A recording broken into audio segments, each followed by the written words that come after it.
ಶಂಕರ ವಿಜಯ ಸ್ಪರ್ಧೆಯಲ್ಲಿ ಭಾಗವಹಿಸಿ ಬಹುಮಾನಿತರಾದಂತಹ ವಿದ್ಯಾರ್ಥಿಗಳು ದಯವಿಟ್ಟು ವೇದಿಕೆಯ ಮುಂಭಾಗದಲ್ಲಿ ಬಂದು ಆಸೀನರಾಗಬೇಕು.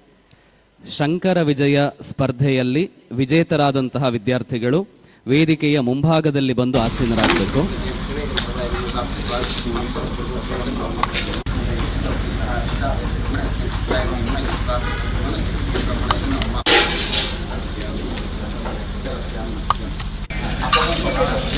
ततो मध्यम परिजीवत्नौ प्राशस्य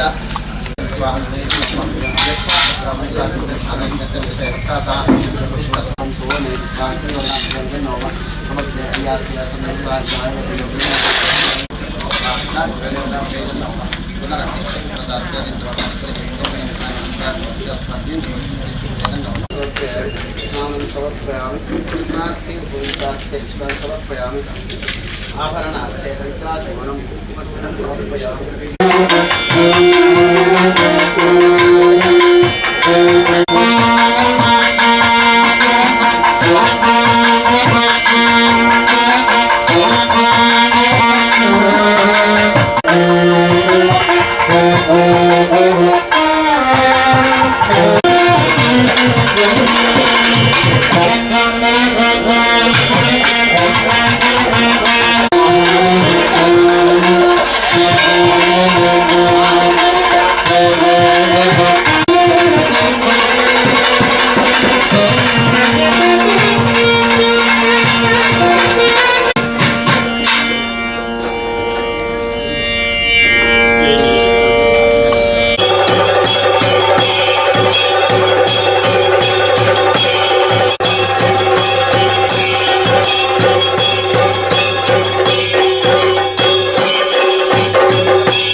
ನಮಃ ಪಾರ್ವತೀಪದೇ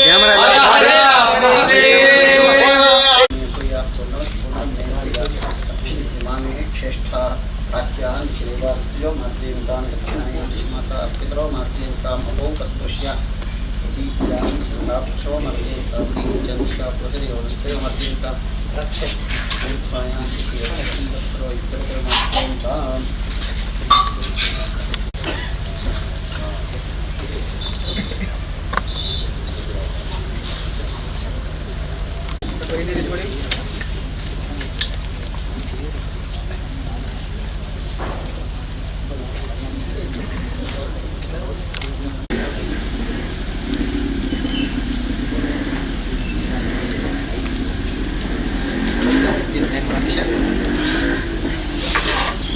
ಅದೇ ಕೊಡ ಬೆಳ್ಳಿ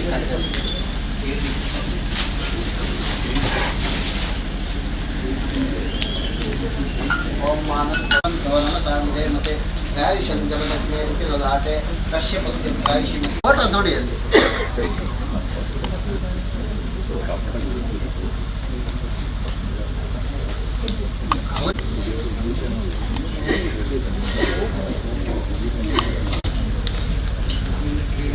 ರಕ್ಷೆ ರಕ್ಷೆ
ಜಗದ್ಗುರುಗಳ ಆಶೀರ್ವಚನದ ತರುವಾಯ ವಿವಿಧ ಸಮುದಾಯದ ಪ್ರತಿನಿಧಿಗಳಿಗೆ ಗುರುಗಳಿಗೆ ಫಲಸಮರ್ಪಣೆ ಮಾಡುವುದಕ್ಕೆ ಅವಕಾಶವಿದೆ.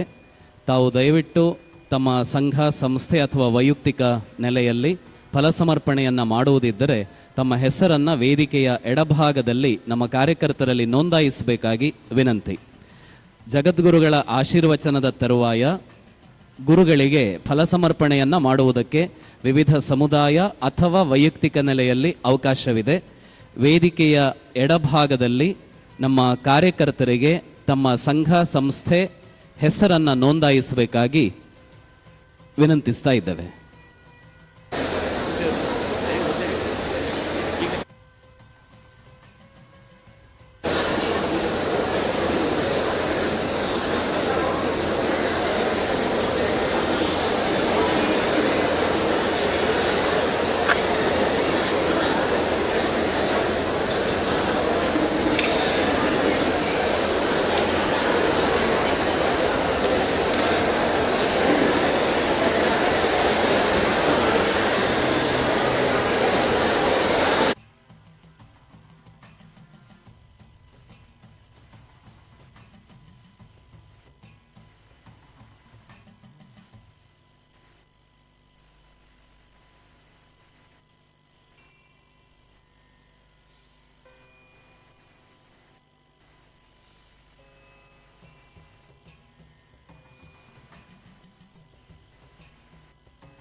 ನಿರ್ಮಲಾ ಮೇಡಮ್ ಅಲ್ಲಿ ಅಲ್ಲೇ ಅಲ್ಲೇ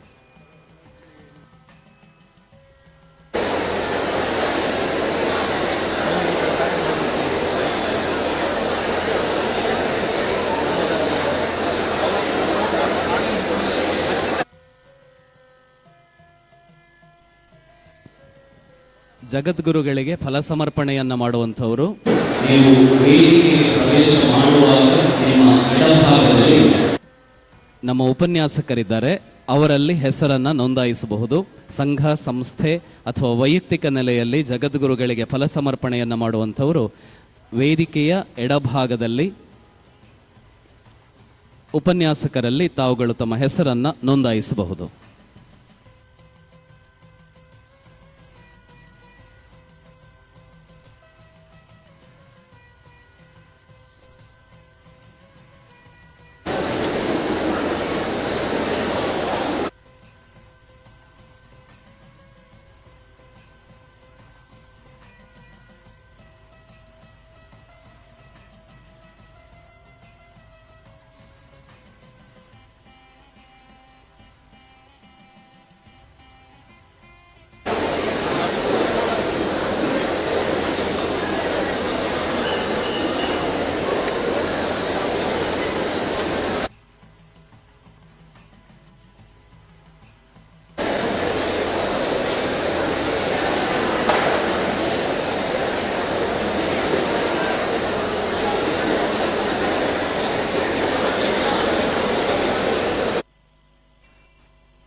paired.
चतुर्दक्षद्वारा श्रीपरमेश्वरप्रीत्यर्थम् नगरवासिनां सर्वेषाम् आस्ति भक्तमहात्मानां शैवस्थैर्यवैद्यवजजा अभयहान्दाहाराणां समस्तदुर्गोपशान्त्यर्थं समस्तमङ्गलाभार्थं समस्तार्थदयार्थं च धर्मार्थकाममोक्ष चतुर्विधपुरुषार्थसिद्ध्यर्थं शिवराचार्यचतुर्णाविन्दरेखार्थं यावच्छक्तिध्यानावाहनादि षोडशोपचारपूजां करिष्ये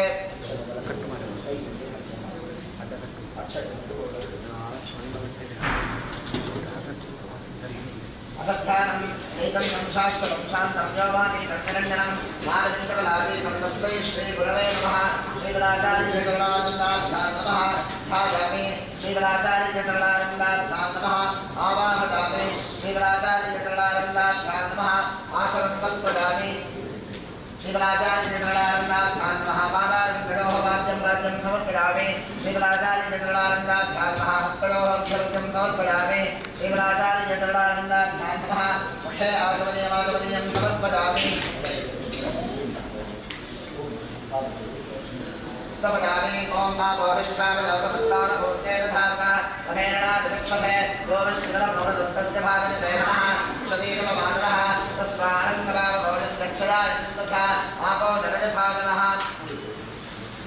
श्रीगुराचार्यचतुर्णाविन्दाभ्यां नमः शुद्धोदकस्नानं समर्पयामि स्नानानन्तरम् आचमनीयं समर्पयामि ओम ओम वस्त्राणि वदावसाते वो विक्षुद्रामन्तरो हलन्दाः अवामिरवदनानि विश्वाः रतेलचक्रावरणासरेथे श्रीगुराचार्यचतुर्णाविन्दाभ्यां नमः विद्यापन्नक्षरान् समर्पयामि यज्ञोपवीतं परं पवित्रं प्रदामने यत्सौगतमस्तात् आयुष्यवक्षं प्रविन्दुसुखैर्यज्ञोपवीतं परमस्तरेजः श्रीगुराचार्यचतुर्णाविन्दाभ्यां नमः उपवीतात्मक्षरान् समर्पयामि वस्त्रोपवीतानन्तरं नाचमनीयं समर्पयामि हिरण्यमात्रं पथो पूर्णं ददामि नभ्यासानीति एकथा ब्रह्मण उपहरति एकथैव गतमाहाविस्तेजो दधामि श्रीगुराचार्यचतुर्णाविन्दाभ्यां नमः आभरणात्मक्षरान् समर्पयामि वंशद्वारान्तरान्तरान्तमुष्टान्तरेषणे ईश्वरेण सर्वभूतानात्तारभवपदेश्यं श्रीगुराचार्यचतुर्णाविन्दाभ्यां नमः विद्याविवरणबन्धाधारयामि उपास्मै मालिकारप्पोमानामेन्दवे अभिदेवां लक्षणे श्रीगुराचार्यचतुर्णाविन्दाभ्यां नमः अक्षरान् समर्पयामि नादनेने वरानने पूर्वारोहं पुष्पणेः अदाष्टपुण्डरीः पाणिभक्तस्य महादिवे श्रीगुराचार्यचतुर्णाविन्दाभ्यां नमः पुष्पाणि समर्पयामि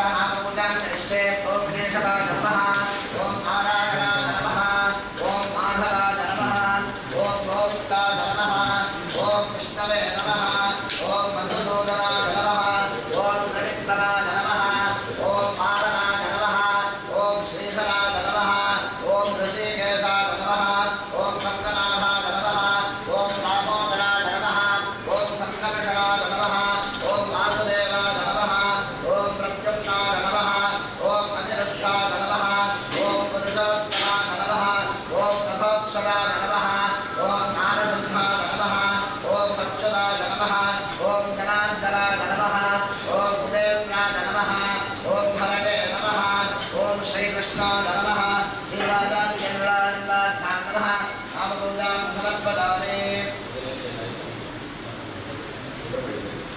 परस्परसामर्थ्यास्तमोहरः आग्नेश्वरदेवानां सार्कद्रवणे पन्नालोकम्ला महानमस्कृतिमन्दैलोत्राभः सत्यादेवं प्रदक्षादेवाय परमात्मने राहिराजरभागो आदित्यज्योतिर्नमोस्तुते श्रीगुराचार्यचतुर्णाविन्दाभ्यां नमः धूपमाभ्यां मण्डलशयामि धूपदीपानन्तरं नाचमनीयं समर्पयामि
ओम सा भवा एकस्य राज्यमालक्ष्मे यो नागासंभ्राज्य राघवे विदधते देवसुला वेदानि रवे कुञ्जपनन्दे एतावन्नोमि देवानां भवा स एवास्मै भवां प्रदक्षन्ते स एवं मनस्तवन्दे राज्याय देवसूराजा भवति शिवराजानि यजनाविताभ्यान् महावेदोत्तरपूर्वं गणवीराणं दर्शयामि रक्षां धारयामि हर नमः पार्वतीपतये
ಜಗದ್ಗುರುಗಳ ಪಾದಪೂಜೆಯ ಸೇವಾರ್ಥಿಗಳು ಅಂಬಿಕಾ ಪದವಿ ಪೂರ್ವ ವಿದ್ಯಾಲಯದ ಪ್ರಾಂಗಣಕ್ಕೆ ತೆರಳಿ ಸೇವೆಯನ್ನು ಸಲ್ಲಿಸುವುದಕ್ಕೆ ಅವಕಾಶವಿದೆ.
ಪೂಜ್ಯ ಜಗದ್ಗುರುಗಳ ಆಶೀರ್ವಚನದ ತರುವಾಯ ಗುರುಗಳಿಗೆ ಫಲಸಮರ್ಪಣೆಯನ್ನು ಮಾಡುವುದಕ್ಕೆ ಸಂಘ, ಸಂಸ್ಥೆ ಅಥವಾ ವೈಯಕ್ತಿಕ ನೆಲೆಯಲ್ಲಿ ಅವಕಾಶವಿದೆ. ಆಸಕ್ತರು ನಿಮ್ಮ ಎಡಭಾಗದಲ್ಲಿರುವಂತಹ ಕೌಂಟರಲ್ಲಿ ಹೆಸರನ್ನು ದಯವಿಟ್ಟು ನೋಂದಾಯಿಸಬೇಕಾಗಿ ವಿನಂತಿ. ಗುರುಗಳ ಆಶೀರ್ವಚನದ ತರುವಾಯ ವಿವಿಧ ಸಂಘ, ಸಂಸ್ಥೆ ಅಥವಾ ವೈಯಕ್ತಿಕ ನೆಲೆಯಲ್ಲಿ ಗುರುಗಳಿಗೆ ಫಲಸಮರ್ಪಣೆಯನ್ನು ಮಾಡುವುದಕ್ಕೆ ಅವಕಾಶವಿದೆ. ತಮ್ಮ ಹೆಸರನ್ನು ವೇದಿಕೆಯ ಬಲಭಾಗ, ನಿಮ್ಮ ಎಡಭಾಗದಲ್ಲಿ ನೋಂದಾಯಿಸಬೇಕಾಗಿ ವಿನಂತಿ.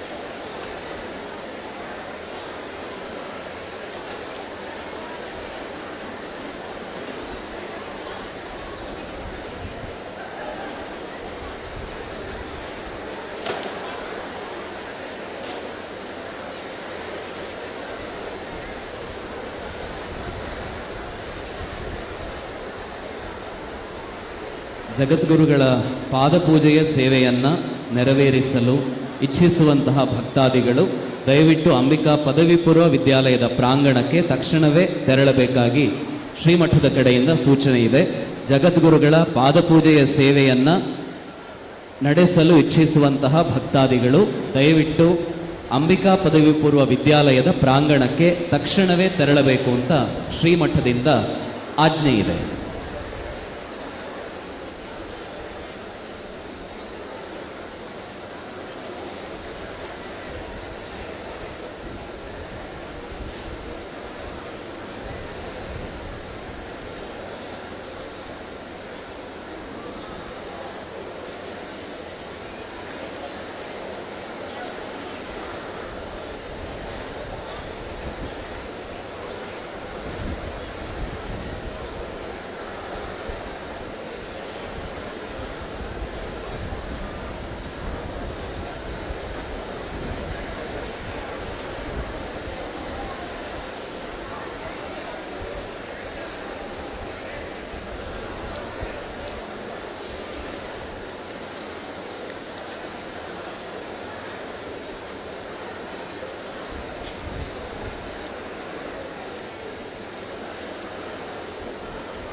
ಶ್ರೀ ಶ್ರೀ ಜಗದ್ಗುರು ಶಂಕರಾಚಾರ್ಯ ಮಹಾಸಂಸ್ಥಾನ ದಕ್ಷಿಣಾಮ್ನಾಯ ಶ್ರೀ ಶೃಂಗೇರಿ ಪೀಠಾಧೀಶ್ವರರಾದ ಜಗದ್ಗುರು ಶ್ರೀ ಶ್ರೀ ಭಾರತೀ ತೀರ್ಥ ಮಹಾಸನ್ನಿಧಾನಗಳವರ ಹಾಗೂ ತತ್ಕರ ಕಮಲ ಸಂಜಾತರಾದ ಜಗದ್ಗುರು ಶ್ರೀ ಶ್ರೀ ವಿಧುಶೇಖರ ಭಾರತೀ ಸನ್ನಿಧಾನಗಳವರ ಕೃಪಾಶೀರ್ವಾದಗಳೊಂದಿಗೆ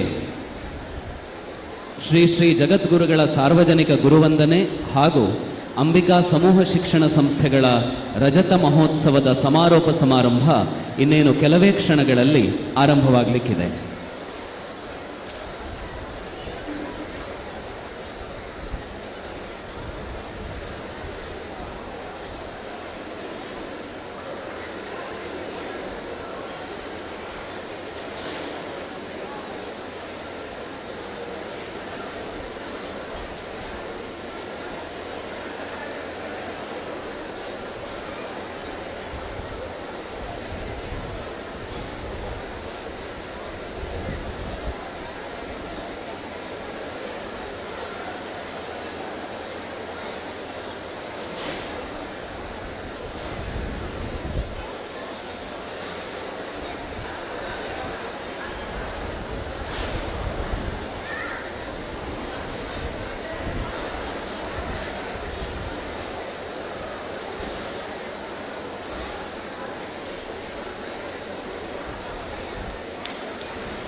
ಜಗದ್ಗುರು ಶಂಕರಾಚಾರ್ಯ ಶ್ರೀ ಶ್ರೀ ವಿಧುಶೇಖರ ಭಾರತಿ ಮಹಾಸ್ವಾಮಿಗಳು ಇನ್ನೇನು ಕೆಲವೇ ಕ್ಷಣಗಳಲ್ಲಿ ಅಂಬಿಕಾದ ಅಂಗಳಕ್ಕೆ ಚಿತ್ತೈಸಲಿದ್ದಾರೆ.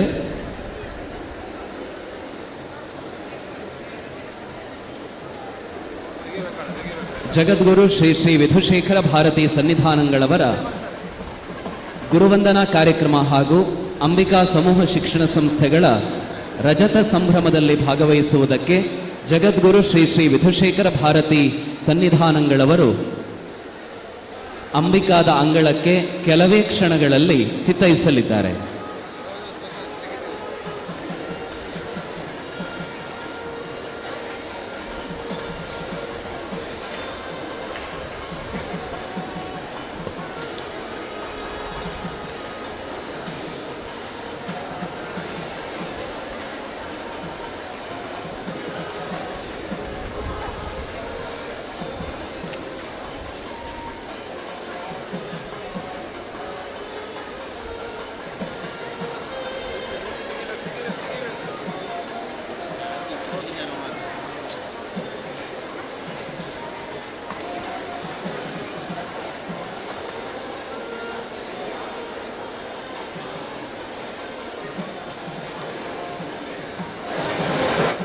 KA 18P 1067 ಕಾರು ನಮ್ಮ ವ್ಯವಸ್ಥೆಗೆ ಸ್ವಲ್ಪ ಅನನುಕೂಲವಾಗ್ತಾ ಇದೆ.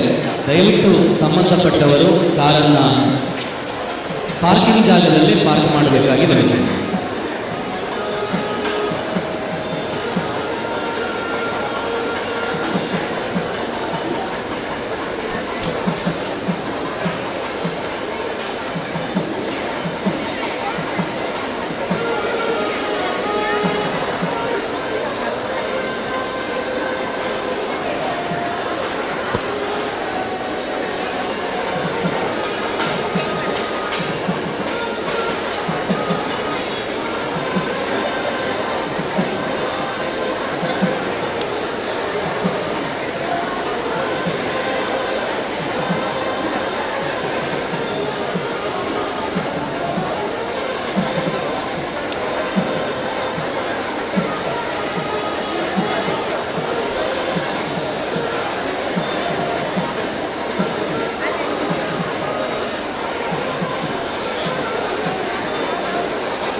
ಜಗದ್ಗುರು ಶಂಕರಾಚಾರ್ಯ ಶ್ರೀ ಶ್ರೀ ವಿಧುಶೇಖರ ಭಾರತಿ ಮಹಾಸನ್ನಿಧಾನಗಳವರು ಅಂಬಿಕಾದ ಅಂಗಳಕ್ಕೆ ಚಿತ್ತೈಸಿದ್ದಾರೆ. ಪೂರ್ಣಕುಂಭ ಸ್ವಾಗತದೊಂದಿಗೆ ಗೌರವಾದರಪೂರ್ವಕವಾಗಿ ನಾವೆಲ್ಲರೂ ಅವರನ್ನು ಭಕ್ತಿ ಪೂರ್ವಕವಾಗಿ ಸ್ವಾಗತಿಸ್ತಾ ಇದ್ದಾರೆ.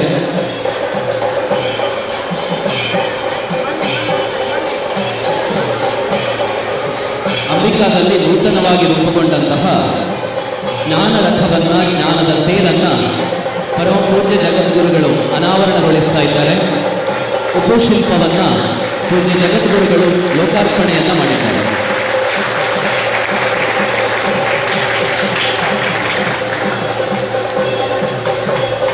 ಭಾರತ ಮಾತೆಯ ತೇರನ್ನೆಳೆಯುವಂತಹ ವಿದ್ಯಾರ್ಥಿ ಸಮುದಾಯ ಅಂಬಿಕಾದಲ್ಲಿ ಮತ್ತಷ್ಟು ಇನ್ನಷ್ಟು ರೂಪುಗೊಳ್ಳಲೆಂಬ ಆಶಯದೊಂದಿಗೆ ಭಾರತ ಮಾತೆಯ ತೇರನ್ನೆಳೆಯುವ ಉಪಶಿಲ್ಪವನ್ನು ಪೂಜ್ಯ ಗುರುಗಳು ತಮ್ಮ ಅಮೃತ ಹಸ್ತದಿಂದ ಲೋಕಾರ್ಪಣೆಗೊಳಿಸಿದ್ದಾರೆ.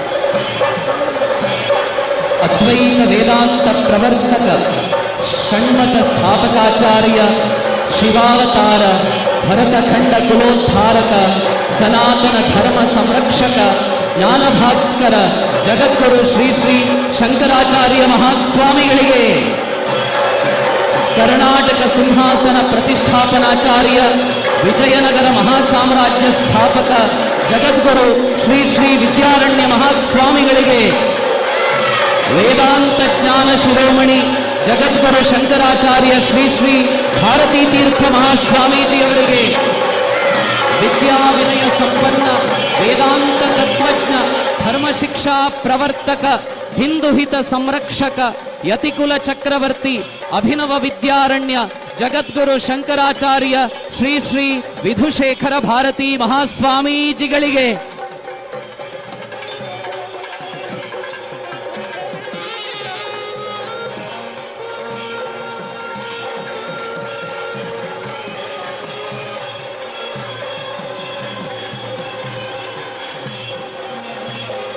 ಜ್ಞಾನಂ ವಿಜ್ಞಾನ ಸಹಿತಂ ಧ್ಯೇಯವಾಕ್ಯದೊಂದಿಗೆ ಆರಂಭಗೊಂಡಿರುವ ಅಂಬಿಕಾ ಸಮೂಹ ಶಿಕ್ಷಣ ಸಂಸ್ಥೆಗಳ ರಜತೋತ್ಸವ ಕಾರ್ಯಕ್ರಮವನ್ನು ಪರಮಪೂಜ್ಯ ಜಗದ್ಗುರುಗಳು ದೀಪ ಬೆಳಗುವುದರ ಮೂಲಕ ಉದ್ಘಾಟಿಸಬೇಕಾಗಿ ಭಕ್ತಿಪೂರ್ವಕವಾಗಿ ವಿನಂತಿಸ್ತಾ ಇದ್ದೇವೆ.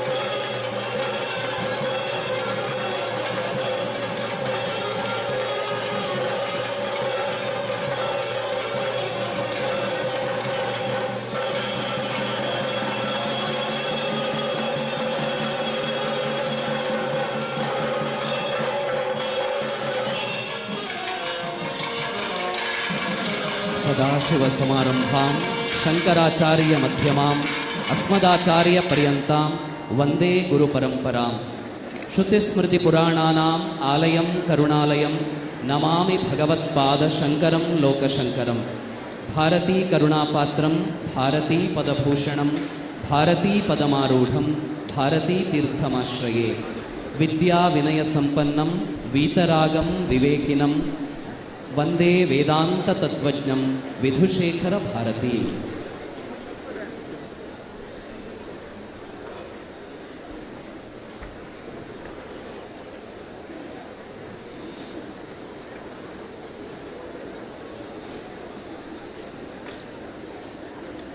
ಗುರುವಂದನಾ ಕಾರ್ಯಕ್ರಮ ಹಾಗೂ ಅಂಬಿಕಾ ಸಮೂಹ ಶಿಕ್ಷಣ ಸಂಸ್ಥೆಗಳ ರಜತ ಸಂಭ್ರಮದ ಸಭಾ ಕಾರ್ಯಕ್ರಮವನ್ನು ಆರಂಭಿಸುವರೆ ಪರಮಪೂಜ್ಯ ಜಗದ್ಗುರುಗಳ ಅಪ್ಪಣೆಯನ್ನು ಕೋರುತ್ತಾ ಇದೀಗ ಕಾರ್ಯಕ್ರಮವನ್ನು ಶಂಖನಾದದೊಂದಿಗೆ ಆರಂಭಿಸಲಿಕ್ಕಿದ್ದಾನೆ ಅಂಬಿಕಾ ವಿದ್ಯಾಲಯದ ವಿದ್ಯಾರ್ಥಿ ಚಿರಂಜೀವಿ ಹಿಮಾನಿಶ್.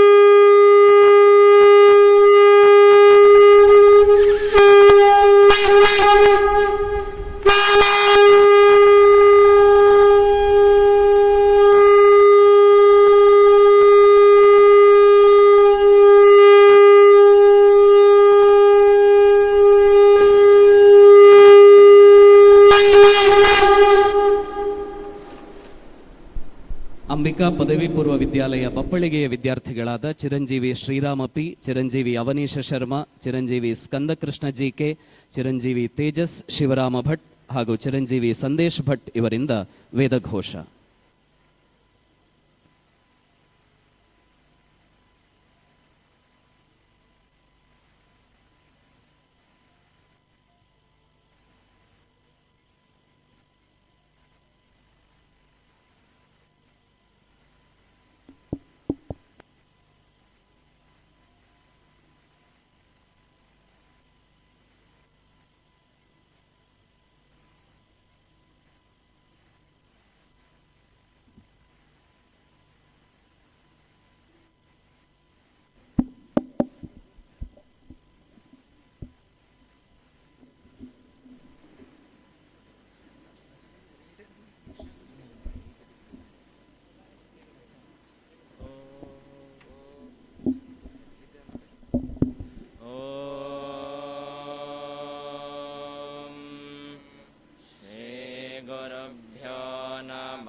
गणानां त्वा गणपतिगुं हवामहे कविं कवीनामुपवश्रवस्तमम् ज्येष्ठराजं ब्रह्मणान् ब्रह्मणस्पत आनः शृण्वन्नोतिभिः सेधसाधनम् श्रीविघ्नेश्वराय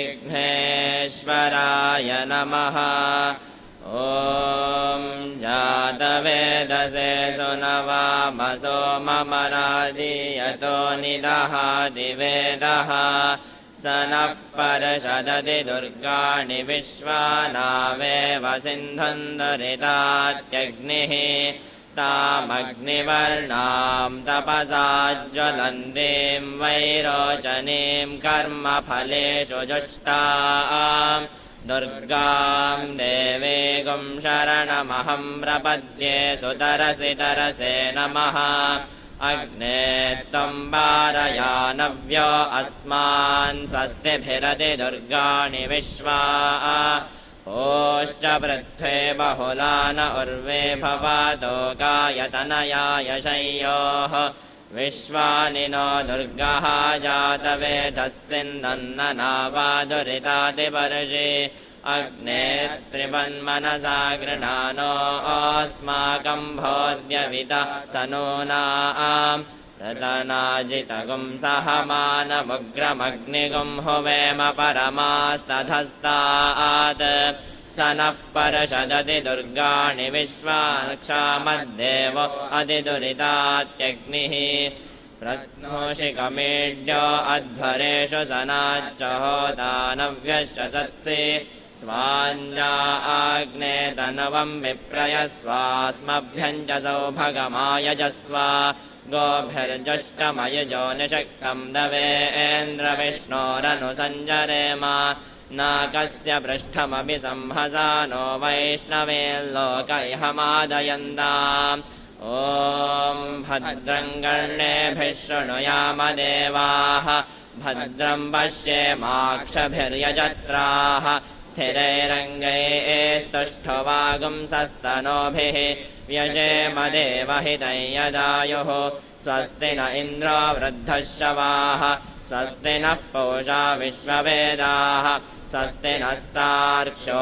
अरिष्ठनेमिः स्वस्ति नो बृहस्पतिर्ददातु ॐ शान्तिः शान्तिः शान्तिः हरिः ॐ।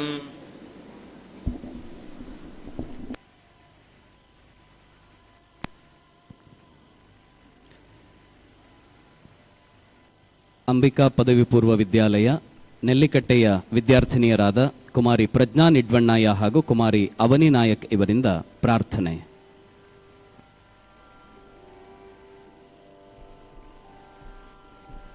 ಶಾರದೆ ಕರುಣಾನಿಧೆ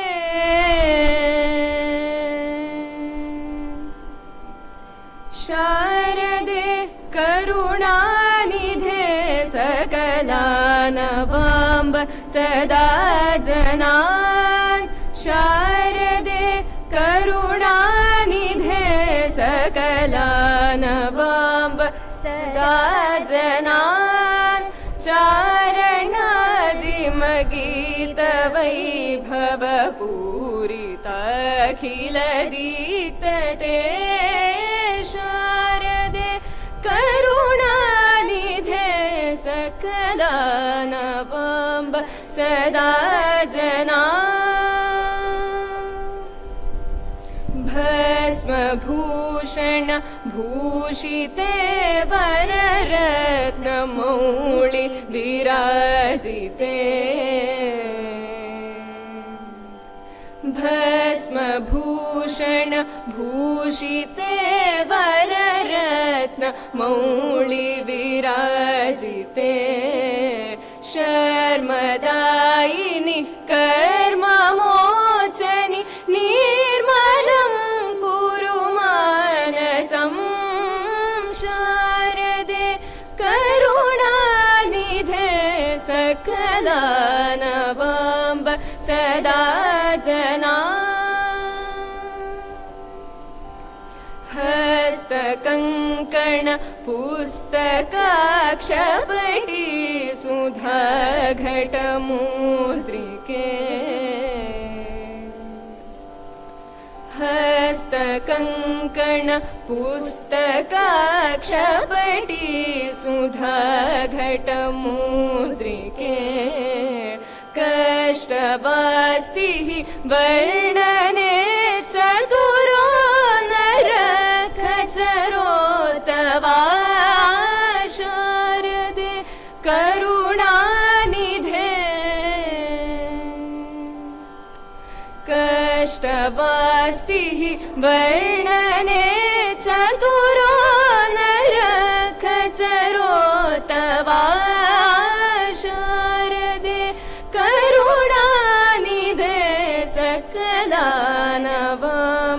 सदा जनान् चारणादिम गीतवैभव पूरिताखिलदीप्तते शारदे करुणानिधे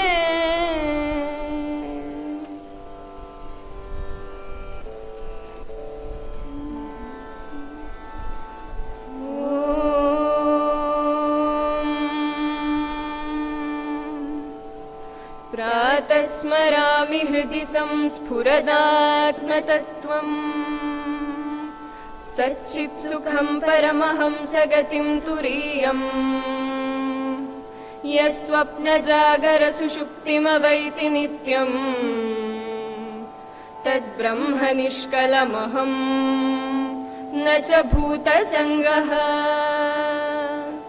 प्रातर्भजामि मनसा वचसामगम्यम्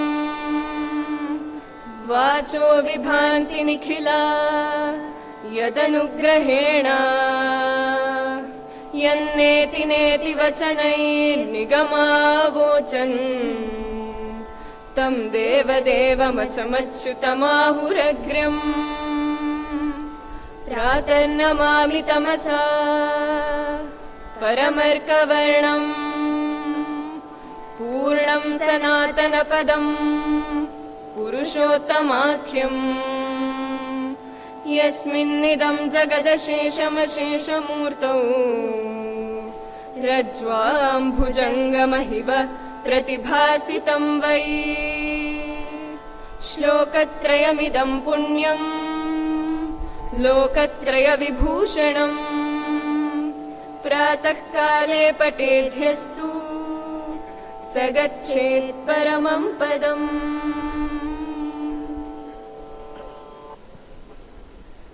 ಗುರುವಂದನಾ ಕಾರ್ಯಕ್ರಮದಲ್ಲಿ ಉಪಸ್ಥಿತರಿರುವಂತಹ ಪೂಜ್ಯ ಜಗದ್ಗುರುಗಳನ್ನು ಆಗಮಿಸಿರುವಂತಹ ತಮ್ಮೆಲ್ಲರನ್ನೂ ಕೂಡ ಸ್ವಾಗತಿಸಲಿದ್ದಾರೆ ಗುರುವಂದನಾ ಸಮಿತಿಯ ಅಧ್ಯಕ್ಷರಾದ ಶ್ರೀ ಚಿದಾನಂದ ಬೈಲಾಡಿಯವರು.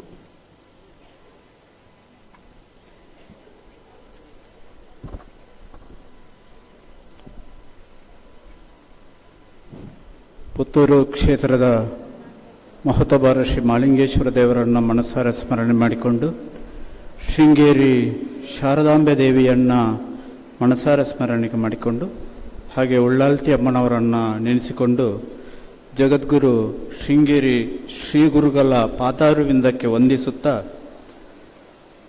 ಇಂದಿನ ಕಾರ್ಯಕ್ರಮದಲ್ಲಿ ಬಂದಿರತಕ್ಕಂಥ ಎಲ್ಲರನ್ನ ಸ್ವಾಗತಿಸಲು ಸಂತೋಷ ಪಡ್ತೇನೆ. ಕಳೆದ 4 ಅವಧಿಯಲ್ಲಿ ಅಂಬಿಕಾ ಸಮೂಹ ವಿದ್ಯಾಸಂಸ್ಥೆಗಳಿಗೆ ಶೃಂಗೇರಿ ಮಠದ ಶ್ರೀ ಗುರುಗಳು ಬಂದು ಆಶೀರ್ವಚನ ಮಾಡ್ತಾ ಇರುವಂಥದ್ದು ನಮಗೆಲ್ಲ ಗೊತ್ತಿರುವ ವಿಚಾರ.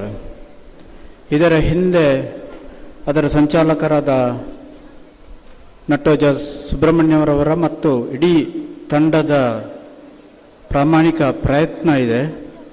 ಅದರ ಪ್ರತಿಫಲ ಗುರುಗಳನ್ನು, ಶ್ರೀ ಗುರುಗಳನ್ನು ನೋಡುವಂಥದ್ದು ಮತ್ತು ಅನುಗ್ರಹ ಪಡ್ಕೊಳ್ಳುವಂಥ ಪ್ರತಿಫಲ ನಮಗೂ ಇದೆ.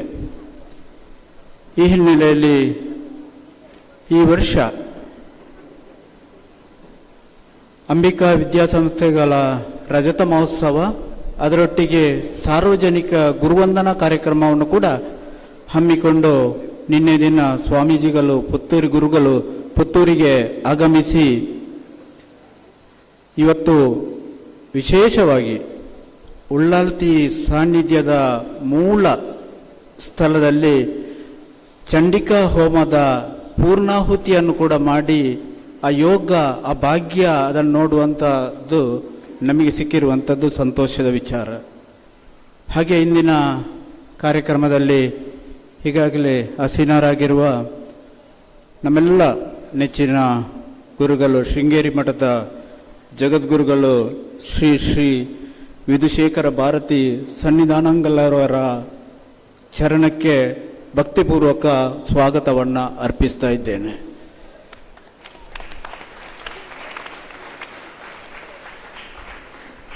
ಇಂದಿನ ಸಮಾರಂಭದಲ್ಲಿ ಶ್ರೀ ಗುರುಗಳ ಅಭಿವಂದನಾ ನುಡಿಯನ್ನು ಆಡಲಿಕ್ಕಿದ್ದಾರೆ ವಿದ್ವಾನ್ ಕರಕ್ಕೈ ಉಮಾಕಾಂತ್ ಭಟ್ ಅವರನ್ನು ಕೂಡ ಈ ಸಭೆಗೆ ಹೃತ್ಪೂರ್ವಕ ಎಲ್ಲರ ಪರವಾಗಿ ಸ್ವಾಗತಿಸ್ತಾ ಇದ್ದೇನೆ. ಈ ಪುಣ್ಯ ಕಾರ್ಯದಲ್ಲಿ ಎಲ್ಲ ಭಕ್ತಾದಿಗಳು ಭಾಗವಹಿಸಿದ್ದಾರೆ. ವಿಶೇಷವಾಗಿ ಮಾಜಿ ಶಾಸಕರಾದ ಶಕುಂತಲಾ ಶೆಟ್ಟಿಯವರು, ಶ್ರೀ ಸಂಜೀವ ಮಠದ್ನೂರವರು, ಎಲ್ಲ ಜನಪ್ರತಿನಿಧಿಗಳು ಈ ಕಾರ್ಯಕ್ರಮಕ್ಕೆ ಆಗಮಿಸಿದ್ದಾರೆ. ಎಲ್ಲ ಭಕ್ತ ಮಹಾಶಯರನ್ನು, ವಿಶೇಷವಾಗಿ ಮಾಧ್ಯಮ ಮಿತ್ರರು ನಮಗೆ ತುಂಬ ಸಹಕಾರವನ್ನು ನೀಡ್ತಾ ಇದ್ದಾರೆ. ಗುರುವಂದನಾ ಸಮಿತಿಯಿಂದ ನಾವು ಈ ಗುರುವಂದನಾ ಕಾರ್ಯಕ್ರಮವನ್ನು ಹಮ್ಮಿಕೊಂಡಿದ್ದೇವೆ. ಆ ಗುರುವಂದನಾ ಸಮಿತಿಯ ಎಲ್ಲ ಸದಸ್ಯರು ಮತ್ತು ಅಂಬಿಕಾ ವಿದ್ಯಾಸಂಸ್ಥೆಯ ಎಲ್ಲ ಆಡಳಿತ ವರ್ಗದವರು, ಪೋಷಕರು, ವಿದ್ಯಾರ್ಥಿ ಮಿತ್ರರನ್ನು ಮತ್ತು ಬಂದಿರತಕ್ಕಂತಹ ಎಲ್ಲ ಬಂಧುಗಳನ್ನು ವಿಶೇಷವಾಗಿ ಈ ಸಭೆಗೆ ಸ್ವಾಗತಿಸ್ತಾ ಮತ್ತೊಮ್ಮೆ ಎಲ್ಲರಿಗೂ ಸ್ವಾಗತವನ್ನು ಕೋರುತ್ತಾ ಶ್ರೀ ಗುರುಗಳಿಗೆ ಪಾತಕಮಲರಿಗೆ ವಂದಿಸ್ತಾ ಇದ್ದೇನೆ. ಇತಿಹಾಸ ಕಂಡು ಕೇಳರಿಯದ ಪಹಲ್ಗಾಮ್ ನರಮೇಧವನ್ನು ಎತ್ತರದ ಧ್ವನಿಯಲ್ಲಿ ವಿರೋಧಿಸಿ ಬಲಿಯಾದ ಕುಟುಂಬಗಳಿಗೆ ಆಸರೆಯಾದ ರಾಷ್ಟ್ರಸಂತ ನಮ್ಮೆದುರಿದ್ದಾರೆ. ಆಪರೇಷನ್ ಸಿಂಧೂರದ ಮಹಾವಿಜಯವನ್ನು ಸರ್ವಾಬಾಧಾ ಪ್ರಶಮನವೆಂದು ವರ್ಣಿಸಿ ರಾಷ್ಟ್ರ ರಕ್ಷೆಯ ಸಂಕಲ್ಪದೊಂದಿಗೆ ಭಕ್ತಕೋಟಿಗೆ ದುರ್ಗಾ ಸಪ್ತಶ್ಲೋಕಿಯನ್ನು ಉಪದೇಶಿಸಿದ ರಾಷ್ಟ್ರದ್ರಷ್ಟಾರ ನಮ್ಮೆದುರು ವಿರಾಜಮಾನರಾಗಿದ್ದಾರೆ. ಕ್ರಾಂತಿಕಾರಿ ವೀರ ಚಂದ್ರಶೇಖರ ಆಜಾದರ ಸ್ಮೃತಿ ಮಂದಿರಕ್ಕೆ ಚಿತ್ತೈಸಿದ್ದ ಪಾದಪದ್ಮಗಳು ಅಂಬಿಕಾದ ಅಂಗಳದ ತುಂಬ ತನ್ನ ಹೆಜ್ಜೆ ಗುರುತುಗಳನ್ನು ಮೂಡಿಸಿವೆ. ಶಿಷ್ಯಕೋಟಿಗೆ ಇದಕ್ಕಿಂತ ಹೆಚ್ಚಿನದು ಇನ್ನೇನು ಬೇಕು? ರಾಷ್ಟ್ರಪ್ರೇಮದ, ರಾಷ್ಟ್ರಭಕ್ತಿಯ ದೀಪಕ್ಕೆ ಎರೆಯುವ ತೈಲ ಬಿಂದು ಅಂಬಿಕಾದ ಅಂಗಳದಿಂದ ಆವಿರ್ಭವಿಸಲೆಂಬ ದೂರದೃಷ್ಟಿಯನ್ನು ಹೊಂದಿ ಶಿಕ್ಷಣ ಸಂಸ್ಥೆಗಳನ್ನು ಹುಟ್ಟುಹಾಕಿದ ಧರ್ಮಭೀರು ಶ್ರೀ ಸುಬ್ರಹ್ಮಣ್ಯ ನಟ್ಟೋಜ ಮತ್ತು ಶ್ರೀಮತಿ ರಾಜಶ್ರೀ ನಟ್ಟೋಜ ದಂಪತಿಗಳು ನಮಸ್ಕಾರ ಪೂರ್ವಕವಾಗಿ ಜಗದ್ಗುರುಗಳಿಗೆ ಫಲಸಮರ್ಪಣೆಯನ್ನ ಮಾಡಬೇಕಾಗಿ ವಿನಂತಿಸ್ತಾ ಇದ್ದೇನೆ.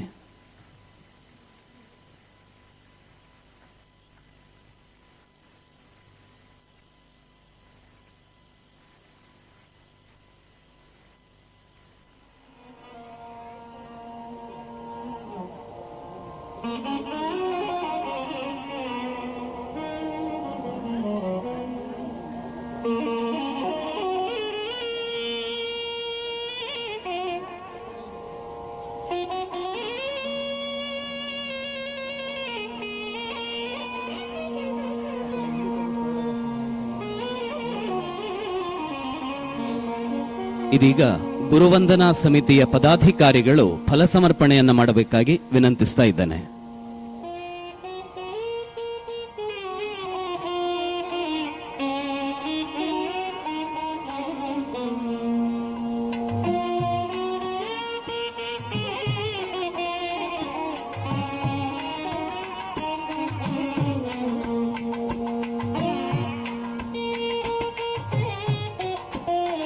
ಗುರುವಂದನಾ ಸಮಿತಿಯ ಪದಾಧಿಕಾರಿಗಳು ಜಗದ್ಗುರುಗಳಿಗೆ ಫಲಸಮರ್ಪಣೆಯನ್ನ ಮಾಡ್ತಾ ಇದ್ದಾರೆ.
ಹಿಂದೂ ಸಮಾಜ ಎದುರಿಸುತ್ತಿದ್ದ ಆರ್ಥಿಕ, ಸಾಮಾಜಿಕ, ಧಾರ್ಮಿಕ ತೊಂದರೆಗಳಿಗೆ ಒಂದೇ ಉತ್ತರ ಧರ್ಮ ಶಿಕ್ಷಣ. ಅದಕ್ಕಾಗಿ ಪರಮ ಪೂಜ್ಯ ಜಗದ್ಗುರುಗಳಿಂದ ನಿರ್ಮಿತವಾದಂತಹ ಸಂಸ್ಥೆ ಧರ್ಮಾಭ್ಯುದಯ ಸಮಿತಿ ಪುತ್ತೂರು ತಾಲೂಕಿನಾದ್ಯಂತ ಧಾರ್ಮಿಕ ಶಿಕ್ಷಣವನ್ನು ವಿವಿಧ ಕೇಂದ್ರಗಳಲ್ಲಿ ನೀಡ್ತಾ ಇತ್ತು. ಆ ಧಾರ್ಮಿಕ ಶಿಕ್ಷಣದಲ್ಲಿ ಭಾಗವಹಿಸಿದಂತಹ ವಿದ್ಯಾರ್ಥಿಗಳು ಇದೀಗ ತಾವು ಕಲಿತಂತಹ ಶಿಕ್ಷಣದ ಸ್ವಲ್ಪ ಭಾಗವನ್ನ ಜಗದ್ಗುರುಗಳ ಎದುರುಗಡೆ ಸಮರ್ಪಣೆ ಮಾಡ್ತಾ ಇದ್ದಾರೆ.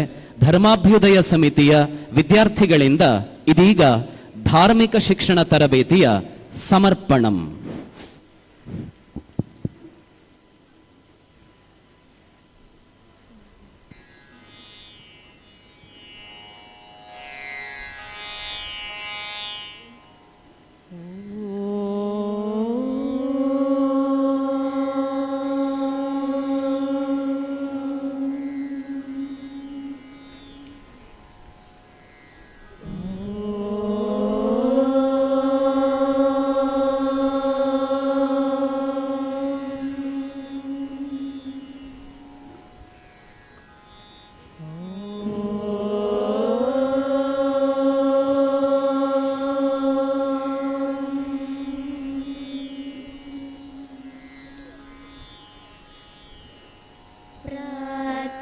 स्मरामि हृदि संस्फुरतात्मतत्त्वं सच्चित्सुखं परमहंसगतिं तुरीयम्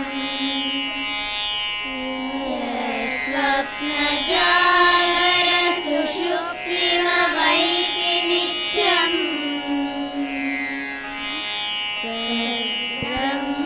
निष्कलमहं न च भूतसङ्गः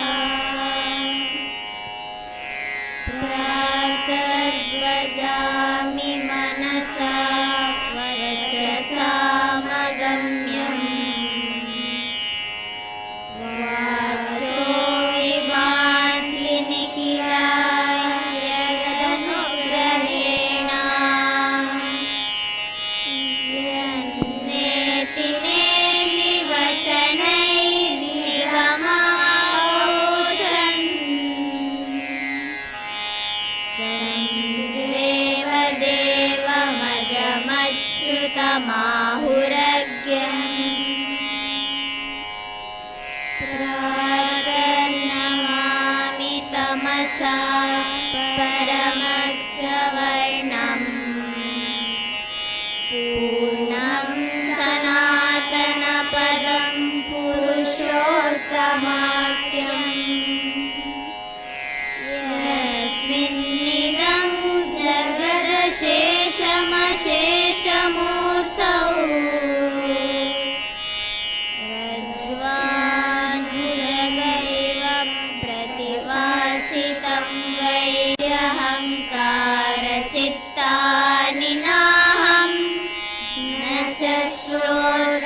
नैव मे नैव माता न जन्मः न बन्धुर्न मित्रं गुरुर्नैव शिष्यः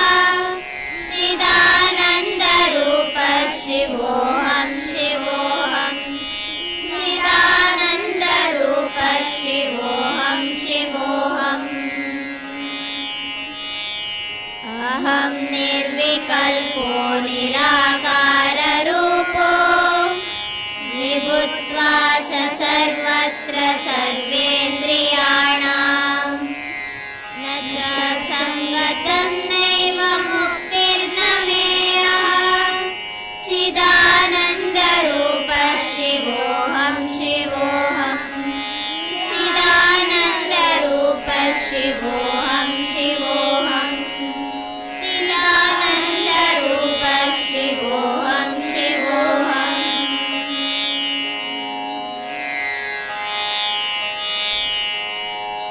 वक्रतुण्ड महाकाय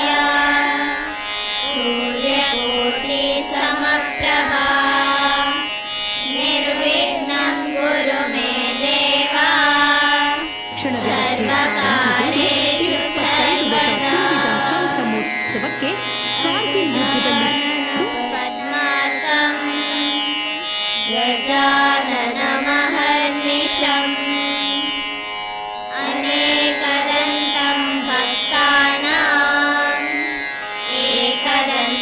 एकदन्तमुपास्महे नमस्ते शारदा देवी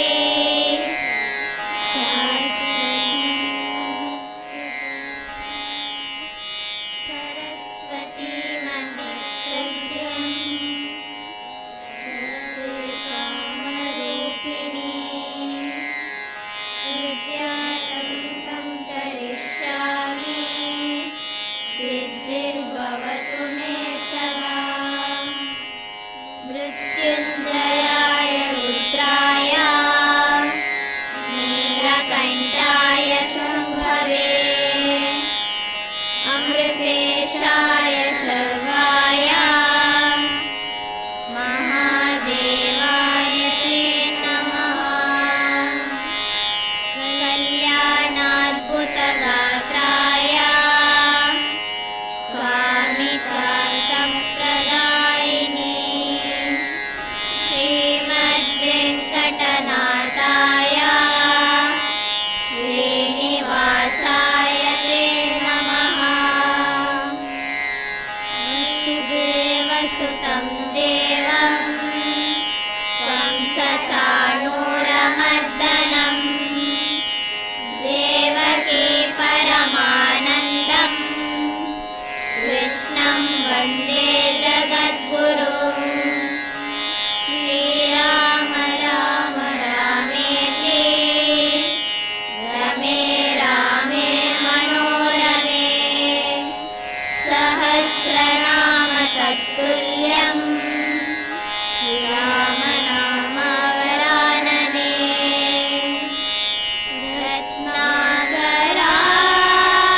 रत्नाकरादौलपदा हिमालया किरीटिनी ब्रह्मराजश्रीरत्नाढ्या वन्दे भारतमातरम्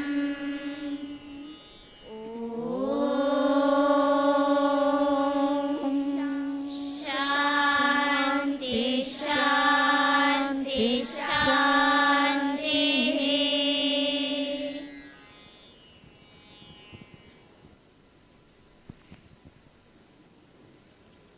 ದೇಶ ಮತ್ತು ಧರ್ಮ ನಮ್ಮ ಎರಡು ಕಣ್ಣುಗಳಿದ್ದಂತೆ ಎಂಬ ಜಗದ್ಗುರುಗಳ ಮಾತನ್ನು ಯಥಾವತ್ತಾಗಿ ಪಾಲಿಸಿ ಪುತ್ತೂರಿನಲ್ಲಿ ಧರ್ಮಾಭ್ಯುದಯ ಸಮಿತಿಯ ಮೂಲಕ ಧಾರ್ಮಿಕ ಶಿಕ್ಷಣಕ್ಕೆ ಚಾಲನೆಯನ್ನ ಇತ್ತಂತಹ ಧರ್ಮಭೀರು ನಟ್ಟೋಜ ಶಿಕ್ಷಣ ಪ್ರತಿಷ್ಠಾನದ ಅಧ್ಯಕ್ಷರು ಶ್ರೀ ಸುಬ್ರಹ್ಮಣ್ಯ ನಟ್ಟೋಜ ಅವರು ಇದೀಗ ಪ್ರಾಸ್ತಾವಿಕ ನುಡಿಗಳೊಂದಿಗೆ ನಮ್ಮ ಮುಂದೆ.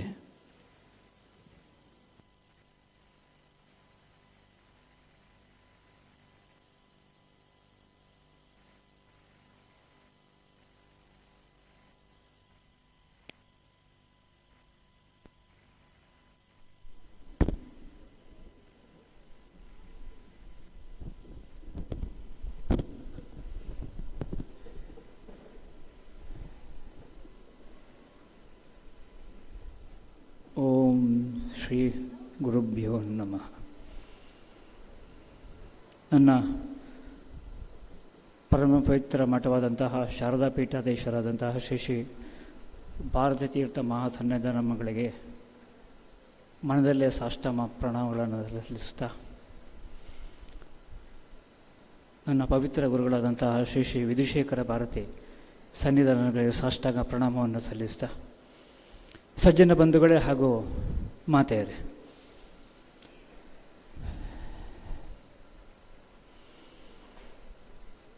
ಅಂಬಿಕದ 25ನೇ ವರ್ಷ ಬೆಳ್ಳಿ ಹಬ್ಬದ ಆಚರಣೆಯಲ್ಲಿ ನಾವೆಲ್ಲ ಪಾಲ್ಗೊಂಡಿದ್ದೇವೆ.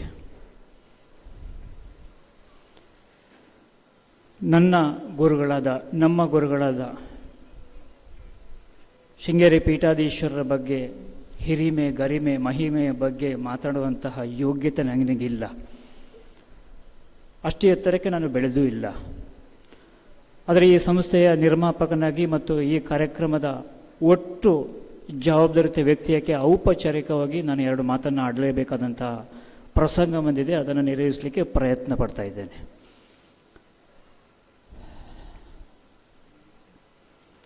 ನಮಗೆಲ್ಲರಿಗೂ ಗೊತ್ತಿದೆ, 2 ಅನುಭವವನ್ನು ನಾನು ಹಂಚಿಕೊಳ್ಳಿಕ್ಕೆ ಇಷ್ಟಪಡ್ತಾ ಇದ್ದೇನೆ. ನನ್ನ ಜೀವನದಲ್ಲಾದಂತಹ 2 ಪ್ರಮುಖ ಅನುಭವಗಳು.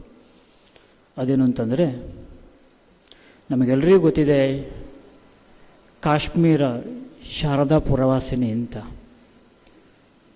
3ನೇ ಶತಮಾನದಲ್ಲಿ ಲೋಕಾದಿತ್ಯ ಅಂತ ಹೇಳುವಂಥ ಒಬ್ಬ ಅದ್ಭುತ ಸಾಮ್ರಾಟ್ ನಮ್ಮ ದೇಶದಲ್ಲಿ ಹಾದು ಹೋದಂಥವ.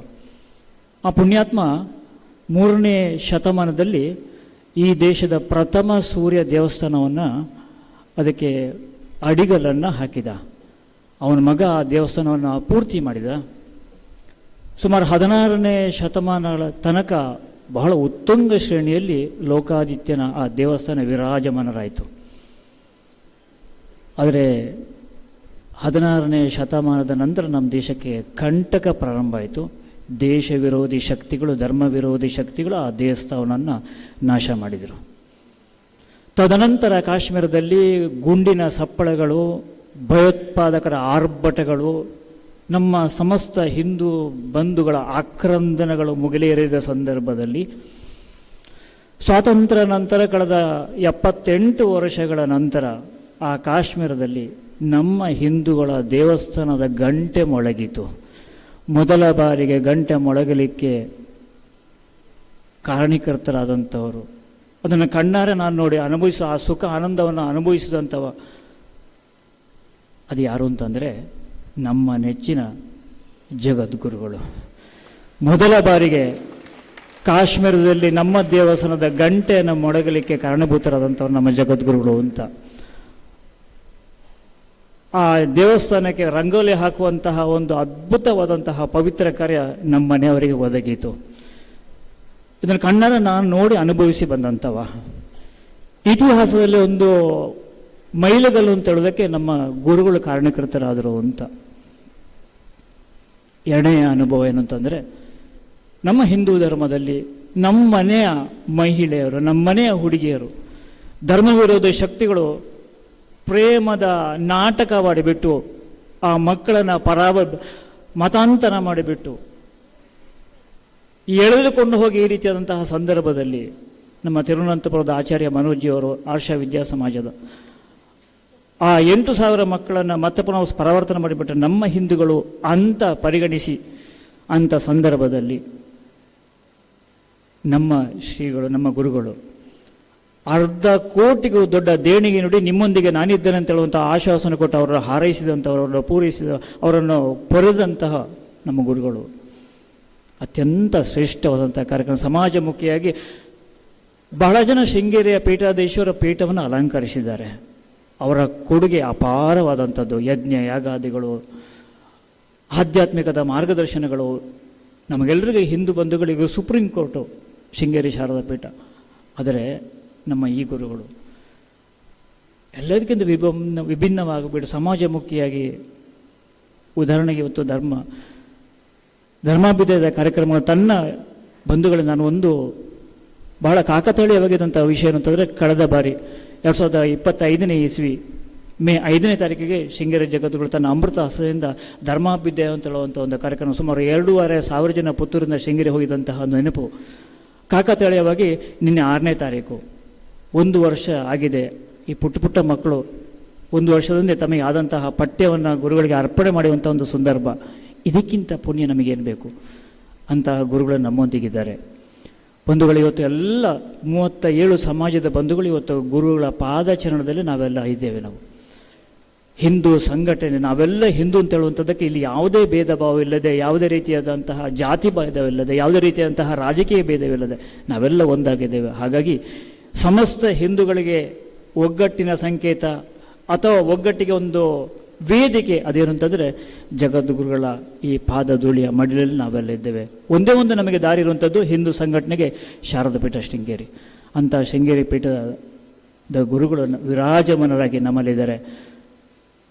ನಮ್ಮ 25ನೇ ವರ್ಷದ ಬೆಳ್ಳಿ ಹಬ್ಬದ ಆಚರಣೆಯನ್ನು ಹೇಗೆ ಮಾಡಬೇಕು ಅಂತ ಹೇಳುವಂಥದ್ದು ಬಂದಾಗ ನನಗೆ ನೆನಪಾಗಿರುವಂಥದ್ದು ನಮ್ಮ ಸುಪ್ರೀಂ ಕೋರ್ಟ್. ಅವರೇ ಬರಬೇಕು ಅಂತೇಳಿ ಅವರ ಪಾದಚರಣೆಗೆ ಬಿದ್ದು ಪ್ರಾರ್ಥಿಸಿಕೊಂಡೆ, ಒಪ್ಕೊಂಡ್ರು. ನಮ್ಮ ಪುಣ್ಯ ಅಂತ ನಾವು ಪಾವನರಾಗಿದ್ದೇವೆ. ಅಂಬಿಕಂತೂ ಖಂಡಿತವಾಗಿಯೂ ಶ್ರೀ ಗುರುಗಳ ಆಗಮನದಿಂದ ಪಾದಧೂಳಿಂದಾಗ ನಾವೆಲ್ಲರ ಪಾವನವಾಗಿದ್ದೇವೆ. ಹಾಗಾಗಿ ಮತ್ತೊಮ್ಮೆ ಗುರುಗಳ ಪಾದಚರಣೆಗಳಿಗೆ ಸಾಷ್ಟಾಂಗ ಪ್ರಣಾಮವನ್ನು ಸಲ್ಲಿಸ್ತಾ, ಗುರುಗಳ ನನ್ನ ಮಾತಲ್ಲಿ ತಪ್ಪಾಗಿದ್ದರೆ ದಯವಿಟ್ಟು ಕ್ಷಮಿಸಬೇಕು, ನನ್ನನ್ನು ಭಿನ್ನಯಿಸಬೇಕು ಅಂತೇಳಿ ಕೇಳ್ಕೊಳ್ತಾ ನನ್ನ ಮಾತನ್ನು ಮುಗಿಸ್ತೇನೆ. ನನ್ನ ಮಾತುಗಳಿಗೆ ವಿರಾಮವನ್ನು ಹಾಕ್ತಾ ಇದ್ದೇನೆ.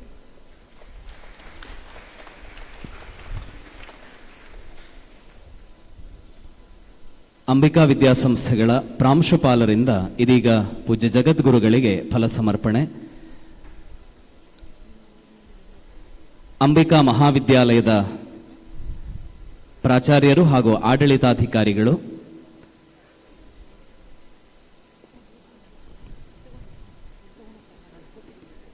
ಅಂಬಿಕಾ ಮಹಾವಿದ್ಯಾಲಯದ ಪರವಾಗಿ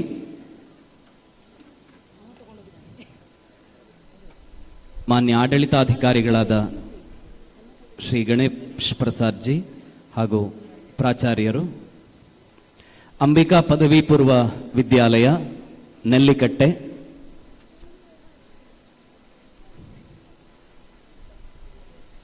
ಪ್ರಾಚಾರ್ಯರಾದ ಶ್ರೀ ಸತ್ಯಜಿತ್ ಉಪಾಧ್ಯಾಯ,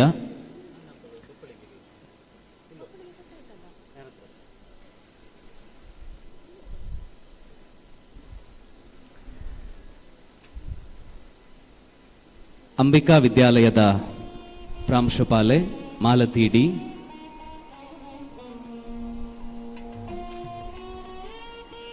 ಅಂಬಿಕಾ ಪದವಿ ಪೂರ್ವ ವಿದ್ಯಾಲಯ ಬಪ್ಪಳಿಗೆಯ ಉಪಪ್ರಾಚಾರ್ಯರು ಶ್ರೀ ಪ್ರದೀಪ್ ಕೆವೈ,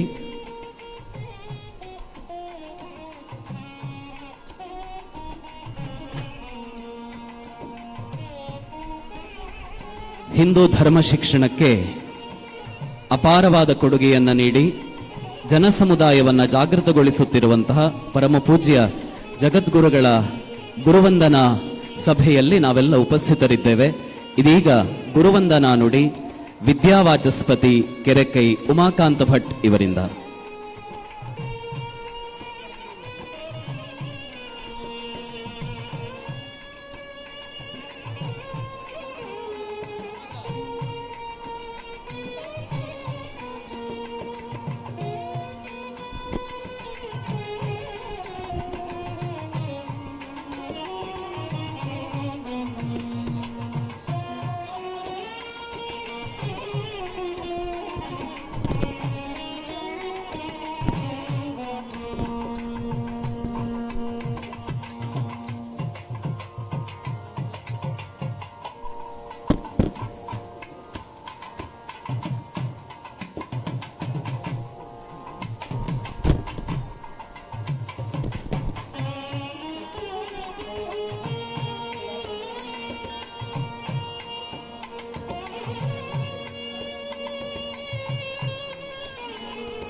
ಯದಿಂದ್ರಿಯಾಣಾಂ ವಿಷಯತ್ವಮೇತಿ ಲೋಕೇಶು ಯತ್ತತ್ವಮತೀಂದ್ರಿಯಂಚ ಕೃತ್ಸ್ರಸ್ಯ ತಸ್ಯ ಪ್ರತಿಪತ್ತಿ ಹೇತು ವಾಗ್ದೇವತಾ ಸಾ ಮಯಿ ಸನ್ನಿಧತ್ತಾಂ ಶ್ರುತಿಸ್ಮೃತಿಪುರಾಣಾನಾಂ ಆಲಯಂ ಕರುಣಾಲಯಂ ನಮಾಮಿ ಭಗವತ್ಪಾದಶಂಕರಂ ಲೋಕಶಂಕರಂ. ಭಾರತೀ ಭಾರತೀ ಯಸ್ಯ ಭಾಭೇವ ಭಾಸ್ವತಃ ಸ್ವಯಂ ಭಾರತೀ ತೀರ್ಥಯೋಗೀಂದ್ರಂ ತಂ ಪ್ರಣುಮೋ ಮಹಾಗುರುಂ. ಭಾರತೀ ಭಾರತೀ ಯಸ್ಯ ಭಾಭೈವ ಭಾಸ್ವತಃ ಸ್ವಯಂ ಭಾರತೀ ತೀರ್ಥಯೋಗೀಂದ್ರಂ ತಂ ಪ್ರಣುಮೋ ಮಹಾಗುರುಂ.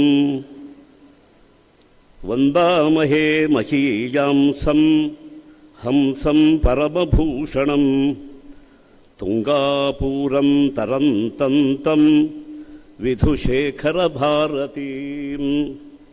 ವಂದಾಮಹೇ ಮಹೀಯಾಂಸಂ ಹಂಸಂ ಪರಮಪೂರ್ವಕಂ ತುಂಗಾಪೂರಂ ತರಂತಂತಂ ವಿಧುಶೇಖರಭಾರತೀಂ. ಪೂಜ್ಯ ಸ್ವಾಮೀಜಿಯವರ ಪಾದಾರವಿಂದಗಳಲ್ಲಿ ಸಾಷ್ಟಾಂಗ ಪ್ರಣಾಮಗಳನ್ನು ಅರ್ಪಣೆ ಮಾಡ್ತಾ ಇದ್ದೇನೆ. ಬಂಧುಗಳೇ, ಪರಮ ಪವಿತ್ರವಾದ ಒಂದು ಕರ್ತವ್ಯ ನನ್ನ ಹೆಗಲಿನ ಮೇಲಿದೆ. ಬಹುಶಃ ಒಂದು ಪರ್ವಕಾಲದಲ್ಲಿ ನಾವೆಲ್ಲ ಸಾಕ್ಷಿಗಳಾಗಿ ಕರ್ತೃಗಳಾಗಿ ಪಾಲ್ಗೊಳ್ಳುತ್ತಾ ಇದ್ದೇವೆ. ಗುರುವಂದನ ನಮ್ಮ ಆದ್ಯ ಕರ್ತವ್ಯ ಇತ್ತು. ಯಾಕೆ ಅಂತಂದರೆ ಹಿಂದಿದ್ದು ಗುರು ಹಿಂದಿದ್ದು ಮುಂದೆ ದಾರಿಯನ್ನು ತೋರಿಸುವನು. ಮುಂದೆ ಲಕ್ಷ್ಯ ಇರಬೇಕು. ಆ ಲಕ್ಷ್ಯವನ್ನು ತಲುಪಿಸುವ ಮಾರ್ಗ ನಮಗೆ ತೆರೆದಿರಬೇಕು. ಈ ಮಾರ್ಗವನ್ನು ಗುರು ಬೆಂಬಲವಾಗಿದ್ದು ನಮಗೆ ತೋರಿಸ್ತಾ ಇರಬೇಕು. ದಾರಿಯನ್ನು ಕ್ರಮಿಸುವಾಗ ಅನೇಕ ಸಮಸ್ಯೆಗಳು ಬಹುದು, ಅನೇಕ ತೊಂದರೆಗಳು ಬರಬಹುದು. ಅವುಗಳನ್ನು ನಿವಾರಿಸಿಕೊಳ್ಳುವ ಶಕ್ತಿ, ಯುಕ್ತಿ ಮತ್ತು ಭಕ್ತಿ ಎಲ್ಲವನ್ನೂ ತುಂಬಿಸಿಕೊಡುವವನು ಗುರು. ಅಂತಹ ಗುರುವನ್ನು ಮುಂದಿಟ್ಟು, ಗುರುವನ್ನು ಮೇಲಿಟ್ಟು, ಗುರುವಿನ ಶಿರಸ್ಸಿನಲ್ಲಿ ಕಿರೀಟವನ್ನಿಟ್ಟು, ಗುರುವಿಗೆ ಸಿಂಹಾಸನವನ್ನು ಕೊಟ್ಟು ಅವನನ್ನು ವಂದಿಸುವುದು, ಅವನಿಗೆ ನಮ್ಮ ಪೂಜೆಯನ್ನು ಸಲ್ಲಿಸುವುದು ಭಾರತೀಯರ ಒಂದು ಆದ್ಯ ಕರ್ತವ್ಯ. ಶಿಷ್ಯರ ತಲೆಯಲ್ಲಿ ಏನಿದೆ ಅಂತ ಗೊತ್ತಾಗುವುದೇ ಅವರ ನಡವಳಿಕೆಯಲ್ಲಿ. ತಲೆಯಲ್ಲಿ ವಿನಯ ಇಲ್ಲದೆ ಇದ್ದರೆ ಮೈಯೊಳಗೆ ವಿನಯ ಬರೋದಿಲ್ಲ. ಆಧುನಿಕ ಕಾಲದ ಸಮಸ್ಯೆ ಅದು, ನಾವು ಗಮನಿಸಬೇಕು. ಹಲವರು ಹೇಳ್ತಾರೆ ನಮಗೆ ವಿಚಾರ ಇದೆ, ಆದರೆ ಆಚಾರ ಇರೋದಿಲ್ಲ. ಕೆಲವು ಮುಗ್ಧರಲ್ಲಿ ಆಚಾರ ಇರುತ್ತದೆ, ತಲೆಯಲ್ಲಿ ವಿಚಾರ ಇರೋದಿಲ್ಲ. ಆವಾಗ ಯಾವುದೂ ಪೂರ್ಣ ಅಲ್ಲ. ಆಚಾರದಂತೆ ಕಂಡರೂ ಅದು ಆಚಾರ ಅಲ್ಲ. ಯಾಕೆ ಅಂತಂದರೆ ನಮ್ಮ ಗುರುಗಳು ಪಾಠ ಮಾಡುವಾಗ ಒಂದು ವಿಷಯ ಹೇಳ್ತಿದ್ರು. ಯಾವುದಪ್ಪ ಆಚಾರ ಅಂತ ಕೇಳಿದರೆ ಆ ಸಮಂತಾತ್ ಚಾರಯತೀತಿ. ನಮ್ಮ ಪ್ರಾಣ, ಇಂದ್ರಿಯ, ಮನಸ್ಸು ಎಲ್ಲವನ್ನ ಯೋಗಿಗಳು ಹೋಗಿ ಯಾವುದನ್ನು ಮುಟ್ಟಿ ಮುಟ್ಟಿ ಇದಂತತ್ವಂ ಅಂತ ಹೇಳಿದ್ರು, ಆ ತತ್ವದ ನೆಲದಲ್ಲಿ, ತತ್ವದ ನೆಲೆಯಲ್ಲಿ ಚಾರಯತಿ. ನಮ್ಮ ಮನಸ್ಸನ್ನು, ಬುದ್ಧಿಯನ್ನು, ಪ್ರಾಣವನ್ನು ಅಲ್ಲಿ ಸಂಚಾರ ಮಾಡಿಸಬೇಕಾದ್ದು, ಅದು ಆಚಾರ ಅಂತ. ಆದ್ದರಿಂದಲೇ ಭಾರತೀಯರು ಆಚಾರದ ಬೆಳಕಿನಲ್ಲಿ ಎಲ್ಲವನ್ನೂ ಕಂಡ್ರು. ಆಚಾರವನ್ನು ರಕ್ಷಣೆ ಮಾಡಿಕೊಡದೇ ಇದ್ದರೆ ವಿಚಾರ ಉಳಿಯೋದಿಲ್ಲ. ವಿಚಾರ ಮಾತ್ರ ಸಾಕು ಎನ್ನುವುದು ಒಂದು ಬಾಲಿಶವಾದ ಅಭಿಪ್ರಾಯ ಅದು. ಯಾಕೆಂದರೆ ವಿಚಾರ ಯಾಕೆ ಬೇಕಾಗಿದ್ದರೆ ತಲೆಯನ್ನು ತುಂಬಿಸಿಕೊಳ್ಳೋದಕ್ಕಲ್ಲ. ಇವತ್ತು ಶಿಕ್ಷಣದ ದೃಷ್ಟಿ ಯಾಕೆ ಮಂಕಾಗಿದೆ ಅಂತ ಕೇಳಿದರೆ ಎಲ್ಲರ ಮಸ್ತಿಷ್ಕವನ್ನು ನಾವು ಉಗ್ರಾಣ ಮಾಡ್ತಾ ಇದ್ದೇವೆ. ಮಾಹಿತಿಗಳನ್ನು ತುಂಬಿ ಅವರ ತಲೆಯಲ್ಲಿ ಒಂದು ಭಾವಕ್ಕೆ ಸ್ಥಳವೇ ಇಲ್ಲ ಅನ್ನುವ ಒಂದು ಸಂದರ್ಭವನ್ನು ನಾವು ನಿರ್ಮಾಣ ಮಾಡ್ತಾ ಇದ್ದೇವೆ. ಆದ್ದರಿಂದ ಎಲ್ಲ ವಿದ್ಯಾವಂತರು ಉಗ್ರಾಣಗಳಾಗಿದ್ದಾರೆ, ಮಾಹಿತಿಗಳನ್ನು ಒದಗಿಸುವ ಯಂತ್ರಗಳಾಗಿದ್ದಾರೆ. ಅವರು ಮನುಷ್ಯರಾಗಿಲ್ಲ. ಮನುಷ್ಯತ್ವ ಇರಬೇಕು ಅಂತಂದರೆ ಅವರಲ್ಲಿ ಭಾವ ಇರಬೇಕು, ಭಾವನೆ ಇರಬೇಕು. ಮತ್ತು ತಮ್ಮ ವಿಚಾರವನ್ನು ಆಚಾರಕ್ಕೆ ಇಳಿಸುವ, ಅದನ್ನು ಬೆಳೆಸುವ ಒಂದು ಸಮಾಧಾನ ವಿವೇಕ ಮತ್ತು ಶ್ರದ್ಧೆ ಅದು ಬರಬೇಕದು. ಆದ್ದರಿಂದಲೇ ಆಚಾರ ಮತ್ತು ವಿಚಾರಗಳ ಮೇಲೆ ಒಂದು ಸಮತೋಲನವನ್ನು ಸಾಧಿಸುವ ಶಿಕ್ಷಣ ಬೇಕು. ಈ ಶಿಕ್ಷಣವನ್ನು ಯಾರು ಕೊಡ್ತಾರೆ ಅಂದರೆ ಗುರುವಾದವನ್ನು ಕೊಡ್ತಾರೆ. ಆದ್ದರಿಂದ ಇವತ್ತು ಶಿಷ್ಯ ಎಂಬ ಮಾತು ಆಮೇಲೆ ಬಂದದ್ದು. ವಸ್ತುತಃ ಗುರುವಿನ ಹತ್ತಿರ ಇದ್ದು ಗುರುವಿನ ನಡೆ ನುಡಿಗಳನ್ನು ನೋಡಿ ತನ್ನನ್ನು ತಿದ್ದಿಕೊಳ್ಳುವ ಒಬ್ಬ ವ್ಯಕ್ತಿಯನ್ನ ಶಾಸ್ತ್ರ ಕರೆದದ್ದು ಹೇಗೆ ಅಂದರೆ ಅಂತೆವಾಸಿ ಅಂತ. ಅಂತೆ ಬಹಳ ನಿಕಟವಾಗಿ, ನಾವು ಅದನ್ನೇ ಇನ್ನೊಂದು ಸ್ವರದಲ್ಲಿ ಹೇಳಿದರೆ ಅಂತೆ ಅಂತಲೂ ಹೇಳ್ಬೋದು. ಅಂತೆ ವಸತಿ ತಾಚ್ಛೀಲ್ಯೇನ, ಅದು ಅವನಿಗೆ ಶೀಲವಾಗಿರಬೇಕು. ಆದ್ದರಿಂದಲೇ ಅಂತೆವಾಸಿ, ಅಂತೆ ಸಮೀಪದಲ್ಲಿ ವಾಸ ಮಾಡ್ತಾನೆ ಅಲ್ಲ, ಅವನು ಒಬ್ಬ ಶಿಷ್ಯನಾದವನು ಸಮೀಪದಲ್ಲಿ ವಾಸ ಮಾಡ್ತಾ ಮಾಡ್ತಾ ಗುರು ಎಲ್ಲಿರ್ತಾನೆ ಅಂತಂದರೆ ತಸ್ಯ ಅಂತೆ, ಅಂತಹ ಅವನ ಒಳಗೆ ವಾಸ ಮಾಡ್ತಾನೆ. ಆದ್ದರಿಂದ ಗುರುವಿನ ಪಾದ ಪೂಜೆ ಮಾಡ್ತಾ, ಗುರುಗಳ ಪಾದುಕೆಯನ್ನು ಸೇವನೆ ಮಾಡ್ತಾ, ಗುರುಪಾದ ಸೇವಕನ ಹೃದಯದಲ್ಲಿ ಗುರು ವಾಸ ಮಾಡ್ತಾನೆ. ಆದ್ದರಿಂದ ಮೊದಲು ಅಂತೆ ವಸತಿ ತಾಚ್ಛೀಲ್ಯನ ಯಾರು ಶಿಷ್ಯ, ಅಂತಹ ಶಿಷ್ಯನ ಬಗ್ಗೆ ಅಪಾರವಾದ ಕರುಣೆಯನ್ನು ಚೆಲ್ಲಿ ಅವನಿಗೆ ಅನುಗ್ರಹ ಮಾಡುವ ಗುರುಗಳು ಎಲ್ಲಿರ್ತಾರೆ ಅಂದರೆ ಅಂತೆ ಹೃದಯದ ಒಳಗೆ ವಾಸ ಮಾಡ್ತಾರಂತೆ. ಗುರು ಶಿಷ್ಯ ಸಂಬಂಧವೆನ್ನುವುದು ಅಂತಹ ಪವಿತ್ರವಾದ ಸಂಬಂಧ. ಅದು ಈ ಸಂಬಂಧವನ್ನು ಬೆಳೆಸಬೇಕು ಅಂತ ಅಂದರೆ ಮಾತ್ರ ವಾತ್ಸಲ್ಯ ಬೇಕು, ತಾಯಿಯ ಸನ್ನಿಧಾನ ಬೇಕು. ಆದ್ದರಿಂದಲೇ ಈ ವಿದ್ಯಾಸಂಸ್ಥೆಗಳ ಮೂಲ ಪ್ರೇರಣೆ ಇರೋದು ಎಲ್ಲಿ ಅಂದರೆ ಅಂಬಿಕಾ ಎಂಬ ಶಬ್ದದಲ್ಲಿ. ಅಂಬ ತಾಯಿ, ತಾಯಿತನವನ್ನು ಲೋಕದಲ್ಲಿ ಬೆಳೆಸದೇ ಇದ್ದರೆ ಭಾವಪುಷ್ಟಿ ಇಲ್ಲ. ನೋಡಿ, ನಮ್ಮ ರಾಷ್ಟ್ರ ಭಾರತ ರಾಷ್ಟ್ರ ಅಂತ ಹೇಳಿದರೆ ನಮಗೇನೋ ಒಂದು ರಾಜಕಾರಣದ ಶಬ್ದ ಪ್ರಯೋಗ ಮಾಡಿದ ಹಾಗಾಗ್ತದೆ. ಅದೇ ಭಾರತ ಮಾತಾ ಅಂತಂದರೆ ತುಂಬ ಹತ್ತಿರದ ಆತ್ಮೀಯವಾದ ಒಂದು ಭಾವನೆ ಜಾಗರವಾಗ್ತದೆ ನಮ್ಮಲ್ಲಿ. ಯಾಕೆಂದರೆ ನನ್ನ ತಾಯಿ, ನಮ್ಮ ತಾಯಿ, ನಮ್ಮವರ ತಾಯಿ, ಇಂತಹ 1000 ತಾಯಂದಿರ ಮೊತ್ತ, ಆ ಮೊತ್ತವನ್ನು ನಾವು ಗಮನಿಸಿದಾಗ ಭಾರತ ಮಾತಾ, ಭಾರತ ಮಾತಾ ಕಿ ಜೈ ಅಂತ ಹೇಳುವ ಆ ಜೈಕಾರ ನೋಡಿ, ರೋಮಾಂಚವನ್ನು ನಾನು ಅನುಭವಿಸಬಹುದು. ಇದಕ್ಕೆ ಪ್ರೇರಣೆ ಕೊಡುವವರು ಯಾರು ಅಂತ ಅಂದರೆ ಶಿಕ್ಷಣದಿಂದ ಗುರುಗಳಾದವರು ಪ್ರೇರಣೆ ಕೊಡಬೇಕು. ಆದ್ದರಿಂದಲೇ ಅಂಬಿಕಾ, ಅಂಬ ಆ ಶಬ್ದ ನೋಡಿ, 2 ತುಟಿಗಳನ್ನು ಒತ್ತದೇ ಇದ್ದರೆ ಬಾಯಲ್ಲಿ ಆರ್ದ್ರತೆಯನ್ನು ಇಟ್ಟುಕೊಂಡು ಒಂದು ಆಪ್ತ ಭಾವನೆಯಿಂದ ನಾವು ಅಂಬ ಅಂತ ಉಚ್ಚಾರ ಮಾಡ್ತೇವೆ. ಆ ಮಕಾರಕ್ಕೆ ಕೇವಲ ಮಮಕಾರ ಅರ್ಥ ಅಲ್ಲ, ಮಗುವಿನ ಕಡೆಯಿಂದ ಮಮಕಾರ, ಇದೇ ಮಮಕಾರ ತಾಯಿಯ ಕಡೆಯಿಂದ ವಾತ್ಸಲ್ಯ ಎಂಬ ಒಂದು ಪಾಕವನ್ನು ಪಡ್ಕೊಡುತ್ತದೆ, ಅದು ವಾತ್ಸಲ್ಯವಾಗ್ತದೆ. ಆದ್ದರಿಂದ ಅಂಬಿಕಾ ಅಂದರೆ ತಾಯಿ, ಶಿಕ್ಷಣ ಕೊಡುವ ತಾಯಿ. ಕೇವಲ ಮುದ್ದು ಮಾಡಿ ಎದೆಯೂಡಿಸಿ ಹಾಲನ್ನು ಕೊಟ್ಟು ಮೈ ಬೆಳೆಸುವ ತಾಯಿ ಅಲ್ಲ, ಒಳ್ಳೆಯ ಮನಸ್ಸನ್ನು ಬೆಳೆಸುವ ತಾಯಿ. ಅಂತಹ ಒಂದು ಅಂಬಿಕಾ ಎಂಬ ಹೆಸರಿನ ಈ ವಿದ್ಯಾಸಂಸ್ಥೆಗಳ ಸಮುದಾಯ ಅಂತಹ ಅಪೂರ್ವವಾದ ಒಂದು ಶಿಕ್ಷಣವನ್ನು ಮಕ್ಕಳಿಗೆ ಕೊಡ್ತಾ ಇದೆ. ಬಹಳ ಸಂತೋಷದ ವಿಷಯ ಇದು. ಇದಕ್ಕೆ ಮೂಲ ಪ್ರೇರಣೆ, ಮಾರ್ಗದರ್ಶನ ನಮ್ಮ ಜಗದ್ಗುರುಗಳದ್ದು, ಸ್ವಾಮೀಜಿಯವರದ್ದು. ಅವರನ್ನು ಸ್ತುತಿ ಮಾಡ್ತಾ ಪದ್ಯದಲ್ಲಿ ಸೇರಿಸಿದ ಅಂಶವೇ ಇತ್ತು. ವಂದಾಮಹೇ ಮಹೀಯಾಂಸಂ, ಮಹನೀಯರಾದವರು, ದೊಡ್ಡವರಲ್ಲಿ ದೊಡ್ಡವರು ನಮ್ಮ ಸ್ವಾಮಿಗಳು. ಅಂಥವರಿಗೆ ವಂದಾಮಹೇ, ನಾನೊಬ್ಬ ಅಂತಲ್ಲ, ಅವರೊಬ್ಬರು ಅಂತಲ್ಲ, ಎಲ್ಲರೂ ಸೇರಿ ವಂದಾಮಹೇ. ಬಹುವಚನ ಸಾರ್ಥಕ ಆಗುವುದು ಅಲ್ಲಿ. ಸಮುದಾಯದ ವಂದನ ಇದು.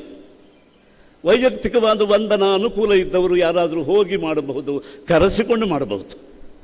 ಆದರೆ ಒಂದು ಸಮಷ್ಟಿಯ ಹೊಣೆಗಾರಿಕೆ, ಸಮಾಜದ ಹೊಣೆಗಾರಿಕೆ ಇದ್ದವರು ಸಮುದಾಯದಲ್ಲಿ ಮಾಡೋದು.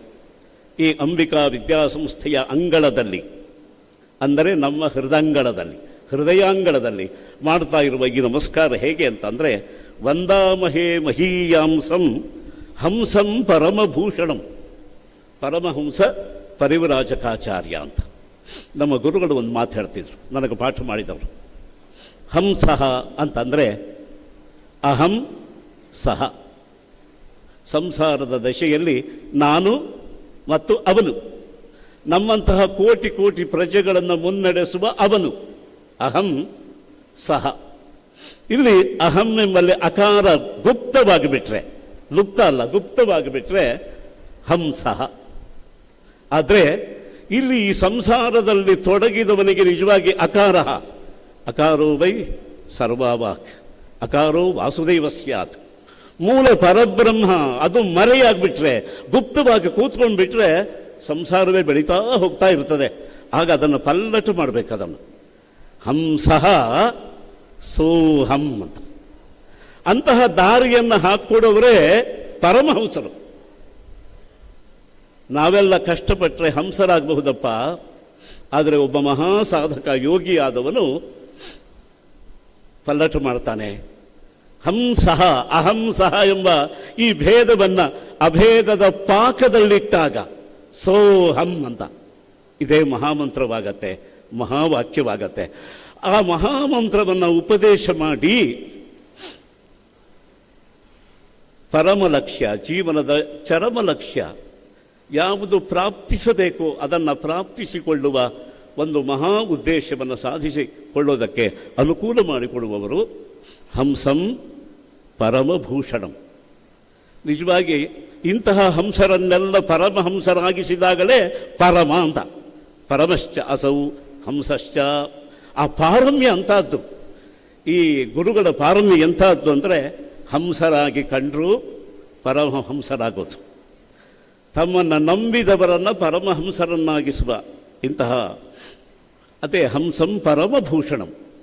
ಆಗಲೇ ಬ್ರಹ್ಮಕ್ಕೂ ಒಂದು ಅಲಂಕಾರ ಎನ್ನುವುದಾಗೋದು. ಯಾಕೆಂದರೆ ಎಲ್ಲ ಮಕ್ಕಳು ತವರು ಮನೆಗೆ ಬಂದಾಗಲೇ ತಾಯಿಗೆ ಒಂದು ಸಮಾಧಾನ ಸಿಗೋದು. ಎಲ್ಲ ದೂರ ದೂರ ಕಷ್ಟಪಡ್ತಾ ಇದ್ದಾರೆ ಅಂದರೆ ತಾಯಿಗೆ ಪಾಪ ಬೆವರು ಮಾತ್ರ, ತವರಿನಲ್ಲಿ ಬೆವರು, ನೋವು, ಸಂಕಟ ಮಾತ್ರ ಇರ್ತದೆ. ಆದ್ದರಿಂದ ತವರಿಗೊಂದು ಹಿಗ್ಗು ಬರಬೇಕು, ಹಿಗ್ಗಿನ ಸುಗ್ಗಿ ಬರಬೇಕು ಅಂತ ಅಂದರೆ ಎಲ್ಲ ಮಕ್ಕಳು ತವರು ಮನೆಗೆ ಬರಬೇಕು. ಅಂತಹ ಒಂದು ಸನ್ನಿವೇಶವನ್ನು ಸೃಷ್ಟಿ ಮಾಡೋರು ತುಂಗಾಪೂರಂ ಸರಂತಂ ತಂ. ಹಂಸ, ನಮ್ಮಲ್ಲಿ ಒಂದು ಕವಿ ಸಮಯ ಇದೆ. ಹಂಸ ಮಾನಸ ಸರೋವರದಲ್ಲಿ ಸಂಚಾರ ಮಾಡ್ತಾ ಇರುತ್ತಂತ. ಶ್ಲೇಷೆಯಿಂದಲೂ ಅರ್ಥ. ಈ ಮಾನಸವೆಂಬುದೇ ಒಂದು ಸರೋವರ, ಮಾನಸ ಸರೋವರದಲ್ಲಿ ಸಂಚಾರ ಮಾಡ್ತಾ ಇರುತ್ತದೆ. ಪರಮಹಂಸ ಆದರೆ ಅದನ್ನು ದಾಟಿ ಬಿಡುತ್ತದೆ ಅಂತ ಉಪನಿಷತ್ನಲ್ಲಿ ಹೇಳುವ ಹಾಗೆ ಅನ್ನಮಯ, ಪ್ರಾಣಮಯ, ಮನೋಮಯ ಕೋಶ, ಮನೋಮಯ ಕೋಶದಲ್ಲಿ ಸಂಚರಿಸಿ ಅಲ್ಲಿಂದ ದಾಟಬೇಕದು. ಆ ದಾಟೋದ ಒಂದು ಸಾಧನೆ ಇದೆಯಲ್ಲ, ಆ ಸಾಧನೆಯನ್ನು ಮಾಡುವವರೇ ದೊಡ್ಡವರಲ್ಲಿ ದೊಡ್ಡವರು. ಅಂಥವರೇ ಶ್ರೀ ಶ್ರೀ ವಿಧುಶೇಖರ ಭಾರತಿ ಮಹಾಸ್ವಾಮಿಗಳು. ಅವರು ಇಲ್ಲಿ ಸನ್ನಿಧಾನವನ್ನು ಕೊಟ್ಟಿದ್ದಾರೆ.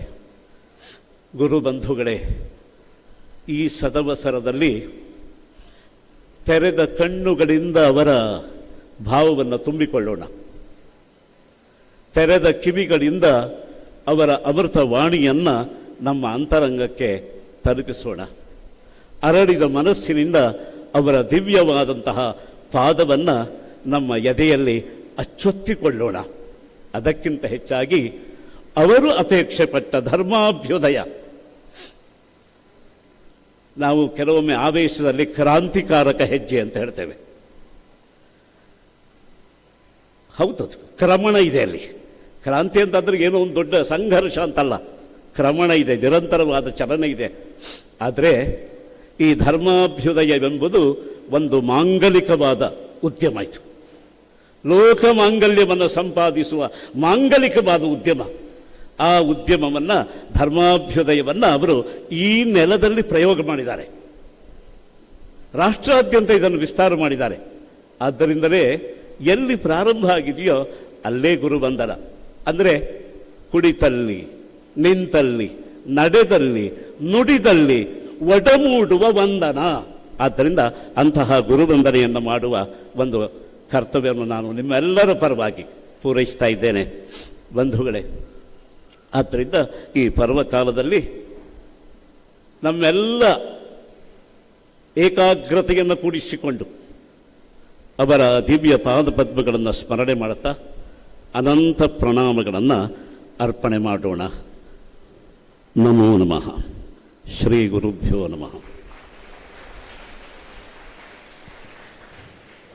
ಇದೀಗ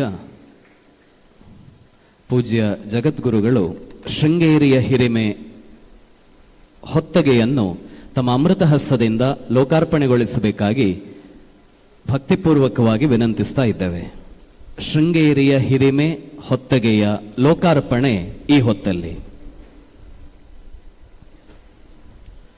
ಜಗದ್ಗುರು ಶಂಕರಾಚಾರ್ಯ ದಕ್ಷಿಣಾಮ್ನಾಯ ಶೃಂಗೇರಿ ಶ್ರೀ ಶಾರದಾ ಪೀಠದಿಂದ ಪ್ರಕಟಣೆಗೊಳ್ಳುತ್ತಿರುವಂತಹ ಈ ಪುಸ್ತಕದಲ್ಲಿ ಶೃಂಗೇರಿಯ ಸಮಸ್ತ ಪರಿಚಯಾತ್ಮಕವಾದಂತಹ ಲೇಖನಗಳು, ದೇವಾಲಯಗಳ ಪರಿಚಯ, ಗುರುಪರಂಪರಾ ಪರಿಚಯವನ್ನು ಒಳಗೊಂಡಿರುವಂತಹ ಪುಸ್ತಕ ಇದಾಗಿದೆ.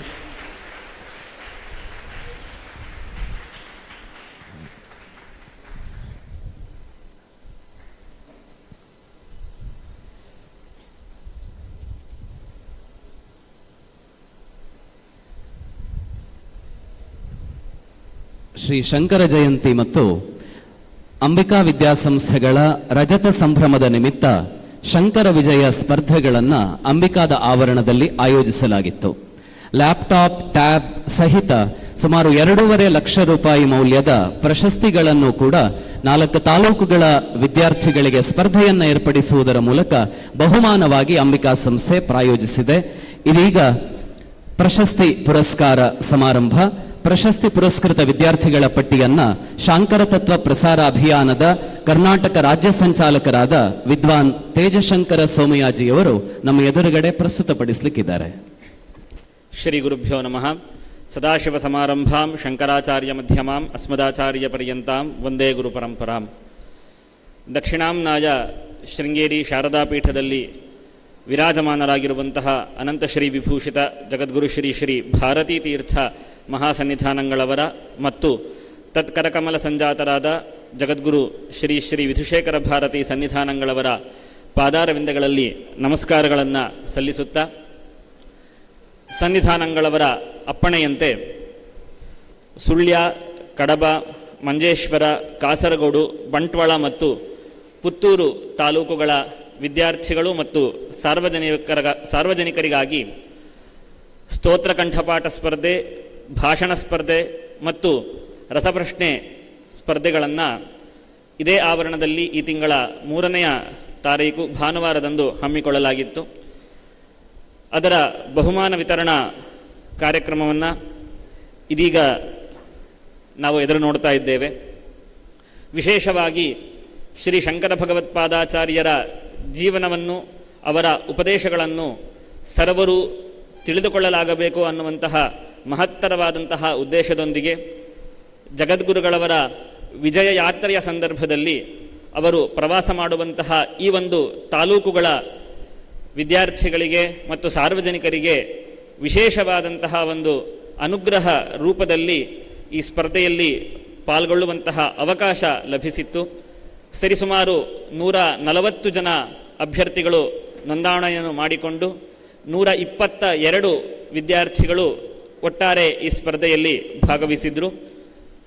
ಕಿರಿಯ ಮಕ್ಕಳಿಗೋಸ್ಕರವಾಗಿ, ಪ್ರಾಥಮಿಕ ಹಂತದ ಮಕ್ಕಳಿಗೋಸ್ಕರವಾಗಿ ಇಟ್ಟಂತಹ ಸ್ತೋತ್ರ ಕಂಠಪಾಠ ಈ ಸ್ಪರ್ಧೆಯಲ್ಲಿ ಗಣೇಶ ಪಂಚರತ್ನ ಮತ್ತು ಗುರುಪಾದುಕಾ ಸ್ತೋತ್ರದ ಕಂಠಪಾಠವನ್ನು ಮಾಡಿ ಮಕ್ಕಳು ಸ್ಪರ್ಧೆಯಲ್ಲಿ ಹೇಳಬೇಕಾಗಿತ್ತು. ಆ ಸ್ಪರ್ಧೆಯಲ್ಲಿ ಪ್ರಥಮ ಸ್ಥಾನವನ್ನು ಪಡೆದುಕೊಂಡಂಥವರು ಸಾನ್ವಿ ಚೇಂಬರ್ಪು, ಬಂಟವಾಳ ತಾಲೂಕಿನ ವಿದ್ಯಾರ್ಥಿನಿ. ಇವರು ಆಗಮಿಸಿ ಬಹುಮಾನವನ್ನು ಪಡೆದುಕೊಳ್ಳಬೇಕಾಗಿ ಕೇಳಿಕೊಳ್ತಾ ಇದ್ದೇನೆ. ಶ್ರೀ ಶಾರದಾಮ್ಮನವರ ಫೋಟೋ, ಪ್ರಮಾಣಪತ್ರ, ಸರಿಸುಮಾರು 18,000 ರೂಪಾಯಿಗಳ ಟ್ಯಾಬ್ ಒಳಗೊಂಡಂತಹ ಬಹುಮಾನವನ್ನು ಸಾನ್ವಿ ಚೇಂಬರ್ಪು ಇವರು ಸ್ತೋತ್ರ ಕಂಠಪಾಠದಲ್ಲಿ ಪ್ರಥಮ ಸ್ಥಾನವನ್ನು ಪಡೆಯುವುದರ ಮೂಲಕವಾಗಿ ತಮ್ಮದಾಗಿಸಿಕೊಂಡಿದ್ದಾರೆ.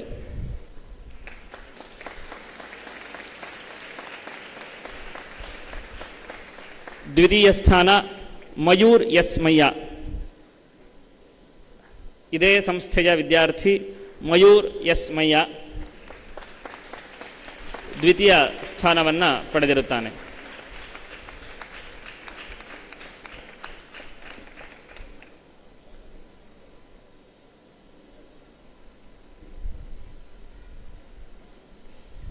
ತೃತೀಯ ಬಹುಮಾನ ಸ್ಪಂದನಾ ಭಟ್, ಪುತ್ತೂರು ತಾಲೂಕಿನ ವಿದ್ಯಾರ್ಥಿನಿ ಸ್ಪಂದನಾ ಭಟ್ ಇವರು ತೃತೀಯ ಸ್ಥಾನವನ್ನು ಪಡೆದಿರುತ್ತಾರೆ. ವಿದ್ಯಾರ್ಥಿಗಳು ನಮಸ್ಕಾರವನ್ನು ಮಾಡಿ ಗುರುಗಳ ಅನುಗ್ರಹವನ್ನು ಪಡೆದುಕೊಂಡು ಬಹುಮಾನವನ್ನು ಸ್ವೀಕರಿಸಬೇಕಾಗಿ ಕೇಳಿಕೊಳ್ತಾ ಇದ್ದೇನೆ. ಸಮಾಧಾನಕರ ಬಹುಮಾನವಾಗಿ 5 ಜನ ಅಭ್ಯರ್ಥಿಗಳನ್ನು ಗುರುತಿಸಿದ್ದು ಲಹರಿ ಕೆ ಇವರು ಬಹುಮಾನವನ್ನು ಸ್ವೀಕರಿಸಬೇಕಾಗಿ ಕೇಳಿಕೊಳ್ತಾ ಇದ್ದೇನೆ. ಸಮಾಧಾನಕರ ಬಹುಮಾನವಾಗಿ 5 ವಿದ್ಯಾರ್ಥಿಗಳಿಗೆ ಪಾರಿತೋಷಕವನ್ನು ನೀಡಲಾಗ್ತಾ ಇದೆ. ಲಹರಿ ಕೆ. ಎರಡನೇ ಅಭ್ಯರ್ಥಿ ರಶ್ಮಿ ಪಿ ಆರ್. ಎಲ್ಲ ಮಹನೀಯರು ಚಪ್ಪಾಳೆಯೊಂದಿಗೆ ಮಕ್ಕಳನ್ನು ಪ್ರೋತ್ಸಾಹಿಸಬೇಕು.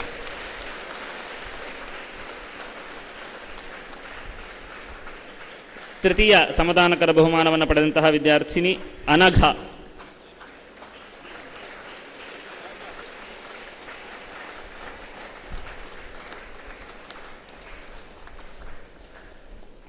ಅನಘ, ಅನನ್ಯ,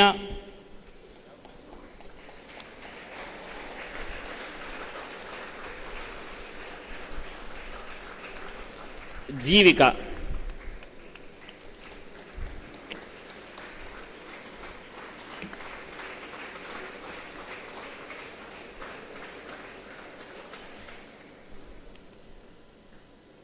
ಭಾಷಣ ಸ್ಪರ್ಧೆಯ ಕಿರಿಯ ವಿಭಾಗದ ಪ್ರಥಮ ಬಹುಮಾನವನ್ನು ಪಡೆದಂತಹ ವಿದ್ಯಾರ್ಥಿ ಅಭಿನವ ರಾಜ್ ಎನ್.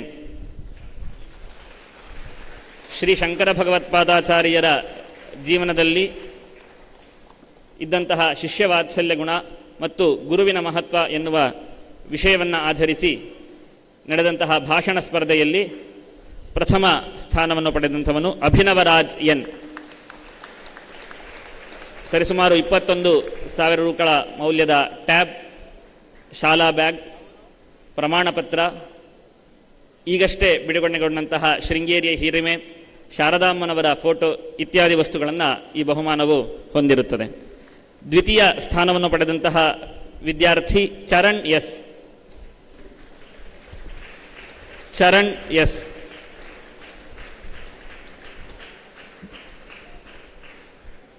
ತೃತೀಯ ಬಹುಮಾನವನ್ನು ಪಡೆದಂತಹ ವಿದ್ಯಾರ್ಥಿ ಮಣಿ, ಕೊಂಬೆಟ್ಟು ಶಾಲಾ ವಿದ್ಯಾರ್ಥಿ ಮಣಿ.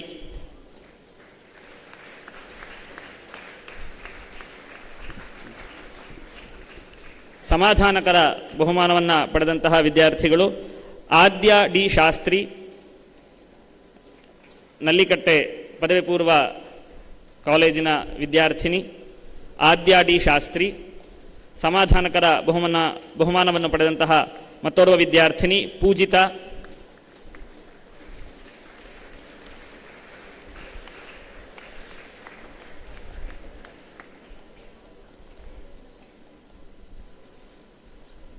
ತೃತೀಯ ವಿದ್ಯಾರ್ಥಿನಿ ಜಿ ವೈಷ್ಣವಿ ಪೈ.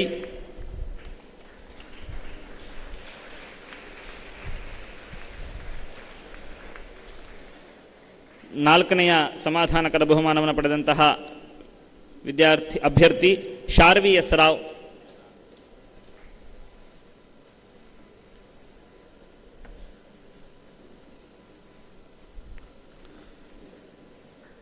ಐದನೆಯ ಸಮಾಧಾನಕರ ಬಹುಮಾನವನ್ನು ಪಡೆದಂಥವರು ಶ್ರೀರಕ್ಷಾ ಎ, ಪುರುಷರಕಟ್ಟೆ ನಿವಾಸಿ ಶ್ರೀರಕ್ಷಾ ಎ. ನಮಸ್ಕಾರವನ್ನು ಮಾಡಿ ಬಹುಮಾನವನ್ನು ಪಡೆದುಕೊಳ್ಳಬೇಕು ಅಂತ ಕೇಳಿಕೊಳ್ತಾ ಇದ್ದೇನೆ.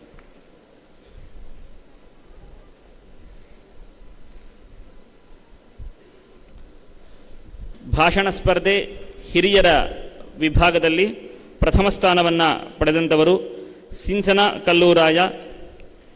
S Vyasa deemed to be university Bengaluru ಇದರ ವಿದ್ಯಾರ್ಥಿನಿ, ಮೂಲತಃ ಬಂಟ್ವಾಳ ತಾಲೂಕಿನ ನಿವಾಸಿ. ಹಿರಿಯರ ವಿಭಾಗದ ಭಾಷಣ ಸ್ಪರ್ಧೆಯಲ್ಲಿ ಪ್ರಥಮ ಸ್ಥಾನವನ್ನು ಪಡೆದಿದ್ದಾರೆ. ಶಂಕರಾಚಾರ್ಯರ ಜೀವನದಲ್ಲಿ ನಾಕಂಡ ಮೌಲ್ಯಗಳು ಈ ವಿಷಯವಾಗಿ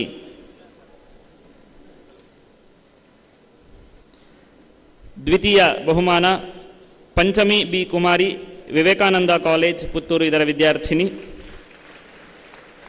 ಮಂಜೇಶ್ವರ ತಾಲೂಕು ನಿವಾಸಿ.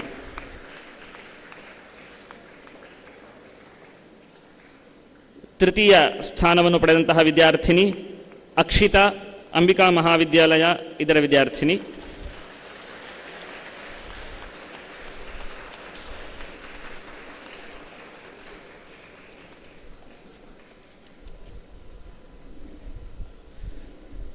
ಎರಡು ಹಂತಗಳಲ್ಲಿ ಏರ್ಪಡಿಸಲ್ಪಟ್ಟ ರಸಪ್ರಶ್ನೆ ಕಾರ್ಯಕ್ರಮದಲ್ಲಿ ಮೊದಲ ಹಂತದಿಂದ ತೆರೆಗೊಳಗೊಂಡಂತಹ 5 ವಿದ್ಯಾರ್ಥಿಗಳಿಗೆ, ಅಭ್ಯರ್ಥಿಗಳಿಗೆ ಸ್ಪರ್ಧೆಯನ್ನು ಏರ್ಪಡಿಸಲಾಗಿತ್ತು. ಇದರಲ್ಲಿ ಪ್ರಥಮ ಸ್ಥಾನವನ್ನು ಪಡೆದಂತಹ ಅಭ್ಯರ್ಥಿ ಅಂಕಿತಾ ಆಟಿ ಕುಕ್ಕೆ, ಕಟೀಲ್ ಅಶೋಕ್ ಪೈ ಕಾಲೇಜ್ ಶಿವಮೊಗ್ಗ ಇದರ ವಿದ್ಯಾರ್ಥಿನಿ, ಮೂಲತಃ ಮಂಜೇಶ್ವರ ತಾಲೂಕು ನಿವಾಸಿ.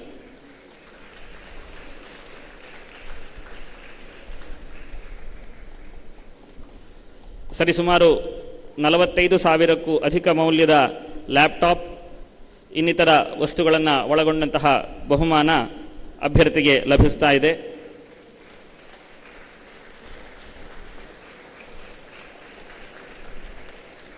ದ್ವಿತೀಯ ಬಹುಮಾನ ಅಕ್ಷತಾ ಬಿ. ಸಾರ್ವಜನಿಕರು ಕೂಡ ಈ ಸ್ಪರ್ಧೆಯಲ್ಲಿ ಭಾಗವಹಿಸುವಂತಹ ಅವಕಾಶ ಲಭಿಸಿತ್ತು.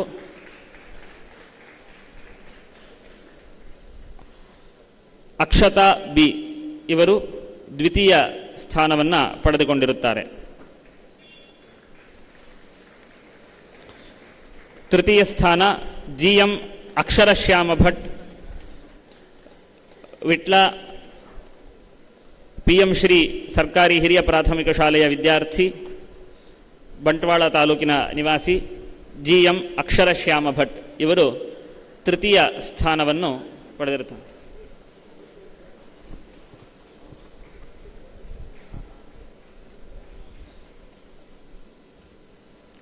ತೃತೀಯ ಸ್ಥಾನ ಅಕ್ಷರಶ್ಯಾಮ ಭಟ್. ಸಮಾಧಾನಕರ ಬಹುಮಾನವನ್ನು ಪಡೆದಂತಹ ಅಭ್ಯರ್ಥಿಗಳು ಮಾನ್ಯ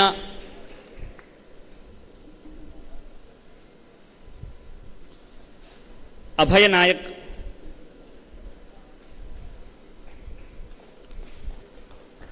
ಮಾನ್ಯ ಅಂಬಿಕಾ ಮಹಾವಿದ್ಯಾಲಯದ ವಿದ್ಯಾರ್ಥಿನಿ. ನಮಸ್ಕಾರವನ್ನು ಮಾಡಿ ಬಹುಮಾನವನ್ನು ಪಡೆದುಕೊಳ್ಳಬೇಕಾಗಿ ಕೇಳಿಕೊಳ್ತಾ ಇದ್ದೇನೆ. ಅಭಯ ನಾಯಕ್, ದೈವಿಕ್ ಶೆಟ್ಟಿ,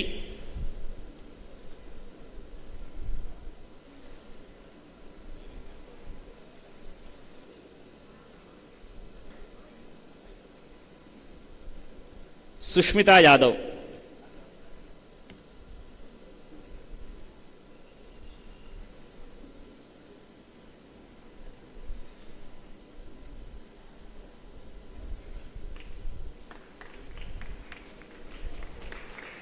ಸುಷ್ಮಿತಾ ಯಾದವ್.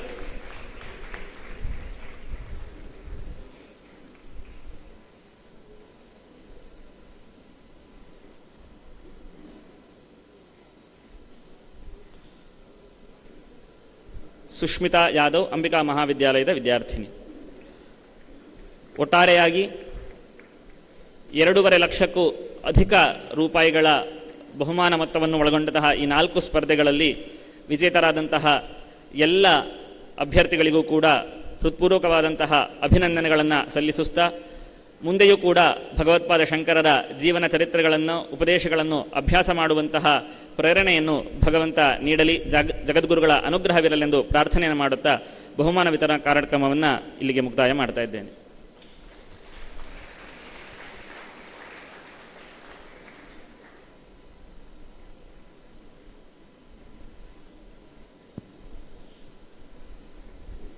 ಶಂಕರ ವಿಜಯ ಸ್ಪರ್ಧೆಯಲ್ಲಿ ಭಾಷಣ ವಿಭಾಗದ ಹಿರಿಯರ ವಿಭಾಗದಲ್ಲಿ ಪ್ರಥಮ ಸ್ಥಾನವನ್ನು ಗಳಿಸಿದಂತಹ ಸಿಂಚನಾ ಕಲ್ಲೂರಾಯ ಇದೀಗ ತಮ್ಮ ಭಾಷಣವನ್ನು ಪ್ರಸ್ತುತಪಡಿಸಲಿಕ್ಕಿದ್ದಾರೆ. ಶ್ರೀ ಗುರುಭ್ಯೋ ನಮಃ. ಗುರುಗಳ ಆಶೀರ್ವಾದವನ್ನ ಬೇಡುತ್ತಾ ನಾನಿಂದು ಶಂಕರ ಭಗವತ್ಪಾದರ ಜೀವನದಿಂದ ನಾಕಲಿತಂತಹ ಮೌಲ್ಯಗಳು ಎನ್ನುವಂತಹ ಅದ್ಭುತವಾದ ವಿಚಾರದ ಬಗ್ಗೆ ಒಂದೆರಡು ಮಾತುಗಳನ್ನಾಡಲು ನಿಮ್ಮ ಮುಂದೆ ಬಂದು ನಿಂತಿದ್ದೇನೆ. ಅವತೀರ್ಣಶ್ಚ ಕಾಲಾಟ್ಯಂ ಕೇದಾರಾಂತಃ ಚತುಷ್ಪೀಠ ಪ್ರತಿಷ್ಠಾನ ಜಯತಾ ಶಂಕರ ಗುರು. ತಾತ್ಪರ್ಯ, ಕಾಲಟಿಯಲ್ಲಿ ಅವತರಿಸಿ ಕೇದಾರದಲ್ಲಿ ಅಂತರ್ಧಾನರಾದಂತಹ 4 ಪೀಠಗಳ ಪ್ರತಿಷ್ಠಾಪನೆ ಮಾಡಿದಂತಹ ಜಗದ್ಗುರು ಶ್ರೀ ಶಂಕರಾಚಾರ್ಯರಿಗೆ ಜಯವಾಗಲಿ. ಆತ್ಮೀಯರೇ, ಇತಿಹಾಸದಲ್ಲಿ ಅದೆಷ್ಟೋ ರಾಜ ಮಹಾರಾಜರುಗಳು ಬಂದಿದ್ದಾರೆ, ಕವಿಗಳು ಬಂದಿದ್ದಾರೆ, ತತ್ವಶಾಸ್ತ್ರಜ್ಞರು ಬಂದಿದ್ದಾರೆ. ಆದರೆ ಶತಮಾನಗಳು ಕಳೆದ ನಂತರವೂ ಮನಸ್ಸಿನಲ್ಲಿ ಉಳಿಯುವಂತಹ ಹೆಸರುಗಳು ವಿರಳ. ಅಂತಹ ವಿರಳ ಹೆಸರುಗಳಲ್ಲಿ ಇಂದಿಗೂ ಧ್ರುವತಾರಿಯಂತೆ ಪ್ರಕಾಶಮಾನವಾಗಿ ಕಂಗೊಳಿಸುತ್ತಿರುವಂತಹ ತತ್ವಶಾಸ್ತ್ರದಲ್ಲಿ ಶಾಶ್ವತವಾಗಿ ಉಳಿಯುವಂತಹ ಹೆಸರು ಎಂದರೆ ಅದು ಜಗದ್ಗುರು ಶ್ರೀ ಶಂಕರಾಚಾರ್ಯರದ್ದು. 6ನೇ ವಯಸ್ಸಿಗೆ ವೇದದಲ್ಲಿ ಪಳಗಿ, 12ನೇ ವಯಸ್ಸಿಗೆ ಶಾಸ್ತ್ರದಲ್ಲಿ ಪಾರಂಗತರಾಗಿ, 16ನೇ ವಯಸ್ಸಿಗೆ ಗ್ರಂಥಗಳ ರಚನೆ ಮಾಡಿದಂತಹ ಅಸಾಧಾರಣ ವ್ಯಕ್ತಿತ್ವ ಶಂಕರಾಚಾರ್ಯರದು. ಇವರ ಜೀವನ ಮತ್ತು ಬೋಧನೆಗಳಿಂದ ಕಲಿಯುವಂತಹ ವಿಚಾರಗಳು ಹಲವಾರು. ಅವುಗಳಲ್ಲಿ ಕೆಲವೊಂದಿಷ್ಟನ್ನು ನಿಮ್ಮ ಜೊತೆ ಹಂಚಿಕೊಳ್ಳಲು ಇಚ್ಛಿಸುತ್ತಿದ್ದೇನೆ.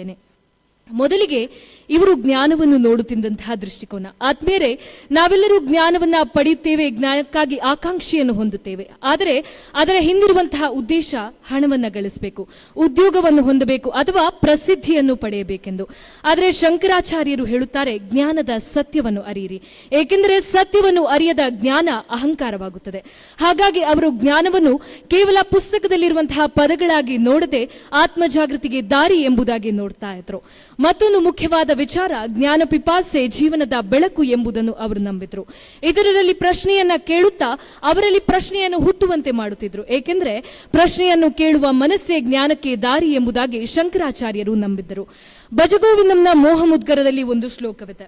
ಮೂಢ ಜಹೀಹಿ ಧನಾಗಮ ತೃಷ್ಟಂ ಕುರು ಸದ್ಬುದ್ಧಿ ಮನಸ್ಸಿ ವಿತೃಷ್ಟಂ ಎಲ್ಲಭಸೆ ನಿಜ ಕರ್ಮೋಪಾತಂ ವಿತ್ತಂ ತೇನ ವಿನೋದ್ಸಮ ಚಿತ್ತಂ. ತಾತ್ಪರ್ಯ, ಹೇ ಮೂಢನೆ, ಅತಿಯಾದ ಹಣವನ್ನು ಗಳಿಸುವಂತಹ ಅತಿಯಾದ ಆಸೆಯನ್ನು ಬಿಟ್ಟು ಬಿಡು, ಮನಸ್ಸಿನಲ್ಲಿ ಸದ್ಬುದ್ಧಿಯನ್ನು ಬೆಳೆಸಿಕೊ, ನಿಮ್ಮ ಕರ್ಮಾನುಸಾರ ದೊರೆಯುವಂತಹ ಫಲವನ್ನ ಆನಂದಿಸು, ಅದುವೇ ನಿಜವಾದ ಜೀವನ ಎಂದು.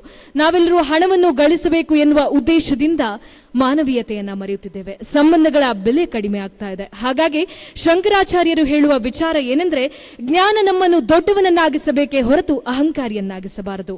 ಇನ್ನು ಶಂಕರಾಚಾರ್ಯರಲ್ಲಿ ಅಗಾಧವಾದ ಜ್ಞಾನವಿತ್ತು, ಶಕ್ತಿ ಇತ್ತು, ಅಷ್ಟೇ ಸಮೃದ್ಧವಾದ ಕರುಣೆ ಅವರಲ್ಲಿ ಜಾಗೃತವಾಗಿತ್ತು.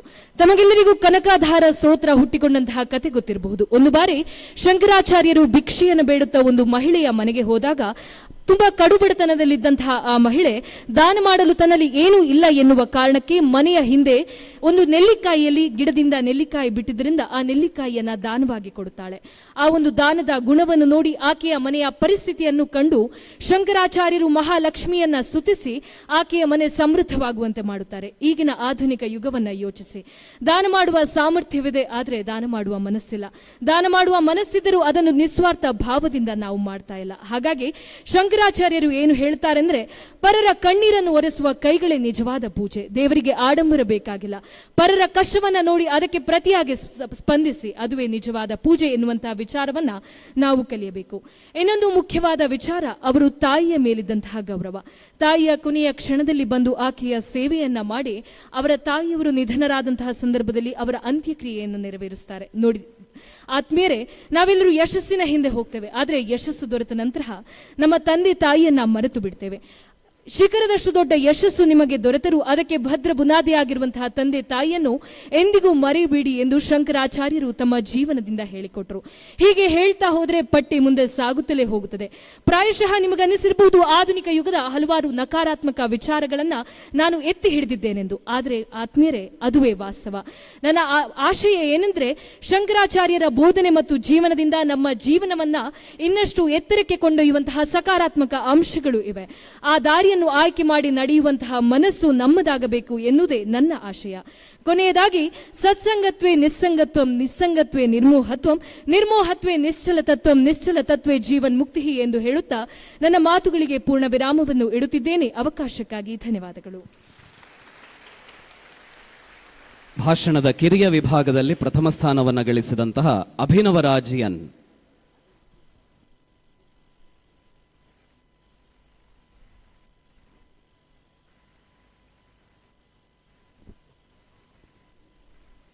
ಎಲ್ಲರಿಗೂ ನಮಸ್ಕಾರ.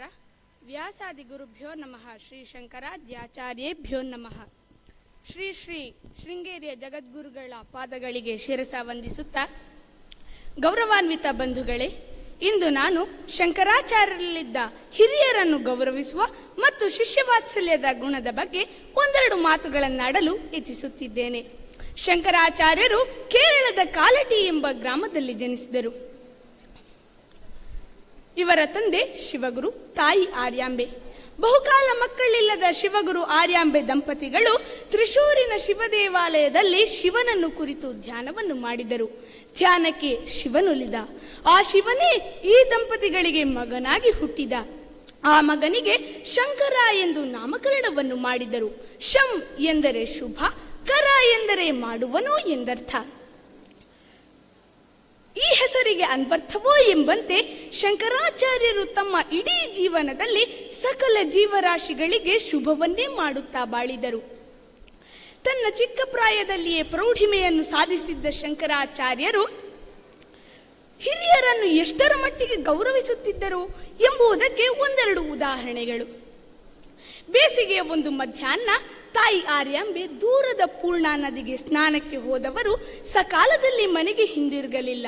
ಹುಡುಕಿಕೊಂಡು ಹೋದ ಶಂಕರಾಚಾರ್ಯರು ದಾರಿ ಮಧ್ಯದಲ್ಲಿ ಮೂರ್ಛಿತಳಾಗಿ ಬಿದ್ದಿದ್ದ ತನ್ನ ಅಮ್ಮನನ್ನು ನೋಡುತ್ತಾರೆ. ಆಕೆಯನ್ನು ಎತ್ತಿಕೊಂಡು ಮನೆಗೆ ಕರೆತರುತ್ತಾರೆ. ಅದೇ ಸ್ಥಿತಿಯಲ್ಲಿ ಶಂಕರಾಚಾರ್ಯರು ನದಿ ದೇವತೆಯನ್ನು ಪ್ರಾರ್ಥಿಸಿ ಪೂರ್ಣಾ ನದಿಯನ್ನು ಅವರ ಮನೆಯ ಪಕ್ಕದಲ್ಲಿಯೇ ಹರಿಯುವಂತೆ ಮಾಡಿದರು. ಅಮ್ಮನಿಗಾಗಿ ನದಿ ಹರಿಯುವ ಸ್ಥಿತಿಯನ್ನೇ ಬದಲಾಯಿಸಿದರಲ್ಲ ಶಂಕರರು. ಆಹಾ, ಎಂತಹ ಭಕ್ತಿ ಗೌರವ! ಇನ್ನೊಂದು ಘಟನೆ. ಶಂಕರಾಚಾರ್ಯರು ಸನ್ಯಾಸಿಯಾಗಲು ಹೋದಾಗ ಅವರ ಮಾತೆಯ ಮುಖಭಾವವನ್ನು ಅರ್ಥೈಸಿಕೊಂಡ ಶಂಕರಾಚಾರ್ಯರು, ಮಾತೆ, ನಿನ್ನ ಏಕೈಕ ಪುತ್ರನಾದ ನಾನು ಸನ್ಯಾಸಿಯಾದೆನೆಂದು ಉತ್ತರ ಕ್ರಿಯೆಯನ್ನು ಯಾರು ಮಾಡುವರು ಎಂದು ನೀನು ಕೊರಗುವುದು ಬೇಡ. ನಿನ್ನ ಅಂತ್ಯಕಾಲದಲ್ಲಿ ನಾನು ಎಲ್ಲೇ ಇದ್ದರೂ ನಿನ್ನ ಬಳಿಗೆ ಬಂದು ನಿನ್ನ ಅಂತ್ಯೇಷ್ಟಿ ಸಂಸ್ಕಾರವನ್ನು ಮಾಡುತ್ತೇನೆ ಎಂದು ಮಾತು ಕೊಟ್ಟರು. ಬಂಧುಗಳೇ, ಶಂಕರಾಚಾರ್ಯರು ಮಾತು ಕೊಟ್ಟದ್ದು ಮಾತ್ರವಲ್ಲ, ಮಾತಿಗೆ ತಕ್ಕಂತೆ ನಡೆದರು. ತಾಯಿಯ ಅಂತ್ಯಕಾಲದಲ್ಲಿ ಮಾತೆಯ ಬಳಿಗೆ ಬಂದು ಆಕೆಯ ಮನವನ್ನೆರೆತು ಮಹಾವಿಷ್ಣುವಿನ ದಿವ್ಯ ದರ್ಶನದ ಭಾಗ್ಯವನ್ನು ಕರುಣಿಸಿದರು. ಮಾತೆಯ ಮೃತದೇಹವನ್ನು ತಾವೇ ಎತ್ತಿ ಚಿತೆಯ ಮೇಲಿರಿಸಿ ಬೆಂಕಿ ಇಟ್ಟರು. ಅಂತ್ಯಕ್ರಿಯಾ ವಿಧಿಗಳನ್ನೆಲ್ಲವನ್ನೂ ಮಾಡಿದರು. ಕೊಟ್ಟ ಮಾತಿಗೆ ತಪ್ಪದೆ ತಾಯಿಗೆ ಕೊಟ್ಟ ಮಾತನ್ನು ಗೌರವಿಸಿ ನಡೆದರು. ಜೊತೆಗೆ ಜಗತ್ತಿಗೆ ಹೊಸ ದಾರಿಯನ್ನು ತೋರಿದರು. ಇನ್ನು ಗುರುಗಳಿಗೆ ಕೊಟ್ಟ ಗೌರವದ ಬಗ್ಗೆ ಒಂದು ಘಟನೆ. ಸನ್ಯಾಸ ದೀಕ್ಷೆಯನ್ನು ನೀಡಿದ ಗುರುಗಳಾದ ಗೋವಿಂದ ಭಗವತ್ಪಾದರೊಂದಿಗೆ ಶಂಕರಾಚಾರ್ಯರು ನರ್ಮದಾ ನದಿ ತೀರದಲ್ಲಿ ಬದುಕುತ್ತಿದ್ದ ಸಂದರ್ಭ. ಒಂದು ದಿನ ಜೋರಾಗಿ ಮಳೆ ಬಂದ ಕಾರಣ ನರ್ಮದಾ ನದಿಯು ಉಕ್ಕಿ ಹರಿಯತೊಡಗಿತು. ತಪದಿಂದ ಎಚ್ಚೆತ್ತ ಶಂಕರಾಚಾರ್ಯರು ಗುರುಗಳಿಗೆ ತೊಂದರೆಯಾಗಿರಬಹುದೇ ಎಂದು ಯೋಚಿಸಿ ಗುರುಗಳಿದ್ದ ಗವಿಯತ್ತ ಓಡೋಡಿ ಬಂದರು. ಪರಿಸ್ಥಿತಿಯನ್ನು ಅರ್ಥ ಮಾಡಿಕೊಂಡ ಶಂಕರಾಚಾರ್ಯರು ತಮ್ಮ ಕೈಯಲ್ಲಿದ್ದ ಕಮಂಡಲವನ್ನು ಗವಿಯ ದ್ವಾರದಲ್ಲಿರಿಸಿ ಮಂತ್ರಗಳನ್ನು ಜಪಿಸಿ ಪ್ರವಾಹವನ್ನು ಕಮಂಡಲದಲ್ಲಿಯೇ ಸೇರುವಂತೆ ಮಾಡಿ ಗುರುಗಳನ್ನು ರಕ್ಷಿಸಿದರು. ಇಂತಹ ಅನುಪಮ ಗುರುಭಕ್ತಿ ಶಂಕರಾಚಾರ್ಯರದು. ಇನ್ನು ಶಂಕರಾಚಾರ್ಯರ ಶಿಷ್ಯ ವಾತ್ಸಲ್ಯ ಅಪರಿಮಿತವಾದುದು. ಅವರಿಗೆ ಅಪಾರ ಸಂಖ್ಯೆಯ ಶಿಷ್ಯಂದಿರಿದ್ದರು. ಯಾವುದೇ ಭೇದ ಭಾವವೆಣಿಸದೆ ಎಲ್ಲರನ್ನೂ ಸಮಾನರಾಗಿ ಕಾಣುತ್ತಿದ್ದ ಯತಿಶ್ರೇಷ್ಠರಿವರು. ಶಂಕರಾಚಾರ್ಯರ ಶಿಷ್ಯ ವಾತ್ಸಲ್ಯಕ್ಕೆ, ಮಾನವ ಪ್ರೀತಿಗೆ ಒಂದೆರಡು ಉದಾಹರಣೆಗಳು. ಶಂಕರಾಚಾರ್ಯರು ಬದರಿಯಲ್ಲಿದ್ದಾಗ ನದಿಯ ಆಚೆ ಕಡೆ ಇದ್ದ ಸನಂದನನನ್ನು ಶಂಕರಾಚಾರ್ಯರು ಕರೆಯುತ್ತಾರೆ. ಗುರುಗಳು ಕರೆದರಲ್ಲ ಎಂದು ಸನಂದನನು ನದಿಯ ನೀರನ್ನು ಲೆಕ್ಕಿಸದೆ ನದಿ ದಾಟಲು ಪ್ರಾರಂಭಿಸುತ್ತಾನೆ. ಛೇ, ನನ್ನ ಶಿಷ್ಯ ಮುಳುಗಿ ಹೋಗುವನಲ್ಲ ಎಂದು ಯೋಚಿಸಿದ ಶಂಕರಾಚಾರ್ಯರು ಕೂಡಲೇ ನದಿ ದೇವತೆಯನ್ನು ಪ್ರಾರ್ಥಿಸಿ ಸನಂದನನ್ನು ಪಾದವಿಟ್ಟಲ್ಲೆಲ್ಲ ಬಿಳಿ ಕಮಲಗಳು ಅರಳಿ ಆತನನ್ನು ರಕ್ಷಿಸುವಂತೆ ಮಾಡಿದರು. ಎಂತಹ ಶಿಷ್ಯ ವಾತ್ಸಲ್ಯ ಶಂಕರಾಚಾರ್ಯರದು. ಇನ್ನೊಂದು ಘಟನೆ. ಪ್ರತಿದಿನ ಪ್ರವಚನವನ್ನು ಕೇಳಲು ಬರುತ್ತಿದ್ದ ಶಂಕರಾಚಾರ್ಯರ ಸೇವೆಯನ್ನು ಮಾಡುತ್ತಿದ್ದ ಗಿರಿಯು ಒಂದು ದಿನ ಪ್ರವಚನವನ್ನು ಕೇಳಲು ಬರಲಿಲ್ಲ. ಇದನ್ನು ಕಂಡ ಶಂಕರಾಚಾರ್ಯರು ಆ ದಿನದ ಪ್ರವಚನವನ್ನೇ ಆರಂಭಿಸಲಿಲ್ಲ. ಕೂಡಲೇ ತಮ್ಮ ಜ್ಞಾನ ದೃಷ್ಟಿಯನ್ನು ಗಿರಿಯ ಕಡೆಗೆ ಹಾಯಿಸಿದರು. ಗಿರಿಗೆ ಜ್ಞಾನೋದಯವಾಗಿ ಶಂಕರಾಚಾರ್ಯರ ಬಳಿ ಓಡೋಡಿ ಬಂದು ತೋಟಕ ಛಂದಸ್ಸಿನಲ್ಲಿ ಶ್ಲೋಕಗಳನ್ನು ಹೇಳಲು ಪ್ರಾರಂಭಿಸಿದನು. ಇದನ್ನು ಕಂಡ ಶಂಕರಾಚಾರ್ಯರು ಆತನಿಗೆ ತೋಟಕಾಚಾರ್ಯ ಎಂಬ ಹೆಸರನ್ನಿಟ್ಟು ಆತನನ್ನು ತಮ್ಮ ಶಿಷ್ಯನನ್ನಾಗಿಸಿದರು. ಬಾಲಕ ಹಸ್ತಾಮಲಕನಾದದ್ದು, ಮಂಡನ ಮಿಶ್ರರು ಸುರೇಶ್ವರಾಚಾರ್ಯರಾದದ್ದು ಶಂಕರಾಚಾರ್ಯರ ಶಿಷ್ಯವಾತ್ಸಲ್ಯಕ್ಕೆ ಮೇರು ಉದಾಹರಣೆಯಲ್ಲವೇ? ಇನ್ನು ಬಂಧುಗಳೇ, ನಾನೀಗ ಶಂಕರಾಚಾರ್ಯರ ಜೀವನದ ಕೆಲವೇ ಘಟನೆಗಳನ್ನಷ್ಟೇ ಹೇಳಿದ್ದೇನೆ. ಆದರೆ ಶಂಕರಾಚಾರ್ಯರು ತಮ್ಮ ಜೀವನ ಪರ್ಯಂತ ಹಿರಿಯರನ್ನು ಗೌರವಿಸುತ್ತಾ ಶಿಷ್ಯರನ್ನು ಪ್ರೀತಿಯಿಂದ ಕಾಣುತ್ತಾ ಬಾಳಿದರು. ಇವರ ಜೀವನ ನಮಗೆಲ್ಲರಿಗೂ ಆದರ್ಶ, ಅನುಕರಣೀಯ. ಇಂತಹ ಮಹಾಗುರುಗಳ ಪಾದಗಳಿಗೆ ನಾನು ಶಿರಬಾಗಿ ವಂದಿಸುತ್ತಿದ್ದೇನೆ.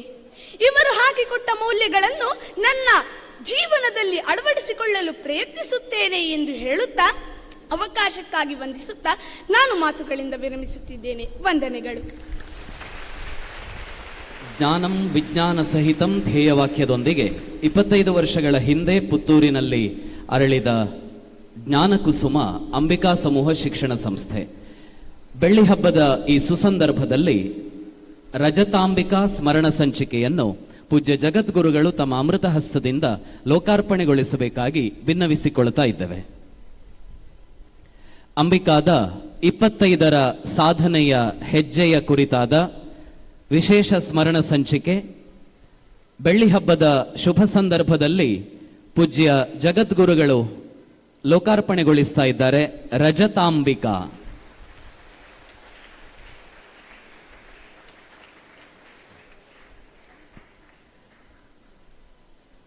ಅಂಬಿಕಾ ಸಮೂಹ ಶಿಕ್ಷಣ ಸಂಸ್ಥೆಗಳ ಸಾರಥ್ಯದಲ್ಲಿ ಸಂಚಾರಿ ತಂತ್ರಾಂಶವೊಂದು ರೂಪುಗೊಂಡಿದೆ. ನಾವಿಕ. ಮುಂದಿನ ದಿವಸಗಳಲ್ಲಿ ತಾವು ಪುತ್ತೂರಿನಾದ್ಯಂತ ಸುತ್ತಾಡಬೇಕು ಅಂತ ಇದ್ರೆ ಹಿಂದೂ ಸಂಪರ್ಕ ಸಾರಿಗೆ ನಾವಿಕವನ್ನ ಇವತ್ತು ಪೂಜ್ಯ ಗುರುಗಳು ಲೋಕಾರ್ಪಣೆ ಮಾಡ್ತಾ ಇದ್ದಾರೆ. ಹಿಂದೂ ಸಂಚಾರಿ ತಂತ್ರಾಂಶ ನಾವಿಕ.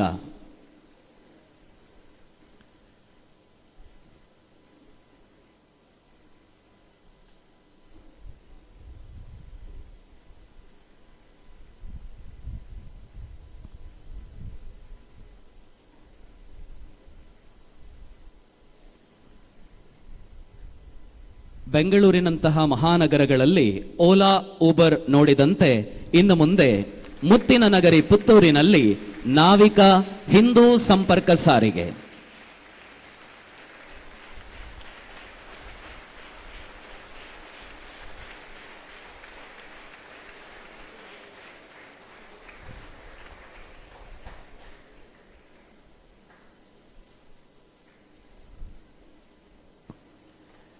ಅಂಬಿಕಾದ ರಜತ ಮಹೋತ್ಸವದ ಸುಸಂದರ್ಭದ ನಿಮಿತ್ತ ಮಕ್ಕಳಲ್ಲಿ ಭಾರತೀಯತೆ ಹಾಗೂ ಧಾರ್ಮಿಕ ಶ್ರದ್ಧೆಯನ್ನ ಹುಟ್ಟುಹಾಕುವ ಚಿಂತನೆಯೊಂದಿಗೆ ಶ್ಲೋಕ ಭಾರತಿ ಸ್ಪರ್ಧೆಯನ್ನ ಕಳೆದ ನವೆಂಬರ್ ತಿಂಗಳಲ್ಲಿ ಆಯೋಜಿಸಲಾಗಿತ್ತು.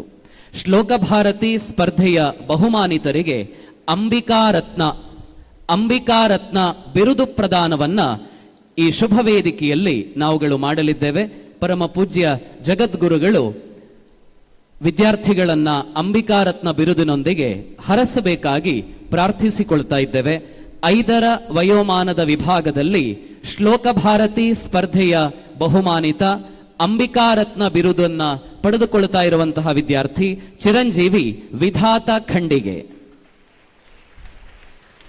5ರ ವಯೋಮಾನದ ವಿಭಾಗದಲ್ಲಿ ಚಿರಂಜೀವಿ ವಿಧಾತ ಖಂಡಿಗೆ.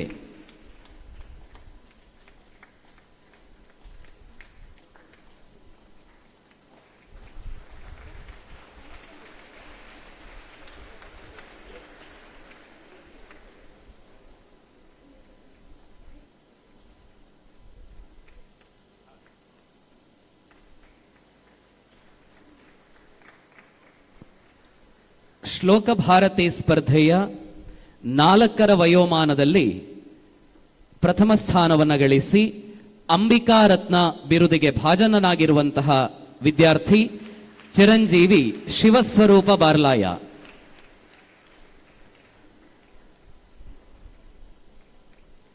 4ರ ವಯೋಮಾನದಲ್ಲಿ ಅಂಬಿಕಾ ರತ್ನ ಬಿರುದನ್ನ ಪಡೆದುಕೊಳ್ತಾ ಇರುವಂತಹ ವಿದ್ಯಾರ್ಥಿ ಚಿರಂಜೀವಿ ಶಿವಸ್ವರೂಪ ಬಾರ್ಲಾಯ.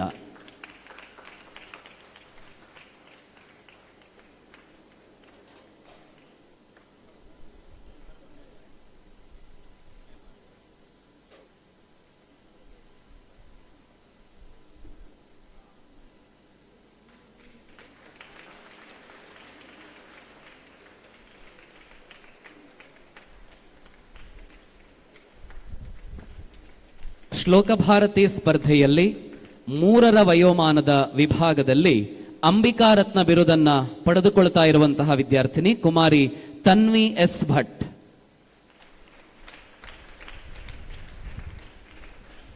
ಶ್ಲೋಕ ಭಾರತಿ ಸ್ಪರ್ಧೆಯ 3ರ ವಯೋಮಾನದ ವಿಭಾಗದ ಅಂಬಿಕಾ ರತ್ನ ಪ್ರಶಸ್ತಿಗೆ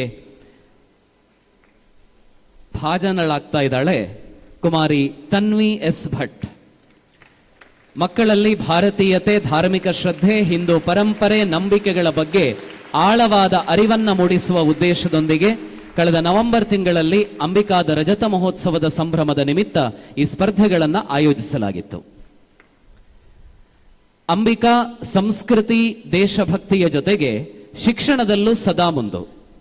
ಈ ಬಾರಿಯ ದ್ವಿತೀಯ PUC ವಾರ್ಷಿಕ ಪರೀಕ್ಷೆಯಲ್ಲಿ ಹಾಜರಾದಂತಹ 448 ವಿದ್ಯಾರ್ಥಿಗಳಲ್ಲಿ 363 ವಿದ್ಯಾರ್ಥಿಗಳು ವಿಶೇಷ ಶ್ರೇಣಿಯಲ್ಲಿ ಉತ್ತೀರ್ಣರಾಗಿದ್ದು, ಸಂಸ್ಥೆಯ 25 ವರ್ಷಗಳ ಪಯಣದಲ್ಲಿ ಹೊಸ ದಾಖಲೆಯನ್ನ ವಿದ್ಯಾರ್ಥಿಗಳು ನಿರ್ಮಿಸಿ 75% ಅಧಿಕ ವಿದ್ಯಾರ್ಥಿಗಳು ವಿಶೇಷ ಶ್ರೇಣಿಯಲ್ಲಿ ಉತ್ತೀರ್ಣರಾಗಿದ್ದಾರೆ.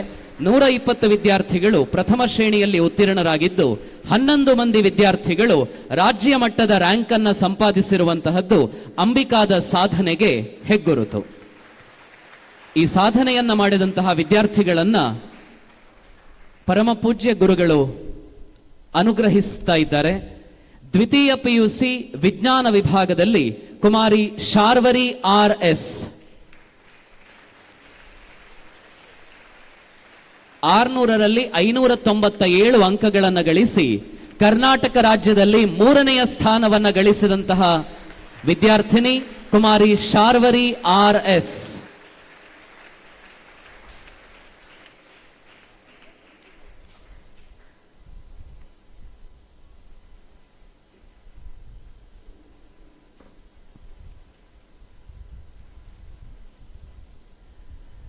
ವಾಣಿಜ್ಯ ವಿಭಾಗದಲ್ಲಿ ಮೊದಲ ಸ್ಥಾನವನ್ನ ಪಡೆದಂತಹ ವಿದ್ಯಾರ್ಥಿನಿ ಕುಮಾರಿ ಪ್ರತೀಕ್ಷಾ ಶೆಣೈ. JEE ಮೇನ್ ಪರೀಕ್ಷೆಯಲ್ಲಿ 98.5633% ಮೂಲಕ ಅದ್ವಿತೀಯ ಸಾಧನೆಯನ್ನ ಮಾಡಿದಂತಹ ವಿದ್ಯಾರ್ಥಿ ಚಿರಂಜೀವಿ ಶ್ರೇಯಸ್ ಎಂ.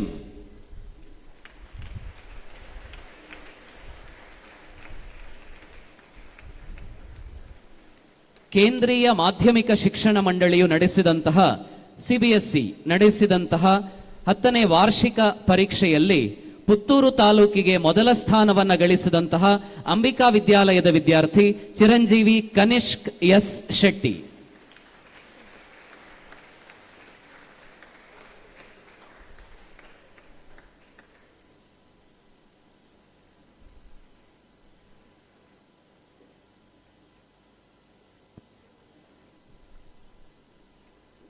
ಇದೀಗ ಅಂಬಿಕಾದ 25ರ ಹಾದಿಯ ಮೈಲುಗಲ್ಲುಗಳ ವಿಶೇಷ ಕಿರುಚಿತ್ರ ನಿಮ್ಮ ಮುಂದೆ.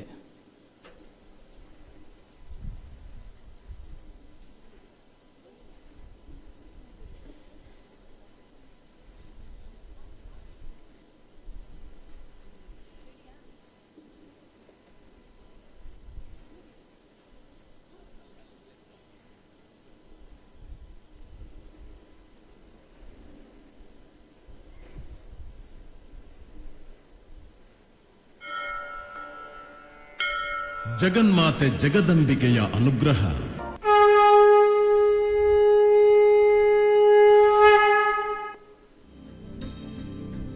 ಶ್ರೀ ಕ್ಷೇತ್ರ ಶೃಂಗೇರಿಯ ಉಭಯ ಜಗದ್ಗುರುಗಳ ಆಶೀರ್ವಾದ. ರಾಷ್ಟ್ರ ಮೊದಲು ರಾಷ್ಟ್ರ ಮಿಗಿಲು ಎಂಬ ಕಲ್ಪನೆಯ ತಳಹದಿ ಮಾತ್ರವಲ್ಲದೆ ಜ್ಞಾನ ವಿಜ್ಞಾನ ಸಹಿತಂ ಎಂಬ ಉದಾತ್ತ ಚಿಂತನೆಯಡಿ ಸುಮಾರು 2.5 ದಶಕಗಳ ಹಿಂದೆ ಆರಂಭಗೊಂಡ ಪುತ್ತೂರಿನ ಅಂಬಿಕಾ ವಿದ್ಯಾಸಂಸ್ಥೆಗಳು ಇದೀಗ ಗುಣಮಟ್ಟದ ಶಿಕ್ಷಣಕ್ಕೆ ಹೆಸರಾಗಿರುವುದಲ್ಲದೆ ಉತ್ಕೃಷ್ಟ ಶಿಕ್ಷಣದ ಕಂಪನ್ನು ರಾಷ್ಟ್ರವ್ಯಾಪಿಯಾಗಿ ಪಸರಿಸುತ್ತಿವೆ. 1999 ಇಸವಿಯ ಸುಮಾರಿಗೆ ಪುತ್ತೂರಿನ ಅನುರಾಗ ವಠಾರದಲ್ಲಿ ಸಣ್ಣ ಕೊಠಡಿಯೊಂದರಲ್ಲಿ ಕೋಚಿಂಗ್ ಸೆಂಟರ್ ತೆರೆದು ಒಬ್ಬ ವಿದ್ಯಾರ್ಥಿಯ ಮೂಲಕ ವಿದ್ಯಾ ಪ್ರಸರಣ ಕ್ಷೇತ್ರಕ್ಕೆ ಅಡಿಯಿಟ್ಟ ಅಂಬಿಕಾ ವಿದ್ಯಾಲಯ ತದನಂತರ 2002ರಲ್ಲಿ ನೆಲ್ಲಿಕಟ್ಟೆಯ ಸ್ವಂತ ಕಟ್ಟಡದಿಂದ ಕಾರ್ಯಾಚರಿಸಲು ಪ್ರಾರಂಭಿಸಿತು. ದಶಕವೊಂದರ ಕಾಲ ಎಂಜಿನಿಯರಿಂಗ್, ಮೆಡಿಕಲ್ ಮೊದಲಾದ ಕೋರ್ಸ್ಗಳಿಗೆ ಸಂಬಂಧಿಸಿದಂತೆ ಸುತ್ತಮುತ್ತಲಿನ ವಿದ್ಯಾರ್ಥಿಗಳಿಗೆ ಅಭೂತಪೂರ್ವ ತರಬೇತಿಯನ್ನು ನೀಡುವ ಅಂಬಿಕಾ ಮೂಲಕ ಜನಮನದಲ್ಲಿ ಸ್ಥಾಯಿಯಾಗಲಾರಂಭಿಸಿತು. ಅಂಬಿಕಾ ವಿದ್ಯಾಲಯದ ಶೈಕ್ಷಣಿಕ ಗುಣಮಟ್ಟ ಮುಂದೆ 2010ರಲ್ಲಿ ನೆಲ್ಲಿಕಟ್ಟೆಯಲ್ಲಿ ಪದವಿ ಪೂರ್ವ ವಿದ್ಯಾಲಯವೊಂದರ ಉಗಮಕ್ಕೆ ಕಾರಣವಾಯಿತು. ತದನಂತರ ಅಂಬಿಕಾ ಶಿಕ್ಷಣ ಕ್ಷೇತ್ರದಲ್ಲಿ ಒಂದೊಂದೇ ಮಜಲನ್ನೇರುತ್ತಾ ಬಂದಿರುವುದು ಇದೀಗ ರಜತ ಇತಿಹಾಸವಾಗಿ ನಮ್ಮ ಕಣ್ಣ ಮುಂದಿದೆ. ಶೃಂಗೇರಿ ಜಗದ್ಗುರುಗಳಾದ ಶ್ರೀ ಶ್ರೀ ಭಾರತೀ ತೀರ್ಥ ಮಹಾಸನ್ನಿಧಾನಗಳವರು ಹಾಗೂ ತತ್ಕರ ಕಮಲ ಸಂಜಾತರಾದ ಶ್ರೀ ಶ್ರೀ ವಿಧುಶೇಖರ ಭಾರತೀ ಸನ್ನಿಧಾನಗಳವರ ಪೂರ್ಣ ಆಶೀರ್ವಾದದೊಂದಿಗೆ ಅಂಬಿಕಾ ಸಮೂಹ ಸಂಸ್ಥೆಗಳು ಬೆಳೆದು ಬಂದಿವೆ. ಅಂಬಿಕಾ ವಿದ್ಯಾಲಯದ ನಾಮಫಲಕವನ್ನು ಜಗದ್ಗುರುಗಳಾದ ಶ್ರೀ ಶ್ರೀ ಭಾರತೀ ತೀರ್ಥ ಮಹಾಸನ್ನಿಧಾನಗಳವರು 2014ರಲ್ಲಿ ಅನಾವರಣಗೊಳಿಸಿ ಹರಸಿದ್ದರು. 2016ರಲ್ಲಿ ಬಪ್ಪಳಿಗೆಯ ಅಂಬಿಕಾ ವಸತಿಯುತ ಪದವಿ ಪೂರ್ವ ವಿದ್ಯಾಲಯವನ್ನು ಉಭಯ ಜಗದ್ಗುರುಗಳು ತಮ್ಮ ದಿವ್ಯ ಹಸ್ತಗಳಿಂದ ಉದ್ಘಾಟಿಸಿ ಲೋಕಾರ್ಪಣೆಗೊಳಿಸಿದ್ದು ಪುಣ್ಯ ವಿಶೇಷ. 2019ರಲ್ಲಿ ಬಪ್ಪಳಿಗೆಯಲ್ಲಿ ಅಂಬಿಕಾ ಮಹಾವಿದ್ಯಾಲಯವನ್ನು ಶ್ರೀ ಶ್ರೀ ವಿಧುಶೇಖರ ಭಾರತೀ ಸನ್ನಿಧಾನಗಳವರು ಲೋಕಕ್ಕೆ ಸಮರ್ಪಿಸಿದ್ದರು. 2021ರಲ್ಲಿ ಅಂಬಿಕಾ ವಿದ್ಯಾಲಯಕ್ಕೆ CBSE ಸ್ಥಾನಮಾನ ದೊರಕಿದಾಗ ವಿದ್ಯಾಲಯದ ನೂತನ ನಾಮಫಲಕವನ್ನು ಶೃಂಗೇರಿಯಲ್ಲಿ ಶ್ರೀ ಶ್ರೀ ವಿಧುಶೇಖರ ಭಾರತೀ ಸನ್ನಿಧಾನಗಳವರು ಅನಾವರಣಗೊಳಿಸಿದ್ದರು. ಅಂತೆಯೇ 2024ರಲ್ಲಿ ಅಂಬಿಕಾ ವಿದ್ಯಾಲಯ CBSE ಸಂಸ್ಥೆಯ ದಶಮಾನೋತ್ಸವ ಕಾರ್ಯಕ್ರಮದ ಸಮಾರೋಪ ಸಮಾರಂಭಕ್ಕೆ ಶ್ರೀ ಶ್ರೀ ವಿಧುಶೇಖರ ಭಾರತೀ ಸನ್ನಿಧಾನಗಳವರು ಆಗಮಿಸಿ ಹರಸಿದ್ದರು. ಹೀಗೆ ಉಭಯ ಜಗದ್ಗುರುಗಳ ಕೃಪೆ ಅಂಬಿಕಾ ಪರಿಸರವನ್ನು ಕೃತಾರ್ಥಗೊಳಿಸಿದೆ.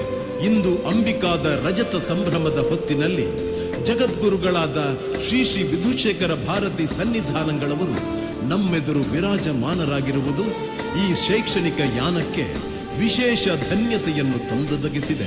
ಅಂಬಿಕಾ ಹಲವು ಪ್ರಥಮಗಳನ್ನು ತನ್ನ ಮುಕುಟ ಗರಿಗಳನ್ನಾಗಿಸಿದೆ. ಪಠ್ಯಕ್ರಮದಲ್ಲಿ ಯೋಗದ ಅಳವಡಿಕೆ, ಕಾಲೇಜು ಆವರಣದಲ್ಲಿ ಈಜುಕೊಳ ನಿರ್ಮಾಣ, ವಾರ್ಷಿಕವಾಗಿ 1 ಕೋಟಿಗೂ ಮೀರಿದ್ದ ವಿದ್ಯಾರ್ಥಿ ವೇತನ, ಭಾರತೀಯ ಕಲ್ಪನೆಯಡಿ ವ್ಯಕ್ತಿತ್ವ ನಿರ್ಮಾಣ, ಸರ್ಕಾರಿ ಶಾಲೆಗಳಲ್ಲಿ ಓದಿ ಅತ್ಯುತ್ತಮ ಅಂಕ ಗಳಿಸಿರುವ 10 ಮಂದಿ ಬಡ ವಿದ್ಯಾರ್ಥಿಗಳಿಗೆ ಉಚಿತ ಶಿಕ್ಷಣ, ಹೀಗೆ ಹಲವಾರು ಮೊದಲುಗಳಿಗೆ ಅಂಬಿಕಾ ಪಾತ್ರವಾಗಿದೆ. ಈ ನಡುವೆ ತನ್ನೊಡಲಲ್ಲಿರುವ ಮಕ್ಕಳಲ್ಲಿ ಧರ್ಮ ಪ್ರಜ್ಞೆ ಹಾಗೂ ರಾಷ್ಟ್ರಭಕ್ತಿಯನ್ನು ಒಡಮೂಡಿಸುವ ಕಾರ್ಯವನ್ನು ಅಂಬಿಕಾ ಆರಂಭದಿಂದಲೂ ಮಾಡುತ್ತಾ ಬಂದಿದೆ. ಈ ಹಿಂದೆ 2016ರಲ್ಲಿ ಅಂಬಿಕಾ ವಸತಿಯುತ ಪದವಿ ಪೂರ್ವ ವಿದ್ಯಾಲಯವನ್ನು ಉದ್ಘಾಟಿಸಿದ ಸಂದರ್ಭದಲ್ಲಿ ಜಗದ್ಗುರುಗಳಾದ ಶ್ರೀ ಶ್ರೀ ಭಾರತೀ ತೀರ್ಥ ಸನ್ನಿಧಾನಗಳವರೇ ಖುದ್ದಾಗಿ ಧರ್ಮ ಪ್ರಜ್ಞೆ ಹಾಗೂ ರಾಷ್ಟ್ರಭಕ್ತಿ ಸಹಿತ ಶಿಕ್ಷಣದ ಅವಶ್ಯಕತೆಯ ಬಗೆಗೆ ಮಾರ್ಗದರ್ಶನ ನೀಡಿದ್ದರು. ವಿದ್ಯಾಲಯದಲ್ಲಿ ವಿದ್ಯಾರ್ಥಿಯು ಯಾವ ವಿಧವಾದಂತಹ ಸಂಸ್ಕಾರವನ್ನು ಪಡೆಯುತ್ತಾನೋ ಆ ಸಂಸ್ಕಾರಕ್ಕೆ ಅನುಗುಣವಾಗಿಯೇ ಅವನ ಮುಂದಿನ ಜೀವನ ಅಂತ ಅನ್ನೋದು ನಡೆಯುತ್ತದೆ. ಆದ್ದರಿಂದ ಒಬ್ಬ ವಿದ್ಯಾರ್ಥಿ ಅತ್ಯುತ್ತಮವಾದ ಪ್ರಜೆಯಾಗಿ ಬಾಳಬೇಕಾದರೆ ಅವನಿಗೆ ವಿದ್ಯಾ ಅಭ್ಯಾಸದ ಕಾಲದಲ್ಲಿ ಉತ್ತಮವಾದಂತಹ ಒಂದು ಸಂಸ್ಕಾರ ಸಿಕ್ಕಬೇಕು. ಆವಾಗಲೇ ಆ ವ್ಯಕ್ತಿಯ ಜೀವನ ಬಹಳ ಉದಾತ್ತವಾದ ರೀತಿಯಲ್ಲಿ ನಡೆಯುತ್ತದೆ ಮತ್ತು ಅವನಿಂದ ಸಮಾಜಕ್ಕೆ ಉಪಕಾರವಾಗುತ್ತದೆ, ದೇಶಕ್ಕೆ ಸೇವೆ ಆಗುತ್ತದೆ. ಇದೆಲ್ಲದಕ್ಕೂ ಮೂಲ ಕಾರಣ ಅವನಿಗೆ ವಿದ್ಯಾಭ್ಯಾಸ ಕಾಲದಲ್ಲಿ ಸಿಗತಕ್ಕಂತಹ ಶಿಕ್ಷಣದ ಒಂದು ಪ್ರಭಾವ. ಹಾಗಾಗಿ ಈ ವಿದ್ಯಾಲಯಗಳ ಪಾತ್ರ ಬಹಳ ಮಹತ್ವದ್ದಾಗಿದೆ. ನಾವು ವಿದ್ಯಾರ್ಥಿಗಳಿಗೆ ನಮ್ಮ ಭಾರತೀಯ ಸಂಸ್ಕೃತಿಯನ್ನು, ನಮ್ಮ ಧರ್ಮವನ್ನು, ಸನಾತನ ನಿರಂತರ ಧರ್ಮವನ್ನು ನಾವು ವಿದ್ಯಾರ್ಥಿಗಳಿಗೆ ಉಪದೇಶ ಮಾಡಬೇಕಾಗಿದೆ. ಮಹಾ ಸನ್ನಿಧಾನಗಳವರ ಆಶೀರ್ವಚನಗಳನ್ನು ಅಪ್ಪಣೆಯ ಸ್ವರೂಪದಲ್ಲಿ ಸ್ವೀಕರಿಸಿರುವ ಅಂಬಿಕಾ ಹಿಂದೆಂದಿಗಿಂತಲೂ ಹೆಚ್ಚಿನ ಉತ್ಸಾಹ ಹಾಗೂ ಭರದಿಂದ ಶಿಕ್ಷಣದೊಂದಿಗೆ ಧರ್ಮ ಪ್ರಜ್ಞೆಯನ್ನು ತುಂಬುವ ಮತ್ತು ರಾಷ್ಟ್ರಭಕ್ತಿಯನ್ನು ವಿದ್ಯಾರ್ಥಿಗಳಲ್ಲಿ ಮೂಡಿಸುವ ನಿರಂತರ ಕಾಯಕದಲ್ಲಿ ತೊಡಗಿಸಿಕೊಂಡಿವೆ. ಆಧುನಿಕ ಶಿಕ್ಷಣದೊಂದಿಗೆ ಸನಾತನ ಧರ್ಮದ ಬಗೆಗೆ ಅರಿವು ಮೂಡಿಸುವ ಸಾರ್ಥಕ ಕಾರ್ಯದಲ್ಲಿ ಅಂಬಿಕಾ ತೊಡಗಿಸಿಕೊಂಡಿದೆ. ಪ್ರತಿದಿನ ಭಗವದ್ಗೀತೆ, ವಿಷ್ಣು ಸಹಸ್ರನಾಮ, ಲಲಿತ ಸಹಸ್ರನಾಮ ಪಠಣ ಮಾತ್ರವಲ್ಲದೆ ನಿತ್ಯ ಭಜನೆ ಇಲ್ಲಿನ ಸಂಪ್ರದಾಯವಾಗಿ ಮೂಡಿಬಂದಿದೆ. ಅಂತೆಯೇ ಎಳೆಯ ಮನಸ್ಸುಗಳಲ್ಲಿ ರಾಷ್ಟ್ರಭಕ್ತಿಯನ್ನು ಒಡಮೂಡಿಸುವ ಕಾರ್ಯವು ಅಂಬಿಕಾದಲ್ಲಿ ನಡೆಯುತ್ತಿದೆ. ಕಾರ್ಗಿಲ್ ಯುದ್ಧದಲ್ಲಿ ಭಾಗಿಯಾದ ಭಾರತೀಯ ಸೇನೆ ಕೊಡಮಾಡುವ ಅತ್ಯುನ್ನತ ಪುರಸ್ಕಾರವಾದ ಪರಮವೀರ ಚಕ್ರ ಪ್ರಶಸ್ತಿ ಭೂಷಿತರಾದ ಇಬ್ಬರು ಮಹಾನ್ ಯೋಧರಾದ ಕ್ಯಾಪ್ಟನ್ ಯೋಗೇಂದ್ರ ಸಿಂಗ್ ಯಾದವ್ ಹಾಗೂ ಕ್ಯಾಪ್ಟನ್ ಸಂಜಯ್ ಕುಮಾರ್ ಅವರನ್ನು ಬೇರೆ ಬೇರೆ ಸಂದರ್ಭಗಳಲ್ಲಿ ಸಂಸ್ಥೆಗೆ ಕರೆಸಿ ಸಾರ್ವಜನಿಕವಾಗಿ ಮೆರವಣಿಗೆ ಹಾಗೂ ಗೌರವಾರ್ಪಣೆಗಳನ್ನು ಸಲ್ಲಿಸಿ ಭಾರತೀಯ ಸೇನೆಯ ಬಗೆಗೆ ವಿದ್ಯಾರ್ಥಿಗಳಲ್ಲಿ ಗೌರವ ಆಸಕ್ತಿ ಮೂಡುವಂತೆ ಮಾಡಿದ ತೃಪ್ತಿ ಅಂಬಿಕಾಕ್ಕಿದೆ. ಇದರೊಂದಿಗೆ ಪುತ್ತೂರು ಆಸುಪಾಸಿನ ಯಾರೇ ಒಬ್ಬರು ಯೋಧ ಸೇನೆಯಿಂದ ನಿವೃತ್ತನಾಗಿ ಬಂದಾಗ ಅವರನ್ನು ಮೆರವಣಿಗೆ ಮೂಲಕ ಸಂಸ್ಥೆಗೆ ಕರೆತಂದು ಗೌರವಿಸುವ ಪರಿಪಾಠವೂ ಇಲ್ಲಿದೆ. ಇನ್ನು ಸ್ವಾತಂತ್ರ್ಯೋತ್ಸವ, ಗಣರಾಜ್ಯೋತ್ಸವ, ಕಾರ್ಗಿಲ್ ವಿಜಯೋತ್ಸವದಂತಹ ಕಾರ್ಯಕ್ರಮಗಳು ಅತ್ಯಂತ ವೈಭವೋಪೇತವಾಗಿ ಅಂಬಿಕಾದಲ್ಲಿ ನಡೆಯುತ್ತಿದೆ.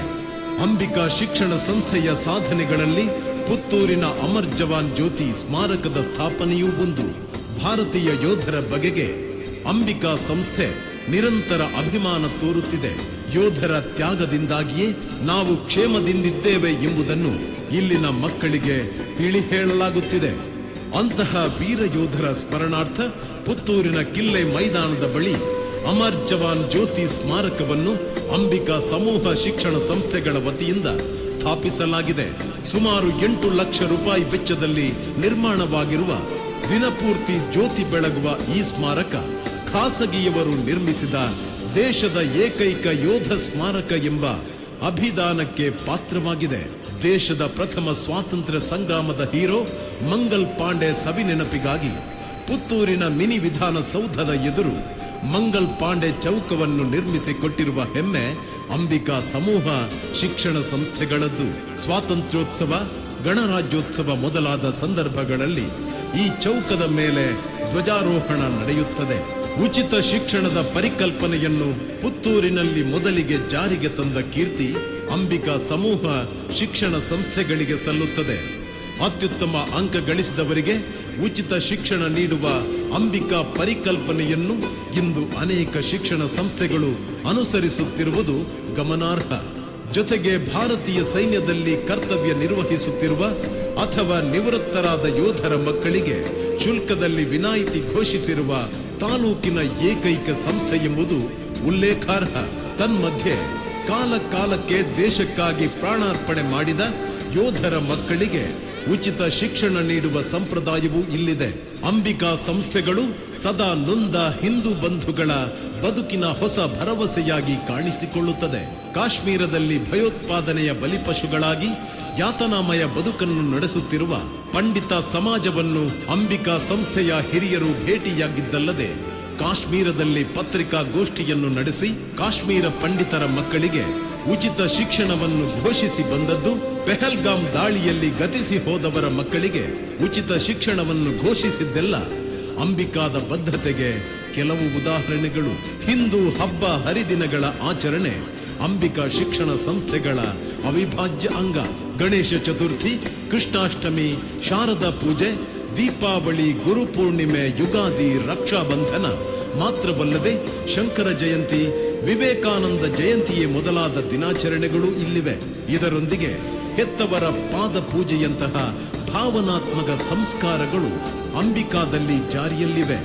ಅಂಬಿಕಾದ ಎಲ್ಲ ಧಾರ್ಮಿಕ ಚಟುವಟಿಕೆಗಳಿಗೂ ಕಲಶಪ್ರಾಯವೆಂಬಂತೆ ಪ್ರತಿ ವರ್ಷ ಪುತ್ತೂರು ಶ್ರೀ ಮಹಲಿಂಗೇಶ್ವರ ದೇವರ ಸವಾರಿ ಬಪ್ಪಳಿಗೆಯ ಅಂಬಿಕಾ ಕ್ಯಾಂಪಸ್ಗೆ ಆಗಮಿಸಿ ದೇವರು ಕಟ್ಟೆ ಪೂಜೆ ಸ್ವೀಕರಿಸುತ್ತಿದ್ದಾರೆ. ಅಯೋಧ್ಯೆಯಲ್ಲಿ ಶ್ರೀರಾಮ ಮಂದಿರ ನಿರ್ಮಾಣದ ಸಂದರ್ಭದಲ್ಲಿ ಅಂಬಿಕಾ ಶಿಕ್ಷಣ ಸಂಸ್ಥೆಯ ಎಲ್ಲ ವಿದ್ಯಾರ್ಥಿಗಳು ರಾಮತಾರಕ ಜಪಯಜ್ಞದಲ್ಲಿ ತೊಡಗಿಸಿಕೊಂಡು 75 ಲಕ್ಷಕ್ಕೂ ಹೆಚ್ಚು ಬಾರಿ ರಾಮತಾರಕ ಮಂತ್ರವನ್ನು ಜಪಿಸಿದ್ದು ದಾಖಲೆಯಾಗಿ ಮೂಡಿಬಂದಿದೆ. ಈ ನಡುವೆ ಎಳೆಯ ವಯಸ್ಸಿನಿಂದಲೇ ಮಕ್ಕಳಿಗೆ ಜೀವನ ಕಲೆಯ ತರಬೇತಿ, ಜೀವನ ಪಾಠ ಅಂಬಿಕಾದ ಮತ್ತೊಂದು ವಿಶೇಷತೆಯಾಗಿ ಮೂಡಿಬರುತ್ತಿದೆ. ಕರವಸ್ತ್ರ ಮಡಚುವುದರಿಂದ ತೊಡಗಿ ವಾಹನದ ಚಕ್ರ ಬದಲಾಯಿಸುವಿಕೆ, ಇಲೆಕ್ಟ್ರಿಕಲ್ ಕೆಲಸಗಳವರೆಗೆ ಎಳೆಯ ಮಕ್ಕಳಿಗೆ ತರಬೇತಿ ನೀಡಲಾಗುತ್ತಿದೆ. ಇಷ್ಟಲ್ಲದೆ ಆಧುನಿಕ ಸ್ಪರ್ಶವಿರುವ ಆಕರ್ಷಕ ಅಡುಗೆ ಕೋಣೆ, ಸ್ಮಾರ್ಟ್ ಬೋರ್ಡ್ಗಳು, ಹವಾನಿಯಂತ್ರಿತ ಕೊಠಡಿಗಳು, ವಿದ್ಯಾರ್ಥಿಗಳಿಗೆ ಬಯೋಮೆಟ್ರಿಕ್ ವ್ಯವಸ್ಥೆ, ತಂತ್ರಜ್ಞಾನ ಆಧಾರಿತ ತರಗತಿಗಳು ಅಂಬಿಕಾವನ್ನು ಆಧುನಿಕ ದಿನಮಾನಗಳ ಸ್ಪರ್ಧೆಯಲ್ಲಿ ಸದಾ ಮುಂಚೂಣಿಯಲ್ಲಿ ಇರುವಂತೆ ಮಾಡಿದೆ. ವಿದ್ಯಾರ್ಥಿಗಳ ಬೆಳವಣಿಗೆಗಳನ್ನು ಗಮನಿಸುವುದಕ್ಕಾಗಿ ಪ್ರತಿಯೊಬ್ಬ ವಿದ್ಯಾರ್ಥಿಗೂ ಓರ್ವ ಮಾರ್ಗದರ್ಶಿ ಉಪನ್ಯಾಸಕರಿದ್ದು, ಕಲಿಕೆಯಲ್ಲಿ ಹಿಂದುಳಿದವರಿಗಾಗಿ ವಿಶೇಷ ತರಗತಿಗಳು, ತಂತ್ರಜ್ಞಾನ ಆಧಾರಿತ ತರಗತಿಗಳು ಮಾತ್ರವಲ್ಲದೆ ವಿಶಾಲವಾದ ಕ್ರೀಡಾಂಗಣ, ಉತ್ಕೃಷ್ಟ ಗ್ರಂಥಾಲಯ, ಹುಡುಗರು ಮತ್ತು ಹುಡುಗಿಯರಿಗೆ ಪ್ರತ್ಯೇಕ ಜಿಮ್ ವ್ಯವಸ್ಥೆ, ವ್ಯವಸ್ಥಿತ ಪ್ರಯೋಗಾಲಯಗಳೇ ಮೊದಲಾದವುಗಳು ಸಂಸ್ಥೆಯನ್ನು ಮತ್ತಷ್ಟು ಆಪ್ತವೆನಿಸುವಂತೆ ಮಾಡಿದೆ. ಹಾಸ್ಟೆಲ್ನಲ್ಲೂ ವಿದ್ಯಾರ್ಥಿಗಳ ಅಧ್ಯಯನಕ್ಕೆ ಸಹಕಾರಿಯಾಗುವ ಹಿನ್ನೆಲೆಯಲ್ಲಿ ಉಪನ್ಯಾಸಕರು ಲಭ್ಯವಿರುವುದು ವಿದ್ಯಾರ್ಥಿಗಳಿಗೆ ವರದಾನವೆನಿಸಿದೆ. ಇವೆಲ್ಲದರ ಜೊತೆಗೆ ಯೋಗವನ್ನು ಪಠ್ಯಕ್ರಮದಲ್ಲಿ ಬೋಧಿಸುತ್ತಿರುವ ಮೊದಲ ಶಿಕ್ಷಣ ಸಂಸ್ಥೆಯಾಗಿ ಅಂಬಿಕಾ ಗುರುತಿಸಿಕೊಂಡಿದೆ. ಧರ್ಮ ಪ್ರಜ್ಞೆ, ರಾಷ್ಟ್ರಭಕ್ತಿ ಸಹಿತವಾದ ಶಿಕ್ಷಣವೆಂಬ ಅಂಬಿಕಾದ ಕಲ್ಪನೆ ಅತ್ಯಂತ ಯಶಸ್ವಿಯಾಗಿ ಮುಂದುವರಿಯುತ್ತಿದೆ ಎಂಬುದಕ್ಕೆ ಅಂಬಿಕಾ ಸಂಸ್ಥೆಯ ವಿದ್ಯಾರ್ಥಿಗಳ ಫಲಿತಾಂಶಗಳೇ ಸಾಕ್ಷಿ. ಕಳೆದ ಕೆಲವಾರು ವರ್ಷಗಳಿಂದ ಸತತವಾಗಿ ದಾಖಲಿಸುತ್ತಿರುವ 100% ಫಲಿತಾಂಶ, ಜೆಇಇ ಪರೀಕ್ಷೆಗಳಲ್ಲಿ 99%ಗಿಂತಲೂ ಅಧಿಕ ಅಂಕ, ನೀಟ್ ಪರೀಕ್ಷೆಗಳಲ್ಲಿ ಪ್ರತಿ ವರ್ಷ 25ಕ್ಕೂ ಹೆಚ್ಚು ವಿದ್ಯಾರ್ಥಿಗಳು ವೈದ್ಯಕೀಯ ಕಾಲೇಜುಗಳಲ್ಲಿ ಪ್ರವೇಶಾತಿ ಪಡೆಯುತ್ತಿರುವುದು, ಸಿಇಟಿಯಲ್ಲಿ 1000ದೊಳಗೆ 16 ರ್ಯಾಂಕ್ಗಳು ಹರಿದು ಬರುತ್ತಿರುವುದೆಲ್ಲ ಸಂಸ್ಥೆಯ ಗೌರವವನ್ನು ಇಮ್ಮಡಿಗೊಳಿಸಿವೆ. ಮೊದಲು ನಾನೆನಗೆ ಮೊದಲೂಟ ಮೊದಲಿನ ಪೀಠ, ಮೊದಲು ನಾನೆನ್ನವರು ಬಳಿಕ ಉಳಿದವರು, ಇದುವೇ ಜಗದೆಲ್ಲ ಕಷ್ಟ ದುಃಖದ ಮೂಲ, ಅದುಮಿಕೋ ಅಹಂತೆಯನ್ನು ಮಂಕುತಿಮ್ಮ ಎಂಬ ಡಿವಿಜಿಯವರ ಕಾವ್ಯ ಸಂದೇಶದಂತೆ ನಾನು ನನ್ನದು ಎಂಬುದನ್ನು ಬಿಟ್ಟು ದೇಶ ಮೊದಲು ಎಂಬ ಕಲ್ಪನೆಯನ್ನು ಮಕ್ಕಳಲ್ಲಿ ತುಂಬುತ್ತಾ, ದೇಶಕ್ಕಾಗಿ ನಾನು ಎಂಬ ಭಕ್ತಿ ಭಾವವನ್ನು ಮೂಡಿಸುತ್ತಾ, ಶ್ರೀ ಶಾರದಾ ಮಾತೆಯನ್ನು, ಉಭಯ ಜಗದ್ಗುರುಗಳನ್ನು ನಿರಂತರವಾಗಿ ಭಕ್ತಿಯಿಂದ ಧ್ಯಾನಿಸುತ್ತಾ ಮುನ್ನಡೆಯುತ್ತಿರುವ ಅಂಬಿಕಾ ಸಮೂಹ ಶಿಕ್ಷಣ ಸಂಸ್ಥೆಗಳು ಇದೀಗ ಸನ್ನಿಧಾನಗಳವರ ದರ್ಶನ ಭಾಗ್ಯ ಹಾಗೂ ಕೃಪಾಶೀರ್ವಾದಗಳಿಂದ ರಜತ ಮಹೋತ್ಸವದ ಸಂಭ್ರಮವನ್ನು ಮತ್ತಷ್ಟು ಹೆಚ್ಚಿಸಿಕೊಂಡಿವೆ. ಶ್ರೀಮದ್ ಜಗದ್ಗುರುಗಳ ಆಶೀರ್ವಾದದಿಂದ ಶೈಕ್ಷಣಿಕ ಕ್ಷೇತ್ರಕ್ಕೆ ಮತ್ತಷ್ಟು ಕೊಡುಗೆ ನೀಡುವ ಅವಕಾಶ ಅಂಬಿಕಾ ಸಂಸ್ಥೆಗಳಿಗೆ ಒದಗಿ ಬರಲಿ ಎಂಬುದು ಶಿಕ್ಷಣ ಪ್ರೇಮಿಗಳ ಆಶಯ. ವಂದೇ ಮಾತರಂ, ವಂದೇ ಮಾತರಂ. ಅಂಬಿಕಾ ವಿದ್ಯಾಲಯ, ಬಾಲ ವಿದ್ಯಾಲಯ, ಪದವಿ ಪೂರ್ವ ವಿದ್ಯಾಲಯ, ಇನ್ನೂ ಮುಂದೆ ಬರತಕ್ಕಂತಹ ವಿದ್ಯಾಲಯಗಳು ಸಹ ವಿದ್ಯಾ ಪ್ರಸಾರದಲ್ಲಿ ಮುಂಚೂಣಿಯಲ್ಲಿದ್ದು ಉತ್ತಮರಾದ ಇವತ್ತಿನ ವಿದ್ಯಾರ್ಥಿಗಳೇ ಮುಂದಿನ ಪ್ರಜೆಗಳು. ಉತ್ತಮರಾದ ಪ್ರಜೆಗಳನ್ನು, ಭಾವಿ ಭಾರತದ ಅತ್ಯುತ್ತಮರಾದ ಪೌರರನ್ನು ತಯಾರಿಸುವಲ್ಲಿ ಈ ವಿದ್ಯಾಲಯವು ಮುಂಚೂಣಿಯಲ್ಲಿ ಇರಲಿ ಎಂಬುದಾಗಿ ನಾನು ಆಶೀರ್ವಾದ ಮಾಡ್ತೇನೆ.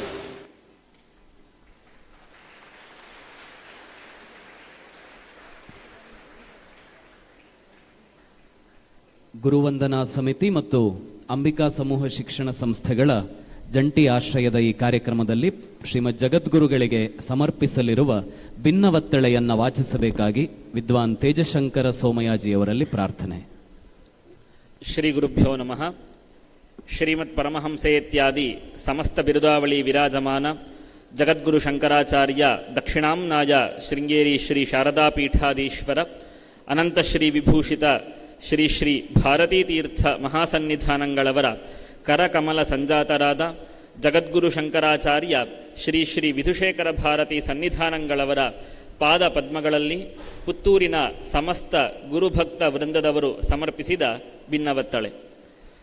ತುಂಗಭದ್ರಾ ತೀರವಾಸಿಗಳೇ, ಸಹ್ಯಾದ್ರಿಯ ಮಡಿಲಿನ ಋಷ್ಯಶೃಂಗರ ತಪೋಭೂಮಿಯಾದ ಪುರಾಣ ಪ್ರಸಿದ್ಧ ಶೃಂಗಗಿರಿಯಲ್ಲಿ ಪರಮ ಶಿವಾವತಾರಿಗಳಾದ ಶ್ರೀ ಶಂಕರ ಭಗವತ್ಪಾದಾಚಾರ್ಯರಿಂದ ಪ್ರತಿಷ್ಠಾಪಿಸಲ್ಪಟ್ಟ ದಕ್ಷಿಣಾಂನಾಯ ಶೃಂಗೇರಿ ಶ್ರೀ ಶಾರದಾ ಪೀಠದ ಅವಿಚ್ಛಿನ್ನ ಗುರುಪರಂಪರೆಯಲ್ಲಿ 36ನೇ ಪೀಠಾಧಿಪತಿಗಳಾಗಿ ವಿರಾಜಮಾನರಾಗಿರುವ ಜಗದ್ಗುರು ಶಂಕರಾಚಾರ್ಯ ಶ್ರೀ ಶ್ರೀ ಭಾರತೀ ತೀರ್ಥ ಮಹಾಸನ್ನಿಧಾನಗಳವರ ಅದ್ವಿತೀಯ ಅನುಗ್ರಹಕ್ಕೆ ಪಾತ್ರರಾಗಿ ಸ್ವತಃ ಅವರಿಂದಲೇ ಸನ್ಯಾಸ ದೀಕ್ಷೆಯನ್ನು ಸ್ವೀಕರಿಸಿ ಅವರ ಉತ್ತರಾಧಿಕಾರಿ ಶಿಷ್ಯರಾಗಿ ನಿಯೋಜಿಸಲ್ಪಟ್ಟ ತಾವು ಪೂರ್ವಾಚಾರ್ಯರಂತೆಯೇ ಶಿಷ್ಯ ವಾತ್ಸಲ್ಯದಿಂದ ನಮ್ಮೆಲ್ಲರನ್ನು ಅನುಗ್ರಹಿಸುತ್ತಿರುವುದು ಅನುಭವ ವೇದ್ಯ ವಿಷಯ.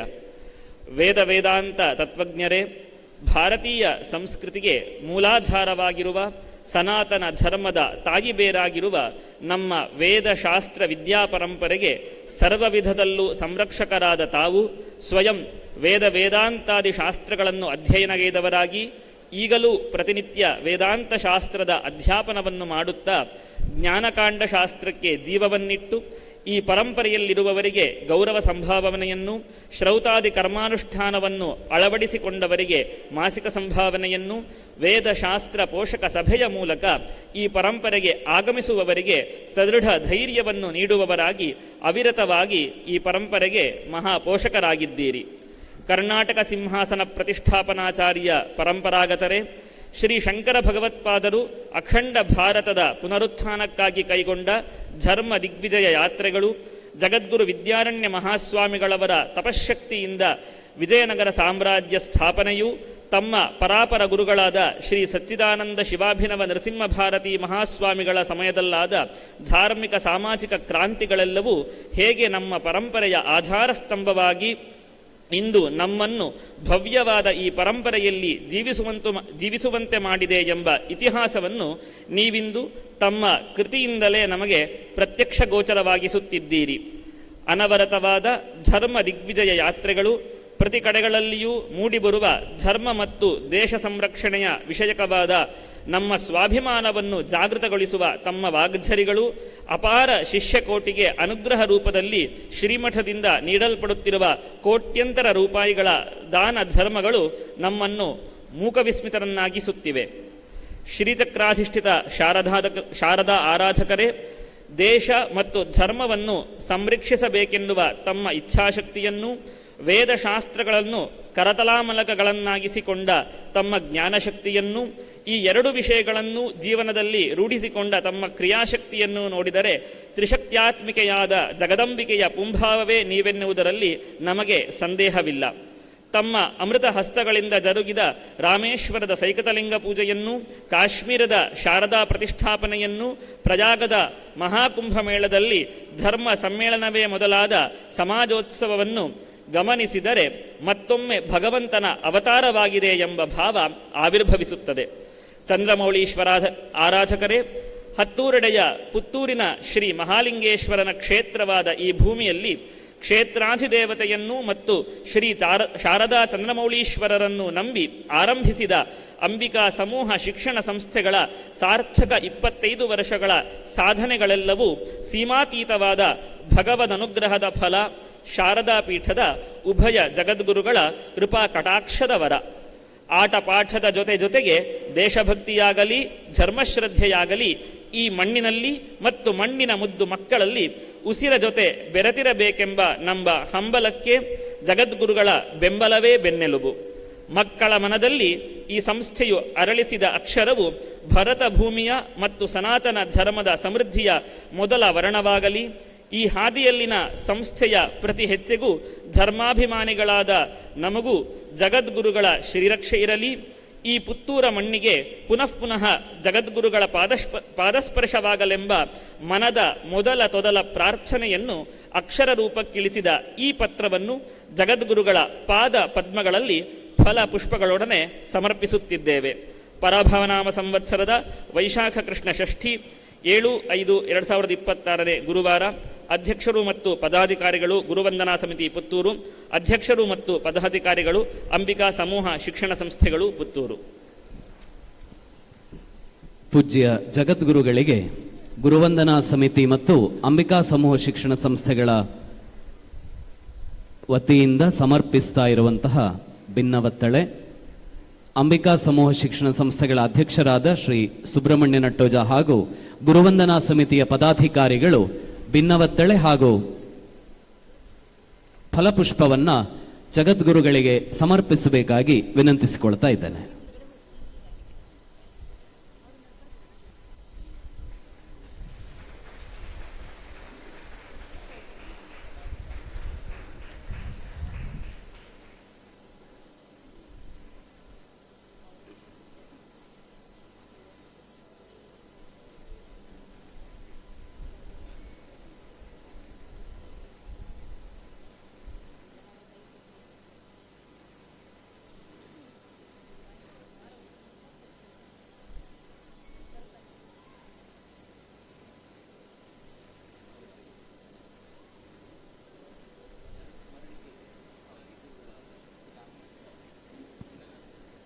ಗುರುವಂದನಾ ಸಮಿತಿಯಿಂದ ಪೂಜ್ಯ ಜಗದ್ಗುರುಗಳಿಗೆ ಸ್ಮರಣಿಕೆಯ ಸಮರ್ಪಣೆ.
ರಜತ ಸಂಭ್ರಮದಲ್ಲಿರುವ ಅಂಬಿಕಾ ಸಮೂಹ ಶಿಕ್ಷಣ ಸಂಸ್ಥೆಗಳ ಅಧ್ಯಕ್ಷರಾದ ಶ್ರೀ ಸುಬ್ರಹ್ಮಣ್ಯ ನಟ್ಟೋಜ,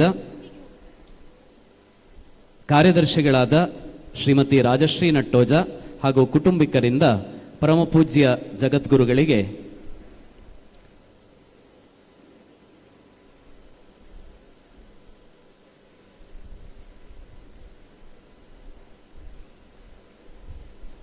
ಸ್ಮರಣಿಕೆ ಮತ್ತು ಫಲ ಸಮರ್ಪಣೆ.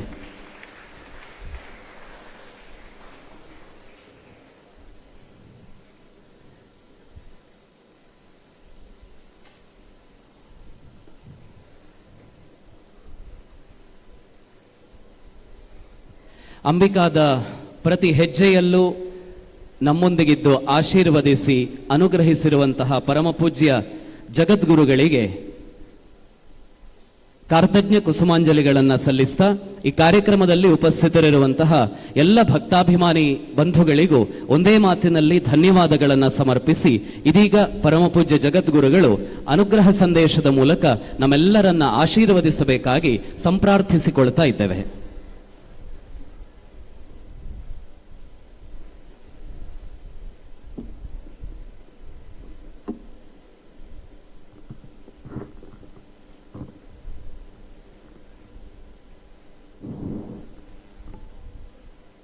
माला सुधा कुंभ विबोध मुद्रा विद्या विराजत्करवारिजाताम् अपार कारुण्य सुधाम्बुराशिं श्री शारदाम्बां प्रणतोऽस्मि नित्यं. श्रुतिस्मृतिपुराणानाम् आलयं करुणालयं नमामि भगवत्पादशङ्करं लोकशङ्करम्.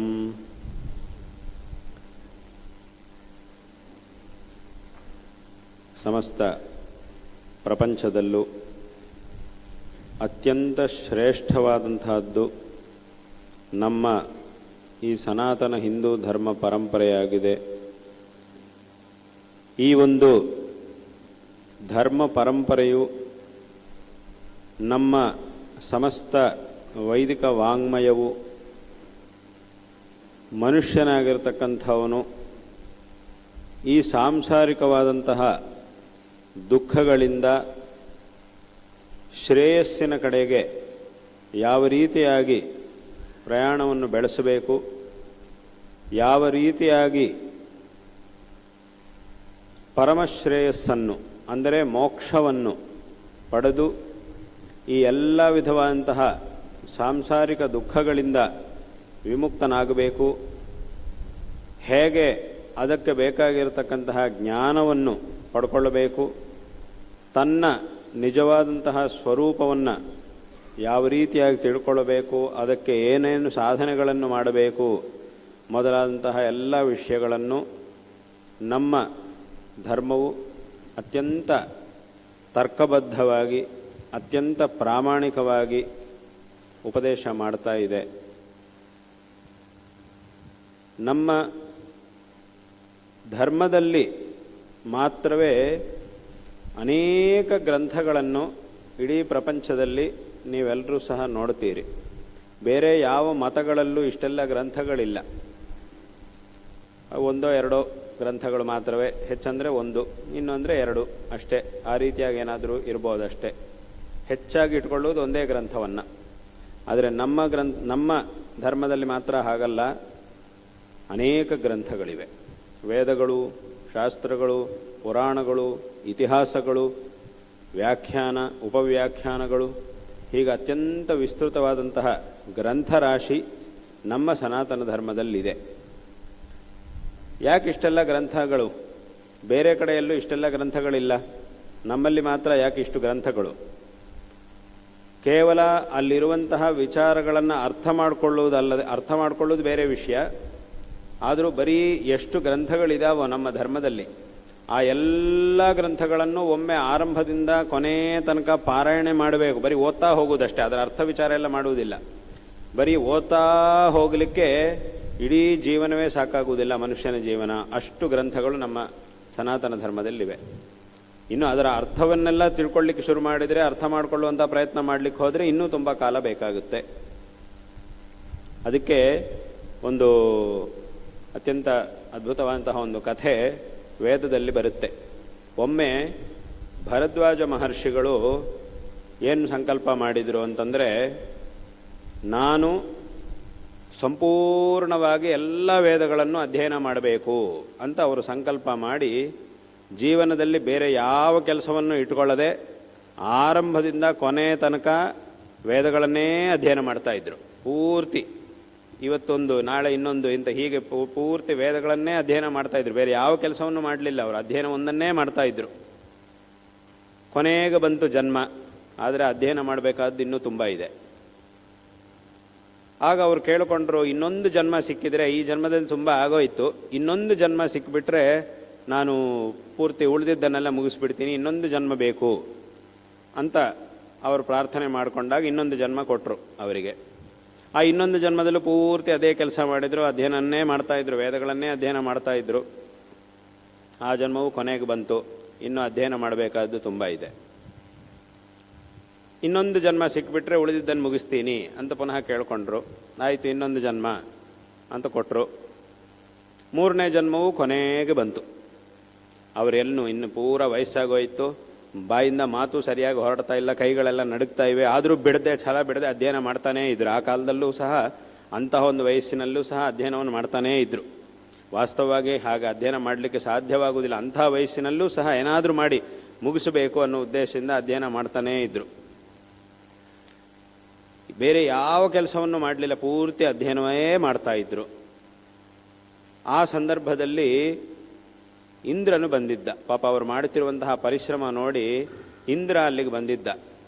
ಬಂದು ಕೇಳ್ತಾನೆ, ನೀವು ಇಷ್ಟೆಲ್ಲ ಕಷ್ಟಪಟ್ಟು ಅಧ್ಯಯನ ಮಾಡ್ತಾ ಇದ್ದೀರಿ, ಈಗ ನಿಮಗೇನು ಬೇಕು?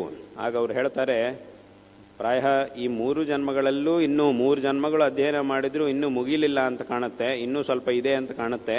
ಆಗ ಇನ್ನೊಂದು ಜನ್ಮ ನನಗೆ ಕೊಟ್ಟುಬಿಡಿ ಅಂತ ಕೇಳ್ತಾರೆ. ಇನ್ನೊಂದು ಜನ್ಮ ಕೊಟ್ಟರೆ ಉಳಿದಿದ್ದನ್ನು ಮುಗಿಸ್ತೀನಿ ಅಂತ ಅವ್ರು ಕೇಳ್ತಾರೆ. ಆಗ ಇಂದ್ರ ಒಂದು ಮಾತು ಹೇಳ್ತಾನೆ, ಒಂದ್ಸಲಿ ಇಲ್ಲಿ ಎದುರುಗಡೆ ನೋಡಿ ಅಂತ ಹೇಳಿದ. ಇಂದ್ರ ನೋಡ್ತಾರೆ, ಎದುರುಗಡೆ ಒಂದು 3 ಪರ್ವತಗಳು ಇವೆ, ದೊಡ್ಡ ಪರ್ವತಗಳು ಒಂದು 3 ಇವೆ. ಆ 3 ಪರ್ವತಗಳನ್ನು ತೋರಿಸ್ಬಿಟ್ಟು ಒಂದೊಂದು ಪರ್ವತದಿಂದ ಒಂದೊಂದು ಮುಷ್ಟಿ ಮಣ್ಣನ್ನು ತಂದು ಇವರ ಮುಂದೆ ಇಟ್ಟಿದ್ದಾನೆ ಇಂದ್ರ. ಇಟ್ಟುಬಿಟ್ಟು ಹೇಳ್ತಾನೆ ಏನು ಅಂತಂದರೆ, ಈ 3 ಜನ್ಮಗಳಲ್ಲಿ ನೀವು ಅಧ್ಯಯನ ಮಾಡಿದ್ದು ಈ ಮಣ್ಣಿನಷ್ಟು. ಇನ್ನೂ ನೀವು ಹೇಳ್ತಿದ್ದೀರಿ ಮುಂದೊಂದು ಜನ್ಮ ಕೊಟ್ಬಿಟ್ರೆ ಮುಗಿಸ್ಬಿಡ್ತೀನಿ ಅಂತ ಹೇಳ್ತಿದ್ದೀರಿ, ಆದರೆ ಇನ್ನೂ ನೀವು ಅಧ್ಯಯನ ಮಾಡಲಿಕ್ಕೆ ಈ 3 ಪರ್ವತಗಳಷ್ಟಿದೆ. ಇದಿಷ್ಟನ್ನು ನೀವು ಅಧ್ಯಯನ ಮಾಡಲಿಕ್ಕೆ ಎಷ್ಟು ಜನ್ಮಗಳು ಬೇಕಾಗುತ್ತೋ ಹೇಳಲಿಕ್ಕೆ ಸಾಧ್ಯ ಇಲ್ಲ.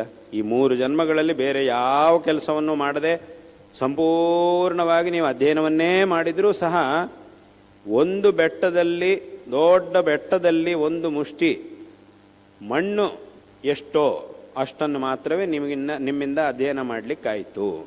ಇನ್ನು ಅಧ್ಯಯನ ಮಾಡಬೇಕಾದಷ್ಟಿದೆ. ಜ್ಞಾನರಾಶಿ ಅಷ್ಟು ದೊಡ್ಡದಾಗಿದೆ.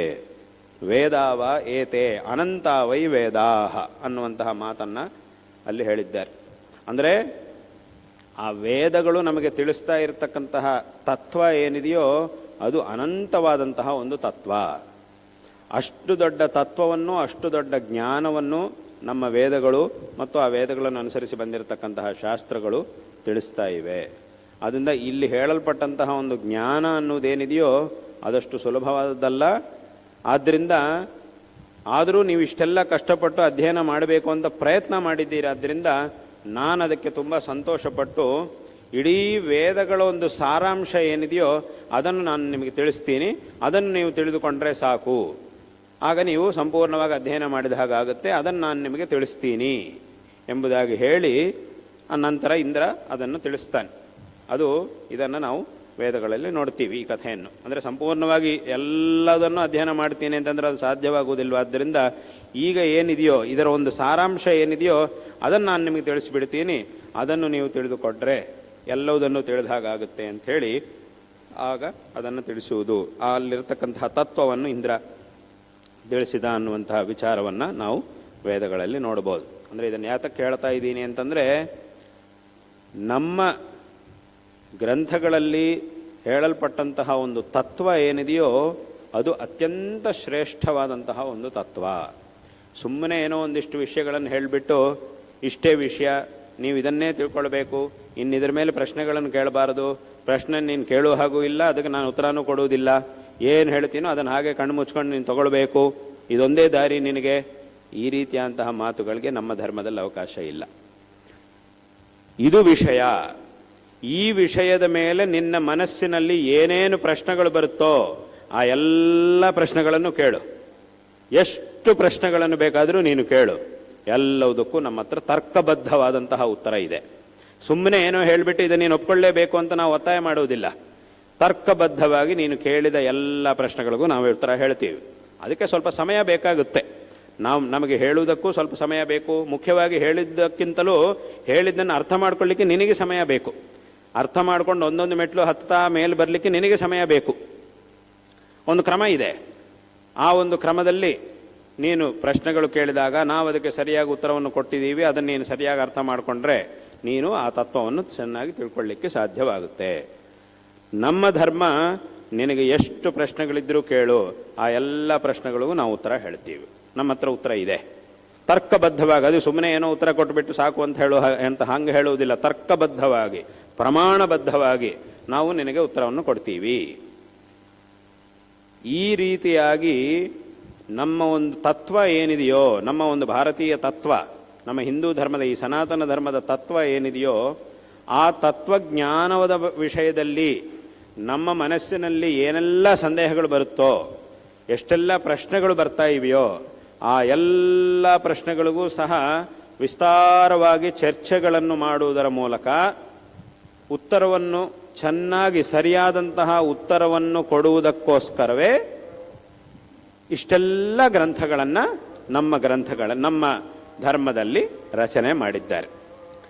ಯಾಕೆ ಇಷ್ಟೆಲ್ಲ ಗ್ರಂಥಗಳು ನಮ್ಮ ಧರ್ಮದಲ್ಲಿವೆ ಅಂತ ಕೇಳಿದರೆ, ಹೇಳಬೇಕಾದಂತಹ ವಿಚಾರವನ್ನು ವಿಸ್ತಾರವಾಗಿ ಇನ್ನು ಮತ್ತೆ ಪುನಃ ಅದರ ಮೇಲೆ ನಮಗೆ ಪ್ರಶ್ನೆಗಳು ಬರಬಾರದು. ಆ ರೀತಿಯಾಗಿ ನೀನು ಪ್ರಶ್ನೆ ಕೇಳಬಾರದು ಅಂತ ಹೇಳಲಿಲ್ಲ, ನಿನಗೆ ಪ್ರಶ್ನೆನೇ ಬರುವುದಿಲ್ಲ ಇನ್ನು ನಾವು ಉತ್ತರ ಕೊಟ್ಟ ಮೇಲೆ. ಆ ರೀತಿಯಾಗಿ ನಾವು ಉತ್ತರ ಕೊಡ್ತೀವಿ.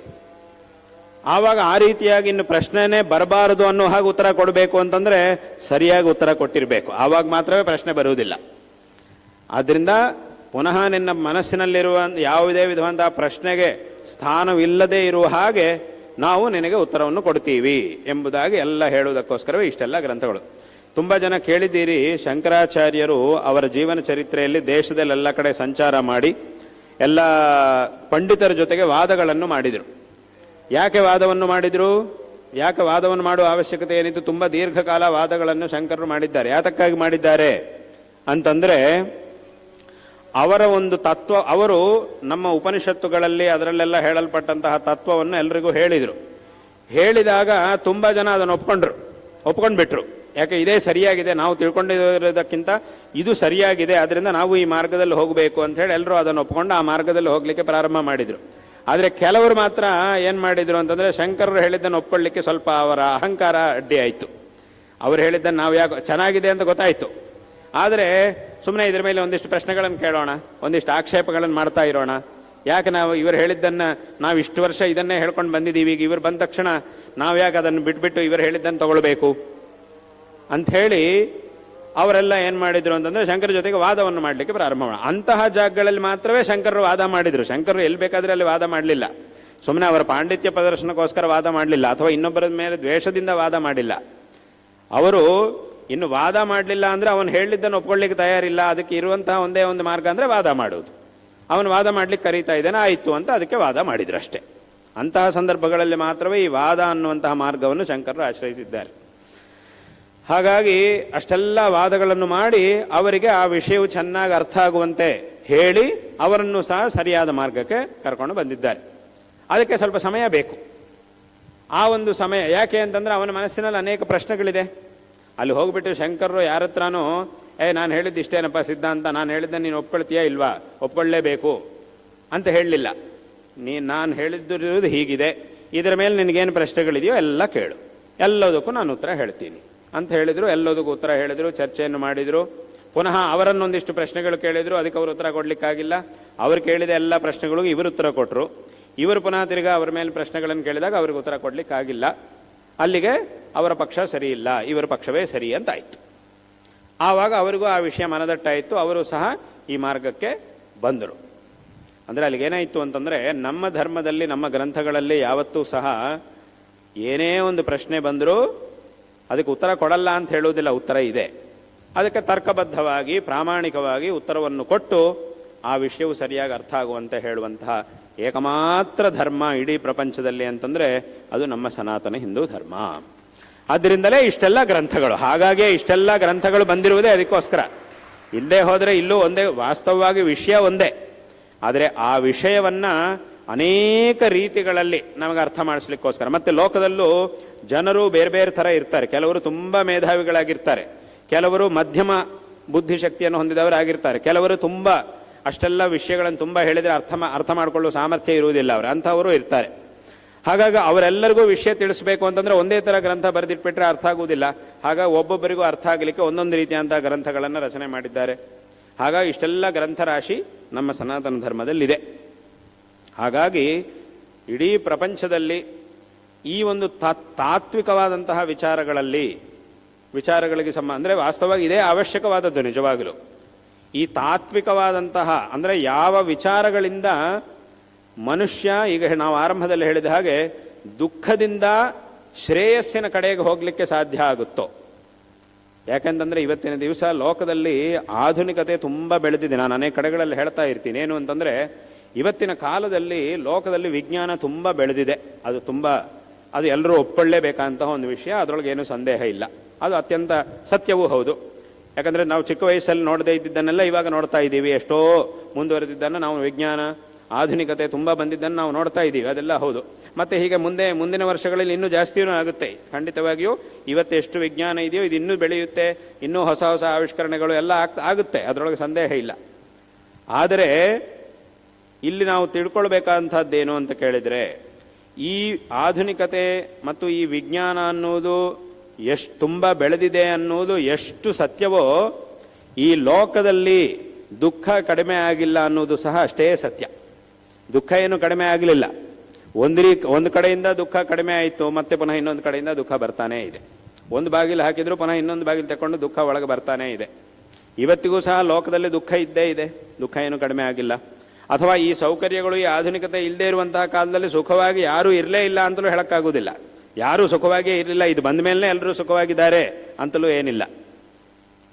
ಈ ಹಿಂದೇನೂ ಇದು ಯಾವ ಆಧುನಿಕತೆ ಇಲ್ಲದೆ ಇರುವಂತಹ ಕಾಲದಲ್ಲೂ ತುಂಬ ಸುಖವಾಗಿದ್ದವರು ಇದ್ದರು.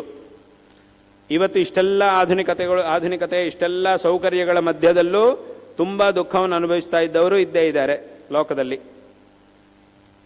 ಅದು ಸತ್ಯ, ಅದೆಲ್ಲರೂ ಸಹ ಒಪ್ಕೊಳ್ಬೇಕಂತ ಒಂದು ಸತ್ಯ. ಅಂದರೆ ಸಾಮಾನ್ಯವಾಗಿ ಮನುಷ್ಯರೇ ಮಾತಾಡ್ತಿರುವಾಗ ಎರಡು ಥರ ಅವರೇ ಮಾತಾಡ್ತಾರೆ. ಏನು ಅಂತಂದರೆ, ಒಂದು ಏನು ಹೇಳ್ತಾರೆ, ಇವತ್ತು ಇಷ್ಟೆಲ್ಲ ಆಧುನಿಕತೆ ಇಷ್ಟೆಲ್ಲ ಸೌಕರ್ಯಗಳು ಬಂದಿದ್ದರಿಂದ ನಾವು ತುಂಬ ಸುಖವಾಗಿದ್ದೀವಿ ಅಂತ ಎಲ್ಲೂ ಹೇಳ್ತಾರೆ. ಪುನಃ ಇನ್ನೊಂದು ಸಂದರ್ಭದಲ್ಲಿ ಇವನೇ ಹೇಳ್ತಾನೆ, ಈ ಮೊದಲು ಯಾರು ಹೇಳಿದ್ನೋ ಅವನೇ ಇನ್ನೊಂದು ಸಂದರ್ಭದಲ್ಲಿ ಏನು ಹೇಳ್ತಾನೆ ಅಂತಂದರೆ, ಅಯ್ಯೋ ಒಂದು ಕಾಲದಲ್ಲಾದರೆ ಇದು ಯಾವುದೂ ಇರಲಿಲ್ಲಪ್ಪ, ಭಾಳ ಸುಖವಾಗಿರ್ತಿದ್ರು, ಈಗ ಇದೆಲ್ಲ ಬರ್ಲಿಕ್ಕೆ ಹೋಗಿ ತುಂಬ ತಲೆನೋವುಗಳು ಜಾಸ್ತಿ ಆಗಿಬಿಟ್ಟಿದೆ, ಸಮಸ್ಯೆಗಳು ಇನ್ನೂ ಜಾಸ್ತಿ ಆಗಿವೆ ಅಂತ ಪುನಃ ಇವನೇ ಹೇಳ್ತಾನೆ.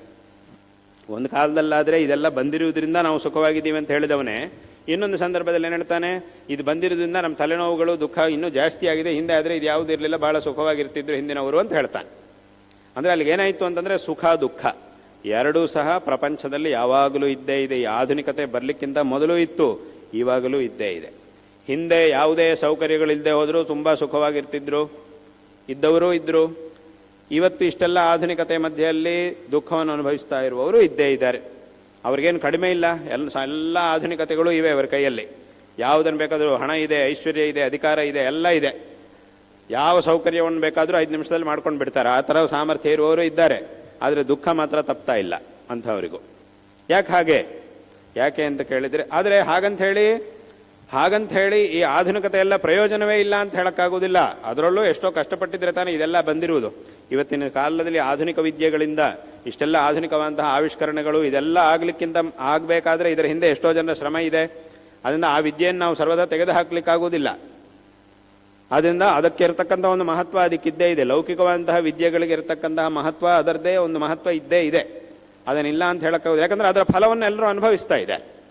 ಈ ಲೌಕಿಕ ವಿದ್ಯೆಗಳಿಂದ, ಲೌಕಿಕ ವಿಜ್ಞಾನದಿಂದ ಆಗಿರ್ತಕ್ಕಂತಹ ಆವಿಷ್ಕರಣಗಳ ಒಂದು ಫಲವನ್ನು ಎಲ್ಲರೂ ಅನುಭವಿಸ್ತಾ ಇದ್ದಾರೆ ವ್ಯವಹಾರದಲ್ಲಿ. ಅದನ್ನೆಲ್ಲರೂ ಉಪಯೋಗ ಮಾಡ್ಕೊಳ್ತಿದ್ದಾರೆ, ಅದರ ಫಲವನ್ನು ಎಲ್ಲರೂ ಪಡೀತಿದ್ದಾರೆ. ಹಾಗಾಗಿ ಅದನ್ನಿಲ್ಲ ಅಂತ ಹೇಳೋಕ್ಕಾಗೋದಿಲ್ಲ. ಅದು ಅದ್ಭುತ, ಅದು ತುಂಬ ಚೆನ್ನಾಗಿದೆ ಅನ್ನೋದು ಹೌದು. ಆದರೆ ಅದು ನಮ್ಮ ಮನುಷ್ಯನ ಒಂದು ದುಃಖವನ್ನು ಹೋಗಲಾಡಿಸುವುದರಲ್ಲಿ ಅದಕ್ಕೆ ಸಾಮರ್ಥ್ಯ ಇಲ್ಲ. ಒಂದಿಷ್ಟು ಸೌಕರ್ಯಗಳನ್ನು ಉಂಟು ಮಾಡುವುದರಲ್ಲಿ ಸಾಮರ್ಥ್ಯ ಇದೆ ಹೊರತು ಸಂಪೂರ್ಣವಾಗಿ ಮನುಷ್ಯನ ದುಃಖಗಳನ್ನು ಹೋಗಲಾಡಿಸುವಂತಹ ಸಾಮರ್ಥ್ಯ ಅದಕ್ಕೆ ಇಲ್ಲ. ಅದು ಯಾವುದಕ್ಕಿದೆ ಅಂತಂದರೆ, ಅದು ನಮ್ಮ ವೈದಿಕ ವಿದ್ಯೆಗಿದೆ. ನಮ್ಮ ಶಾಸ್ತ್ರಗಳಲ್ಲಿ ಹೇಳಲ್ಪಟ್ಟಂತಹ ಮಾರ್ಗ ಏನಿದೆಯೋ, ಸಾಧನೆಗಳು ಏನಿವೆಯೋ, ಯಾವ ವಿಚಾರಧಾರೆಯನ್ನು ನಮ್ಮ ಶಾಸ್ತ್ರಗಳು, ವೇದಶಾಸ್ತ್ರಗಳು ಹೇಳ್ತಾ ಇವೆಯೋ ಅದರಲ್ಲಿದೆ. ಹಾಗಾಗಿ ಆ ಒಂದು ತತ್ವಶಾಸ್ತ್ರ ಅನ್ನೋದೇನಿದೆಯೋ ಅದು ಅತ್ಯಂತ ಶ್ರೇಷ್ಠವಾದಂತಹದ್ದು. ಹಾಗಾಗಿ ನಮ್ಮ ಹಿಂದಿನವರೆಲ್ಲರೂ ಸಹ ಈ ಮನುಷ್ಯ ಜನ್ಮ ಸಿಕ್ಕಿದ ತಕ್ಷಣವೇ ಇದನ್ನು ನಡೆಸಲಿಕ್ಕೆ ಬೇಕಾದಂತಹ ಒಂದಿಷ್ಟು ವ್ಯವಸ್ಥೆಗಳನ್ನು ನಾವು ಮಾಡಿಕೊಂಡು ನಮ್ಮ ಇಡೀ ಗಮನವನ್ನು ಪರಿಪೂರ್ಣವಾಗಿ ಸಾಧನದ ಕಡೆಗೆ ಇಡಬೇಕು, ಸಾಧನೆ ಕಡೆಗೆ ಇಡಬೇಕು ಅಂತೇಳಿ ಹೆಚ್ಚು ಅದರ ಕಡೆಗೆ ನಮ್ಮ ಹಿಂದಿನವರೆಲ್ಲರೂ ಋಷಿಗಳಿಂದ ಹಿಡಿದು ಎಲ್ಲರೂ ಅದರ ಕಡೆ ಗಮನ ಕೊಟ್ಟಿದ್ರು. ಹೆಚ್ಚಿನ ಗಮನವನ್ನು ಅದಕ್ಕೆ ಕೊಟ್ಟರು.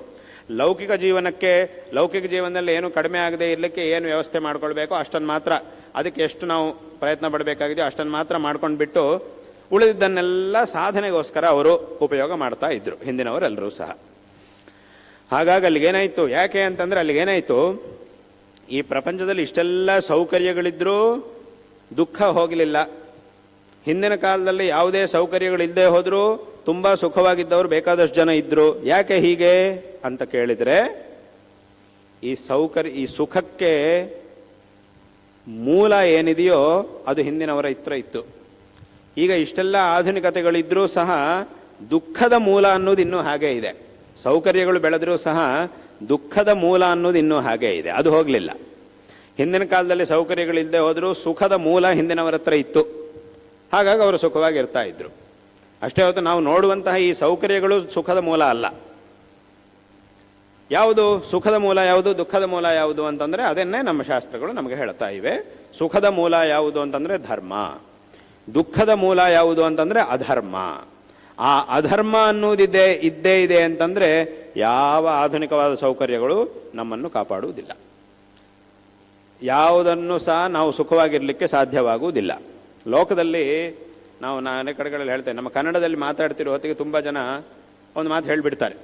ವಾಸ್ತವವಾಗಿ ಅದರ ಅರ್ಥ ಏನು ಅಂತ ಅವರು ಯಾವತ್ತೂ ವಿಚಾರ ಮಾಡೋದಿಲ್ಲ. ಯಾರೋ ಎಲ್ಲೋ ಹೇಳಿದ್ದು ಕೇಳಿದ್ದಾರೆ, ಈ ಸಂದರ್ಭ ಜ್ಞಾಪಕ ಬಂತು ಹೇಳ್ತಿರ್ತಾರೆ. ಏನು ಅಂತಂದರೆ ಈಗ ಎಲ್ಲ ಸೌಕರ್ಯ ಕೈಯಲ್ಲಿದೆ, ಅಷ್ಟು ತುಂಬ ಜನರಿಗೆ ಜೀವನದಲ್ಲಿ ಒಂದು ಅನುಭವ ಆಗ್ತಾ ಇರುತ್ತೆ ಆವಾಗ.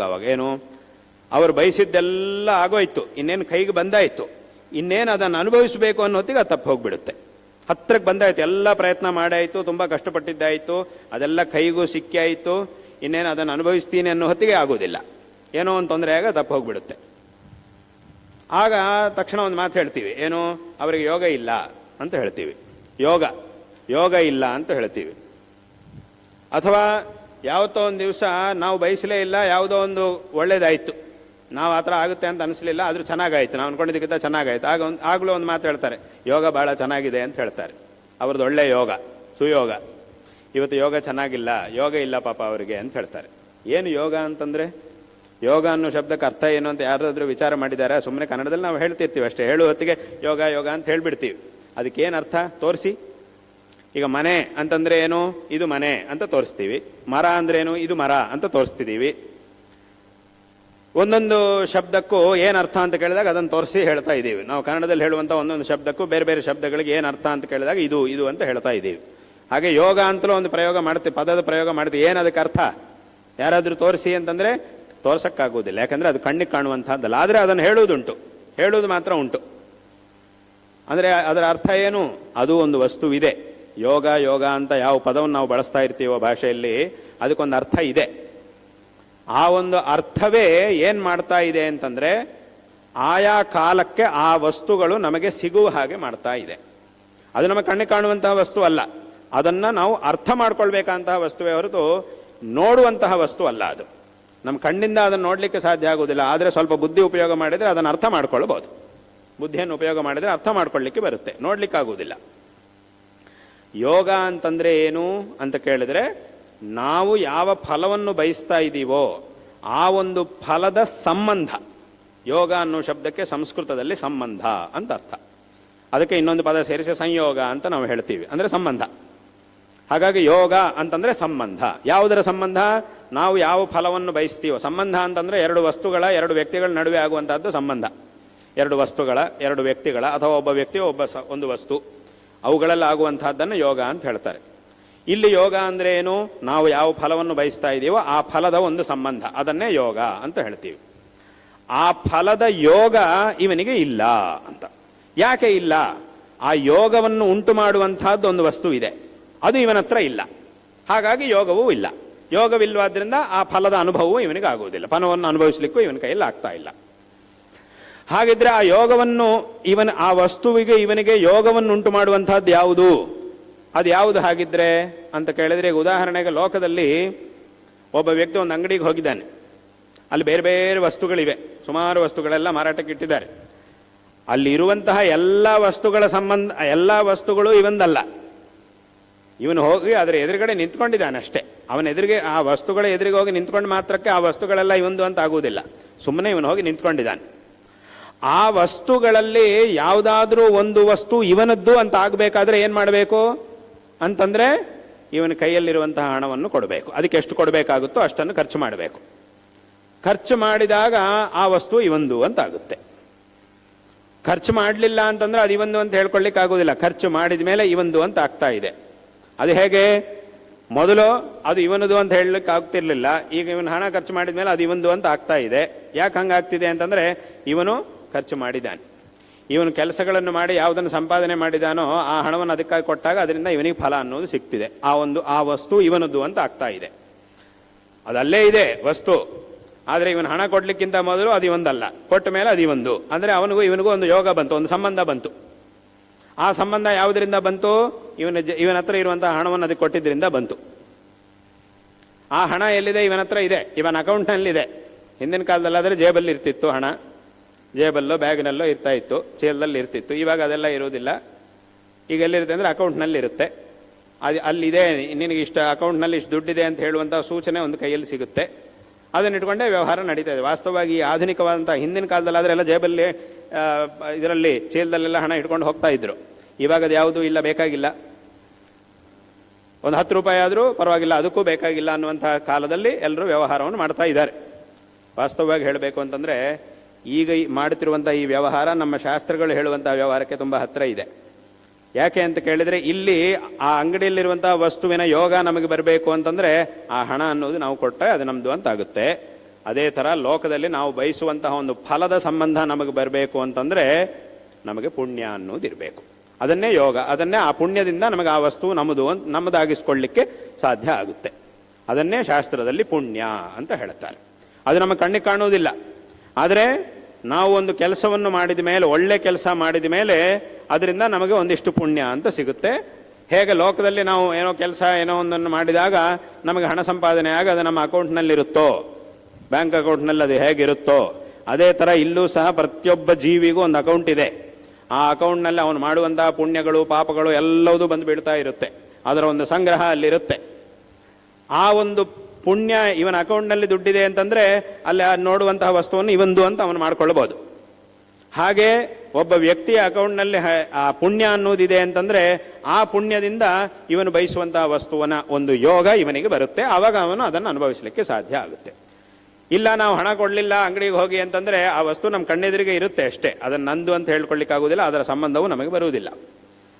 ಅದು ನಮ್ಮದು ಅಂತ ಆಗಬೇಕಾದ್ರೆ ನಾವು ಕಷ್ಟಪಟ್ಟು ಸಂಪಾದನೆ ಮಾಡಿದ್ದನ್ನು ಅಲ್ಲಿ ಖರ್ಚು ಮಾಡಬೇಕು.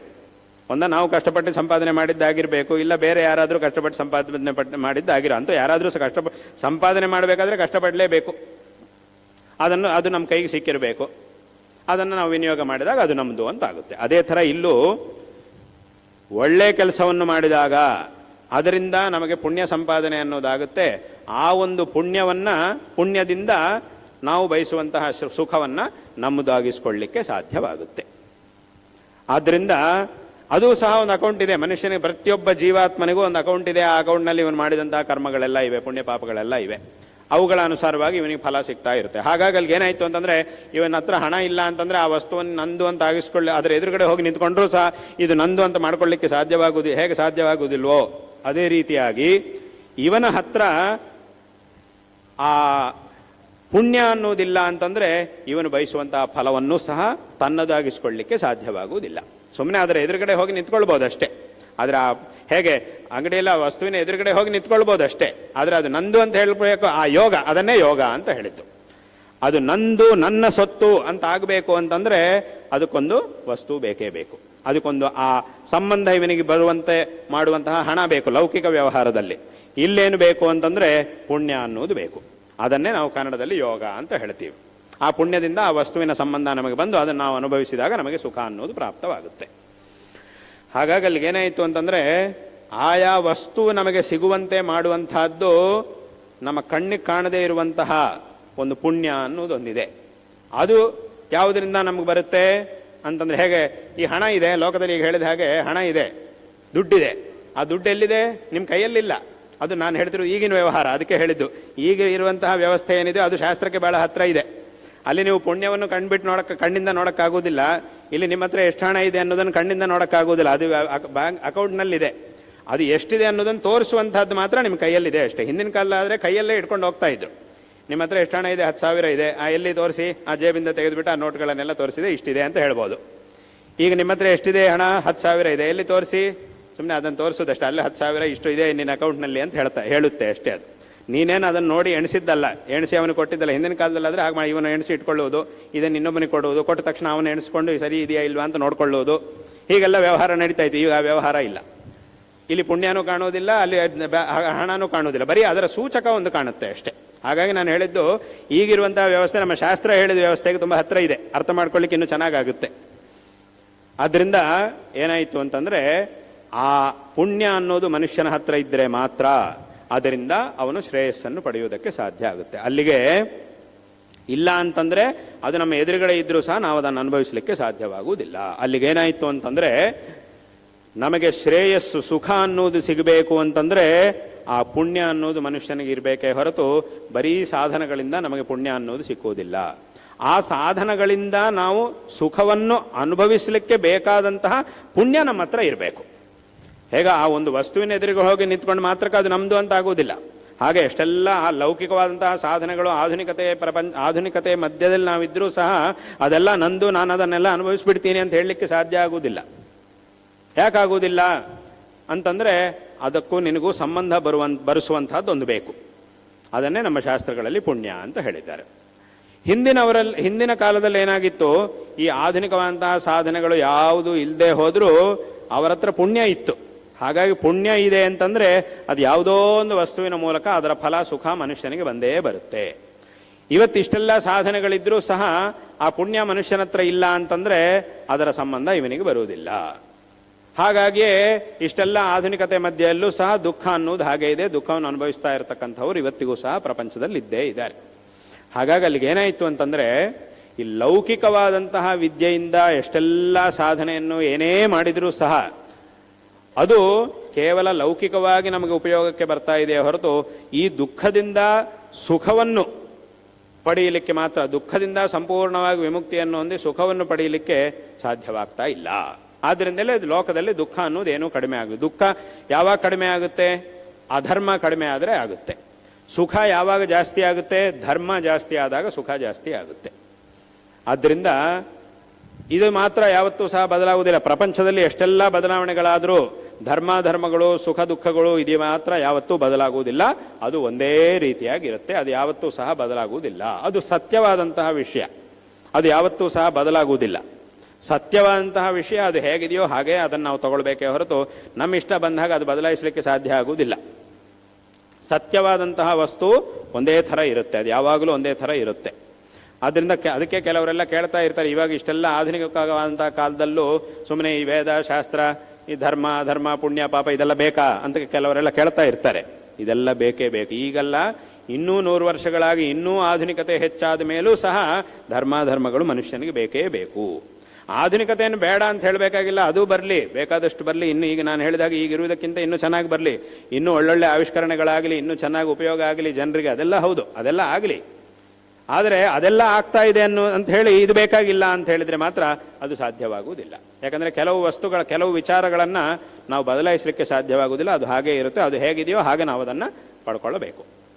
ಹಾಗಾಗಿ ಈ ರೀತಿಯಾದಂತಹ ಎಲ್ಲ ಕಾಲಗಳಲ್ಲೂ ಯಾವುದು ಸತ್ಯವಾಗಿ ಒಂದೇ ರೀತಿಯಾಗಿರುತ್ತೋ ಅಂಥದ್ದನ್ನು ನಮಗೆ ತಿಳಿಸುವಂತಹ ವಿದ್ಯೆಯೇ ನಮ್ಮ ಸನಾತನ ಧರ್ಮದ ವಿದ್ಯೆ. ಹಾಗಾಗಿ ಈ ಒಂದು ವಿದ್ಯೆಗೆ ಅಷ್ಟೊಂದು ಶ್ರೇಷ್ಠತೆ ಇದೆ. ನಮ್ಮ ಒಂದು ವೈದಿಕ ವಿದ್ಯೆ ಅನ್ನೋದೇನಿದೆಯೋ, ನಮ್ಮ ವೇದಶಾಸ್ತ್ರಗಳಲ್ಲಿ ಹೇಳಲ್ಪಟ್ಟಂತಹ ವಿಚಾರಗಳಿಗೆ ಅಷ್ಟೆಲ್ಲ ಶ್ರೇಷ್ಠತೆ ಬಂದಿದ್ದು ಇದರಿಂದಲೇ. ಅಂದರೆ ಇಷ್ಟು ನಾವು ಊಹಿಸಲಿಕ್ಕೂ ಸಾಧ್ಯವಿಲ್ಲದೆ ಇರುವಂತಹ ವಿಚಾರಗಳನ್ನು ನಮ್ಮ ವೇದಶಾಸ್ತ್ರಗಳು ನಮಗೆ ತಿಳಿಸ್ತಾ ಇವೆ. ಸಾಮಾನ್ಯ ಬುದ್ಧಿಯಿಂದ ನಾವು ಊಹಿಸಲಿಕ್ಕೆ ಸಾಧ್ಯ ಆಗುವುದಿಲ್ಲ. ಅಂತಹ ವಿಚಾರಗಳನ್ನು ನಮ್ಮ ವೇದಶಾಸ್ತ್ರಗಳು ನಮಗೆ ತಿಳಿಸ್ತಾ ಇವೆ. ಹಾಗಾಗಿ ಈ ವೇದಶಾಸ್ತ್ರ ವಿದ್ಯೆಗೂ ಮತ್ತು ನಮ್ಮ ಈ ಧರ್ಮಕ್ಕೂ ಇಷ್ಟೊಂದು ಶ್ರೇಷ್ಠತೆ. ಮತ್ತು ಈಗ ಹೇಳಿದ ಹಾಗೆ ಇದರ ಮೇಲೆ ತುಂಬ ಜನರಿಗೆ ಬೇರೆ ಬೇರೆ ಪ್ರಶ್ನೆಗಳು ಬರುತ್ತೆ ಮನಸ್ಸಲ್ಲಿ. ತುಂಬ ಜನರಿಗೆ ಬೇರೆ ಬೇರೆ ಈ ಥರ ಹೇಳಿದಾಗ, ಇದು ಹಾಗಿದ್ರೆ ಇದು ಯಾಕೆ ಹೀಗೆ, ಅದು ಯಾಕೆ ಹಾಗೆ ಅಂತೆಲ್ಲ ಪ್ರಶ್ನೆಗಳು ಬರುತ್ತೆ. ಎಲ್ಲ ಪ್ರಶ್ನೆಗಳಿಗೂ ಇಲ್ಲಿ ಉತ್ತರ ಇದ್ದೇ ಇದೆ. ಅದು ಸ್ವಲ್ಪ ಹೊತ್ತು ಹೇಳುವುದರೊಳಗೇನೆ ಎಲ್ಲ ಪ್ರಶ್ನೆಗಳು, ಆ ಪ್ರಶ್ನೆಗಳಿಗೆ ಉತ್ತರಗಳು ಎಲ್ಲ ಸೇರಿಸಿ ಹೇಳೋಕ್ಕಾಗೋದಿಲ್ಲ. ಆದ್ದರಿಂದ ಇಷ್ಟು ವಿಷಯ ಮಾತ್ರ ಹೇಳ್ತಾ ಇರುವುದಷ್ಟೇ. ಅದೇ ಆರಂಭದಲ್ಲಿ ಹೇಳಿದ್ದು, ಇದರ ಮೇಲೆ ನಮಗೆ ಬರುವಂತಹ ಎಲ್ಲ ಪ್ರಶ್ನೆಗಳಿಗೂ ಸರಿಯಾದಂತಹ ಉತ್ತರವನ್ನು ತರ್ಕಬದ್ಧವಾಗಿ ಕೊಡುವುದಕ್ಕೋಸ್ಕರವೇ ಇಷ್ಟೆಲ್ಲ ಗ್ರಂಥಗಳನ್ನು ಹಿಂದಿನವರು ರಚನೆ ಮಾಡಿದ್ದಾರೆ. ಹಾಗಾಗಿ ನಮ್ಮ ಧರ್ಮದಲ್ಲಿ, ನಮ್ಮ ಗ್ರಂಥಗಳಲ್ಲಿ ಹೇಳಲ್ಪಟ್ಟಂತಹ ವಿಚಾರಗಳು ಸಾಮಾನ್ಯವಾದಂತಹ ವಿಚಾರಗಳಲ್ಲ. ಸಾಮಾನ್ಯವಾಗಿ ಹಿಂದೂ ಧರ್ಮದ ವಿಚಾರಗಳು ಅಂತಂದರೆ 1-4-5 ಮಾತ್ರವೇ ಗೊತ್ತು ಜನರಿಗೆ. ಆದರೆ ಗೊತ್ತಿರುವುದು ತುಂಬ ಕಡಿಮೆ. ಇನ್ನೂ ಬೇಕಾದಷ್ಟು ವಿಚಾರಗಳು ನಮ್ಮ ಗ್ರಂಥಗಳಲ್ಲಿವೆ. ಸುಮ್ಮನೆ ಏನೋ ನಮ್ಮ ಹಿಂದೂ ಧರ್ಮದಲ್ಲಿ ಏನು ಹೇಳಿದ್ದಾರೆ ಅಂತಂದರೆ 1-2-3 ವಿಚಾರಗಳನ್ನು ಹೇಳಬೇಡ. ದೇವರ ಪೂಜೆ ಮಾಡುವುದು, ಇನ್ಯಾವುದೋ ವೇಷ, ಒಂದು ಧಾರ್ಮಿಕವಂತ ಒಂದು ವೇಷವನ್ನು ಹಾಕ್ಕೊಳ್ಳುವುದು ಇತ್ಯಾದಿಗಳು ಬರೀ ಇಷ್ಟೇ. ಹಿಂದೂ ಧರ್ಮ ಅಂದರೆ ಬರೀ ಇಷ್ಟೇನೆ ಅಂತ ತಿಳ್ಕೊಂಡಿದ್ದಾರೆ. ಆದರೆ ಬರೀ ಇಷ್ಟೇ ಅಲ್ಲ. ಹಿಂದೂ ಧರ್ಮ ಅಂತಂದರೆ ಮತ್ತು ಇಲ್ಲಿ ಹೇಳಲ್ಪಟ್ಟಂತಹ ವಿಚಾರಗಳು ಅಂತಂದರೆ ಅದು ಇಡೀ ಪ್ರಪಂಚದಲ್ಲೇ ಎಲ್ಲರಿಗೂ ಎಲ್ಲರ ಆತ್ಮೋದ್ಧಾರಕ್ಕೆ ಬೇಕಾಗಿರುವಂತಹ ವಿಚಾರಗಳನ್ನು ನಮ್ಮ ಧರ್ಮವು ಹೇಳ್ತಾ ಇದೆ. ಮತ್ತು ಇಲ್ಲಿ ಹೇಳಲ್ಪಟ್ಟಂತಹ ವಿಚಾರಗಳು ಕೆಲವರಿಗೋಸ್ಕರ ಮಾತ್ರವೇ ಅಲ್ಲ, ಇಡೀ ಪ್ರಪಂಚದಲ್ಲಿ ಯಾರು ಬೇಕಾದರೂ ಇದನ್ನು ಅನುಸರಣೆ ಮಾಡಬಹುದು. ಇದನ್ನು ಅನುಸರಣೆ ಮಾಡಿ ಇಲ್ಲಿ ಹೇಳಲ್ಪಟ್ಟಂತಹ ಒಂದು ಜೀವನ ಶೈಲಿಯನ್ನು ಅಳವಡಿಸಿಕೊಂಡಾಗ ಎಲ್ಲರಿಗೂ ಸಹ ಶ್ರೇಯಸ್ಸು ಅನ್ನೋದು ಪ್ರಾಪ್ತವಾಗೇ ಆಗುತ್ತೆ. ಅವರಿಗೆ ಗೊತ್ತಿರಲಿ, ಗೊತ್ತಿಲ್ಲದೆ ಹೋಗಲಿ, ಅಥವಾ ಅವರು ಇದನ್ನು ಒಪ್ಪದೇ ಇರಲಿ, ಸತ್ಯ ಅನ್ನೋದು ಒಂದೇ ರೀತಿಯಾಗಿರುತ್ತೆ. ಲೋಕದಲ್ಲಿ ಸತ್ಯಾಂಶ ಯಾವತ್ತೂ ಸಹ ಬದಲಾಗುವುದಿಲ್ಲ. ನೋಡಿ, ಒಂದು ದೊಡ್ಡ ಭವನ ಇದೆ, ದೊಡ್ಡ ದೊಡ್ಡ ಕಂಬಗಳನ್ನು ಕಟ್ಟಿ ಆ ಕಂಬಗಳ ಮೇಲೆ ದೊಡ್ಡ ಭವನವನ್ನು ನಿರ್ಮಾಣ ಮಾಡಿದ್ದಾರೆ. ಈ ಕಂಬಗಳ ಮೇಲೆ, ಈ ಸ್ತಂಭಗಳ ಮೇಲೆ ಭವನ ನಿಂತಿದೆ ಅನ್ನುವಂತಹ ವಿಷಯ ಏನಿದೆಯೋ ಇದು ಸತ್ಯವಾದ ವಿಷಯ. ಇದು ಯಾರೋ ಒಬ್ಬರು ಕಲ್ಪನೆ ಮಾಡಿರುವ ವಿಷಯ ಅಲ್ಲ. ಅಲ್ಲಿಗೆ ಒಬ್ಬ ಬಂದ್ಬಿಟ್ಟು, ನೋಡಿ ಈ ಭವನದ ಈ ಸ್ತಂಭಗಳ ಮೇಲೆ ಈ ಭವನ ನಿಂತಿದೆ ಅಂತ ನಾನು ಒಪ್ಪಲ್ಲ ಅಂತ ಹೇಳಿದ ಮಾತ್ರಕ್ಕೆ ತಕ್ಷಣ ಆ ಭವನ ಏನು ಬಿದ್ದು ಹೋಗುವುದಿಲ್ಲ. ನೀನು ಒಪ್ಪದೇ ಇದ್ದಿದ್ದರಿಂದ ಏನಂತ, ಇದು ಸತ್ಯ, ಸತ್ಯವಾದಂತಹ ವಿಷಯ ಇದು. ಹಾಗಾಗಿ ನಿನ್ನ ಒಪ್ಪಿಗೆ ಇಲ್ಲ, ಅವಶ್ಯಕತೆ ಇಲ್ಲ. ಸತ್ಯವಾದಂತಹ ವಿಚಾರ ಏನಿರುತ್ತೋ ಅದಕ್ಕೆ ಯಾರೋ ಒಬ್ಬರ ಒಪ್ಪಿಗೆ ಬೇಕಾಗಿಲ್ಲ, ಅದು ತಾನಾಗೇ ಇರುತ್ತೆ, ಅದು ಹಾಗೇ ಇರುತ್ತೆ. ಅಥವಾ ಒಬ್ಬ ಹೇಳಿದಾನೆ, ಓ ಈ ಥರ ಸ್ತಂಭಗಳ ಮೇಲೆ ಈ ಭವನ ನಿಂತಿದೆ ಅಂತ ನನಗೆ ಗೊತ್ತೇ ಇಲ್ಲಲ್ವಾ ಇಷ್ಟು ದಿವಸ ಅಂತ ಹೇಳಿದ ಒಬ್ಬ. ಹೌದು, ಇವನಿಗೆ ಗೊತ್ತಿಲ್ಲ ಅಂಥೇಳಿ ಆ ಭವನ ಏನು ಬಿದ್ದು ಹೋಗುವುದಿಲ್ಲ. ನಿನಗೆ ಗೊತ್ತಿರಲಿ ಗೊತ್ತಿಲ್ಲದೆ ಇರಲಿ, ನೀನು ಅದನ್ನು ಒಪ್ಪದೇ ಇರಲಿ, ಇದು ಸತ್ಯ. ಆ ಸತ್ಯ ತಿಳಿದವರು ಅದನ್ನು ಕಟ್ಟಿ ಅದನ್ನು ನಿಲ್ಲಿಸಿದ್ದಾರೆ. ಯಾರಿಗೆ ಎಲ್ಲರಿಗೂ ಅದು ಗೊತ್ತಿಲ್ಲದೆ ಹೋದರೂ ಆ ಸತ್ಯವನ್ನು ತಿಳಿದಿರ್ತಕ್ಕಂಥವ್ರು ಯಾರಿದ್ದಾರೋ ಅವರು ಅದನ್ನು ಕಟ್ಟಿ ಅದರ ಮೇಲೆ ಆ ಭವನವನ್ನು ನಿಲ್ಲಿಸಿಟ್ಟಿದ್ದಾರೆ. ಆ ಭವನ ಆ ಸತ್ಯದ ಮೇಲೆ ನಿಂತಿದೆ. ಹಾಗಾಗಿ ನೀನು ಒಪ್ಪಿದ್ರು ಒಪ್ಪದೇ ಇರಿದ್ರು ಏನು ಮಾಡಿದ್ದಾರೆ, ಆ ಕಟ್ಟಿದವರಿಗೆ ಗೊತ್ತಿದೆ ಯಾವ ರೀತಿಯಾಗಿ ಕಟ್ಟಿದರೆ ಭವನ ಚೆನ್ನಾಗಿ ದೃಢವಾಗಿ ನಿಲ್ಲುತ್ತೆ ಅನ್ನೋದು ಅವರಿಗೆ ಗೊತ್ತಿದೆ. ಅವರು ತಿಳ್ಕೊಂಡಿದ್ದಾರೆ. ಅವರು ಚೆನ್ನಾಗಿ ತಿಳ್ಕೊಂಡು ಆ ಒಂದು ಅಂದರೆ ಯಾವ ರೀತಿಯಾಗಿ ಯಾಕಂದರೆ ಭವನ ಕಟ್ಟುವುದು ಅಂತಂದರೆ ಅದು ನಮ್ಮ ಕಲ್ಪನೆಗೆ ಅನುಸಾರವಾಗಿ ಇಷ್ಟ ಬಂದಂಗೆ ಮಾಡುವುದಲ್ಲ, ಅದಕ್ಕೊಂದು ಶಾಸ್ತ್ರ ಇದೆ. ಆ ಒಂದು ಶಾಸ್ತ್ರದ ರೀತಿಯಲ್ಲೇ ಯಾವ ರೀತಿಯಾಗಿ ಕಟ್ಟಬೇಕು ಅಂತ ಹೇಳಿ, ಅದರಲ್ಲೂ ಒಂದೊಂದು ಕಡೆ ಕಟ್ಟಬೇಕಾದ್ರೆ ಹೀಗೆ ಕಟ್ಟಬೇಕಾದ್ರೆ ಈ ಥರ, ಇದರಲ್ಲಿ ಬೇರೆ ಥರ ಕಟ್ಟಬೇಕಾದ್ರೆ ಹೀಗೆ ಅಂತ ಅದಕ್ಕೊಂದೊಂದು ಶಾಸ್ತ್ರ ಇದೆ. ಅಲ್ಲಿ ಯಾವ ಥರ ಹೇಳಿದಾರೋ ಹಾಗೆ ಕಟ್ಟಿದರೆ ಮಾತ್ರ ಅದು ನಿಲ್ಲುತ್ತೆ. ಆ ಶಾಸ್ತ್ರವನ್ನು ಚೆನ್ನಾಗಿ ತಿಳಿದವರು ಅವರು ಅದನ್ನು ನೋಡಿ ಯಾವ ರೀತಿಯಾಗಿ ಕಟ್ಟಿದರೆ ಚೆನ್ನಾಗಿರುತ್ತೆ ಅನ್ನೋದನ್ನು ಕಟ್ಟಿ ನಮಗೆ ಕೊಟ್ಟಿದ್ದಾರೆ. ಹಾಗಾಗಿ ಇವತ್ತು ನಾವು ಅದನ್ನು ಒಪ್ಪಿದ್ರು ಒಪ್ಪದೇ ಇದ್ದರೂ ಅದು ಸತ್ಯವೇ, ಅದು ಹಾಗೆ ಇದೆ. ಹಾಗೆ ಯಾವ ರೀತಿಯಾದಂತಹ ಒಂದು ಜೀವನ ಶೈಲಿಯಿಂದ ಈ ಮನುಷ್ಯ ಜನ್ಮವನ್ನು ನಾವು ಸಾರ್ಥಕ ಮಾಡಿಕೊಳ್ಳಿಕ್ಕೆ ಸಾಧ್ಯವಾಗುತ್ತೆ ಅನ್ನುವಂತಹ ವಿಚಾರವನ್ನು, ಆ ಸತ್ಯವಾದ ವಿಚಾರವನ್ನು, ಯಾರೊಬ್ಬರ ಕಲ್ಪನೆ ಅಲ್ಲ, ಆ ಸತ್ಯವಾದಂತಹ ವಿಚಾರವನ್ನು ನಮ್ಮ ಹಿಂದಿನ ಕಾಲದ ಋಷಿಗಳು ಅವರೆಲ್ಲರೂ ಸಹ ತಪಸ್ಸನ್ನು ಮಾಡಿ, ಅಖಂಡವಾದಂತಹ ತಪಸ್ಸನ್ನು ಮಾಡಿ, ಆ ತಪಸ್ಸಿನ ಮೂಲಕ ಅವರ ಅಪಾರವಾದಂತಹ ಬುದ್ಧಿಶಕ್ತಿಯ ಮೂಲಕ ಯಾವುದು ಸತ್ಯವಾದಂತಹ ಮಾರ್ಗ, ಸತ್ಯವಾದಂತಹ ತತ್ವ ಅನ್ನೋದನ್ನು ಅವರು ತಿಳ್ಕೊಂಡು ಅದನ್ನು ನಮಗೆ ಉಪದೇಶ ಮಾಡಿದ್ದಾರೆ. ಹೇಗೆ ಲೋಕದಲ್ಲಿ ಆ ಭವನ ಹೇಗೆ ನಿರ್ಮಾಣ ಮಾಡಿದರೆ ಚೆನ್ನಾಗಿರುತ್ತೆ ಅನ್ನೋದನ್ನು ತಿಳ್ಕೊಂಡವರು ನಮಗೆ ಸೂಚನೆ ಮಾಡ್ತಾರೋ ಆ ರೀತಿಯಾಗಿ ಮಾಡಿದಾಗ ಅದಾಗ್ತಾ ಇದೆಯೋ, ಅದೇ ರೀತಿಯಾಗಿ ನಮ್ಮ ಹಿಂದಿನವರು ಸಹ ಈ ಒಂದು ಜೀವನವನ್ನು ಸಾರ್ಥಕ ಮಾಡಿಕೊಳ್ಳಿಕ್ಕೆ, ಮತ್ತೆ ಇಂತಹ ಒಂದು ಸಂಸಾರದ ದುಃಖವನ್ನು ಮತ್ತೆ ಮತ್ತೆ ಅನುಭವಿಸಿದ ಹಾಗೆ ಆಗಬಾರದು, ಇದರಿಂದ ನಾವು ಹೊರಗೆ ಬರಬೇಕು ಅಂತಂದರೆ ಅದಕ್ಕೆ ಏನು ಮಾಡಬೇಕು ಅನ್ನುವಂತಹ ಒಂದು ವಿಚಾರವನ್ನು ಅವರು ಚೆನ್ನಾಗಿ ತಿಳ್ಕೊಂಡು ಅದನ್ನು ನಮಗೆ ತಿಳಿಸಿದ್ದಾರೆ. ಇದು ಯಾರೊಬ್ಬರು ತಯಾರು ಮಾಡಿ ಹೇಳಿರುವಂಥ ಅದಲ್ಲ, ವಾಸ್ತವವಾಗಿರ್ತಕ್ಕಂತಹ ವಿಚಾರವನ್ನು ಅವರು ಹೇಳಿದ್ದಾರೆ. ಆದ್ದರಿಂದ ಇದನ್ನು ಪ್ರತಿಯೊಬ್ಬರೂ ಸಹ ಚೆನ್ನಾಗಿ ತಿಳ್ಕೊಳ್ಬೇಕು. ಅಥವಾ ಈಗ ಹೇಳಿದ ಹಾಗೆ ಇದು ನೀವು ಕೆಲವರು ಒಪ್ಪಲಿಲ್ಲ, ಈ ಸರಿ ನೀವು ಹೇಳ್ತಿದ್ದೀರಿ ಇದು ಸತ್ಯ ಅಂತ ನೀವು ಹೇಳ್ತಾ ಇದ್ದೀರಿ, ಇದೇ ನಮ್ಮ ಒಂದು ಧರ್ಮದಲ್ಲಿ ಹೇಳಿದ್ದೇ ಸತ್ಯ ಅಂತ ನೀವು ಹೇಳ್ತಾ ಇದ್ದೀರಿ, ಆದರೆ ಇದನ್ನು ಲೋಕದಲ್ಲಿ ಎಲ್ಲರೂ ಒಪ್ತಾ ಇಲ್ಲಲ್ವಾ? ಎಲ್ಲರೂ ಸಹ ಇದನ್ನೇನು ಒಪ್ತಾ ಇಲ್ಲ. ಕೆಲವರು ವಿರೋಧ ಮಾಡ್ತಾರೆ, ಕೆಲವರಿಗೆ ಇದರ ಬಗ್ಗೆ ಗೊತ್ತೇ ಇಲ್ಲ. ಆದ್ದರಿಂದ ಇದೇ ಸರಿ ಅಂತ ಹೆಂಗೆ ಹೇಳ್ತೀರಿ ಅಂತಂದರೆ, ಈಗ ಹೇಳಿದ ಹಾಗೆ ಇದು ಸತ್ಯವಾದಂತಹ ವಿಚಾರ ಆಗಿರಬೇಕಾದ್ರೆ ಅದನ್ನು ಅವರು ಒಪ್ಪಲಿಲ್ಲ ಅನ್ನೋದು ಮಾತ್ರಕ್ಕೆ ಇದು ಅಸತ್ಯ ಆಗಿಬಿಡೋದಿಲ್ಲ. ಅದೇ ಈಗ ಹೇಳಿದಾಗ ಇಷ್ಟು ಕಂಬಗಳ ಮೇಲೆ ಈ ಭವನ ನಿಂತಿದೆ ಅನ್ನೋದು ಆ ಭವನದೊಳಗಿರುವವ್ರಿಗೆ ಗೊತ್ತಿಲ್ಲ, ಹಾಗಂತ ಹೇಳಿ ಆ ಭವನ ಏನು ಬಿದ್ದು ಹೋಗೋದಿಲ್ಲ. ಇಷ್ಟು ಸ್ತಂಭಗಳ ಮೇಲೆ ಈ ಭವನ ನಿಂತಿದೆ ಅಂತ ಆ ಭವನದೊಳಗೆ ಇರುವವನೊಬ್ಬ ಒಪ್ಪಲಿಲ್ಲ, ಅವನು ಒಪ್ಪಿಲ್ಲ ಅನ್ನೋ ಮಾತ್ರಕ್ಕೆ ಆ ಭವನ ಬಿದ್ದು ಹೋಗೋದಿಲ್ಲ. ಅವನು ಒಪ್ಪದೇ ಇರ್ಬೋದು, ಆದರೆ ಇದು ಸತ್ಯ ಹೌದು. ಹಾಗೆ ಈ ಒಂದು ಧರ್ಮ ಅನ್ನೋದು ನಮ್ಮ ಶ್ರೇಯಸ್ಸಿನ ಮಾರ್ಗವನ್ನು ಉಪದೇಶ ಮಾಡ್ತಾ ಇದೆ.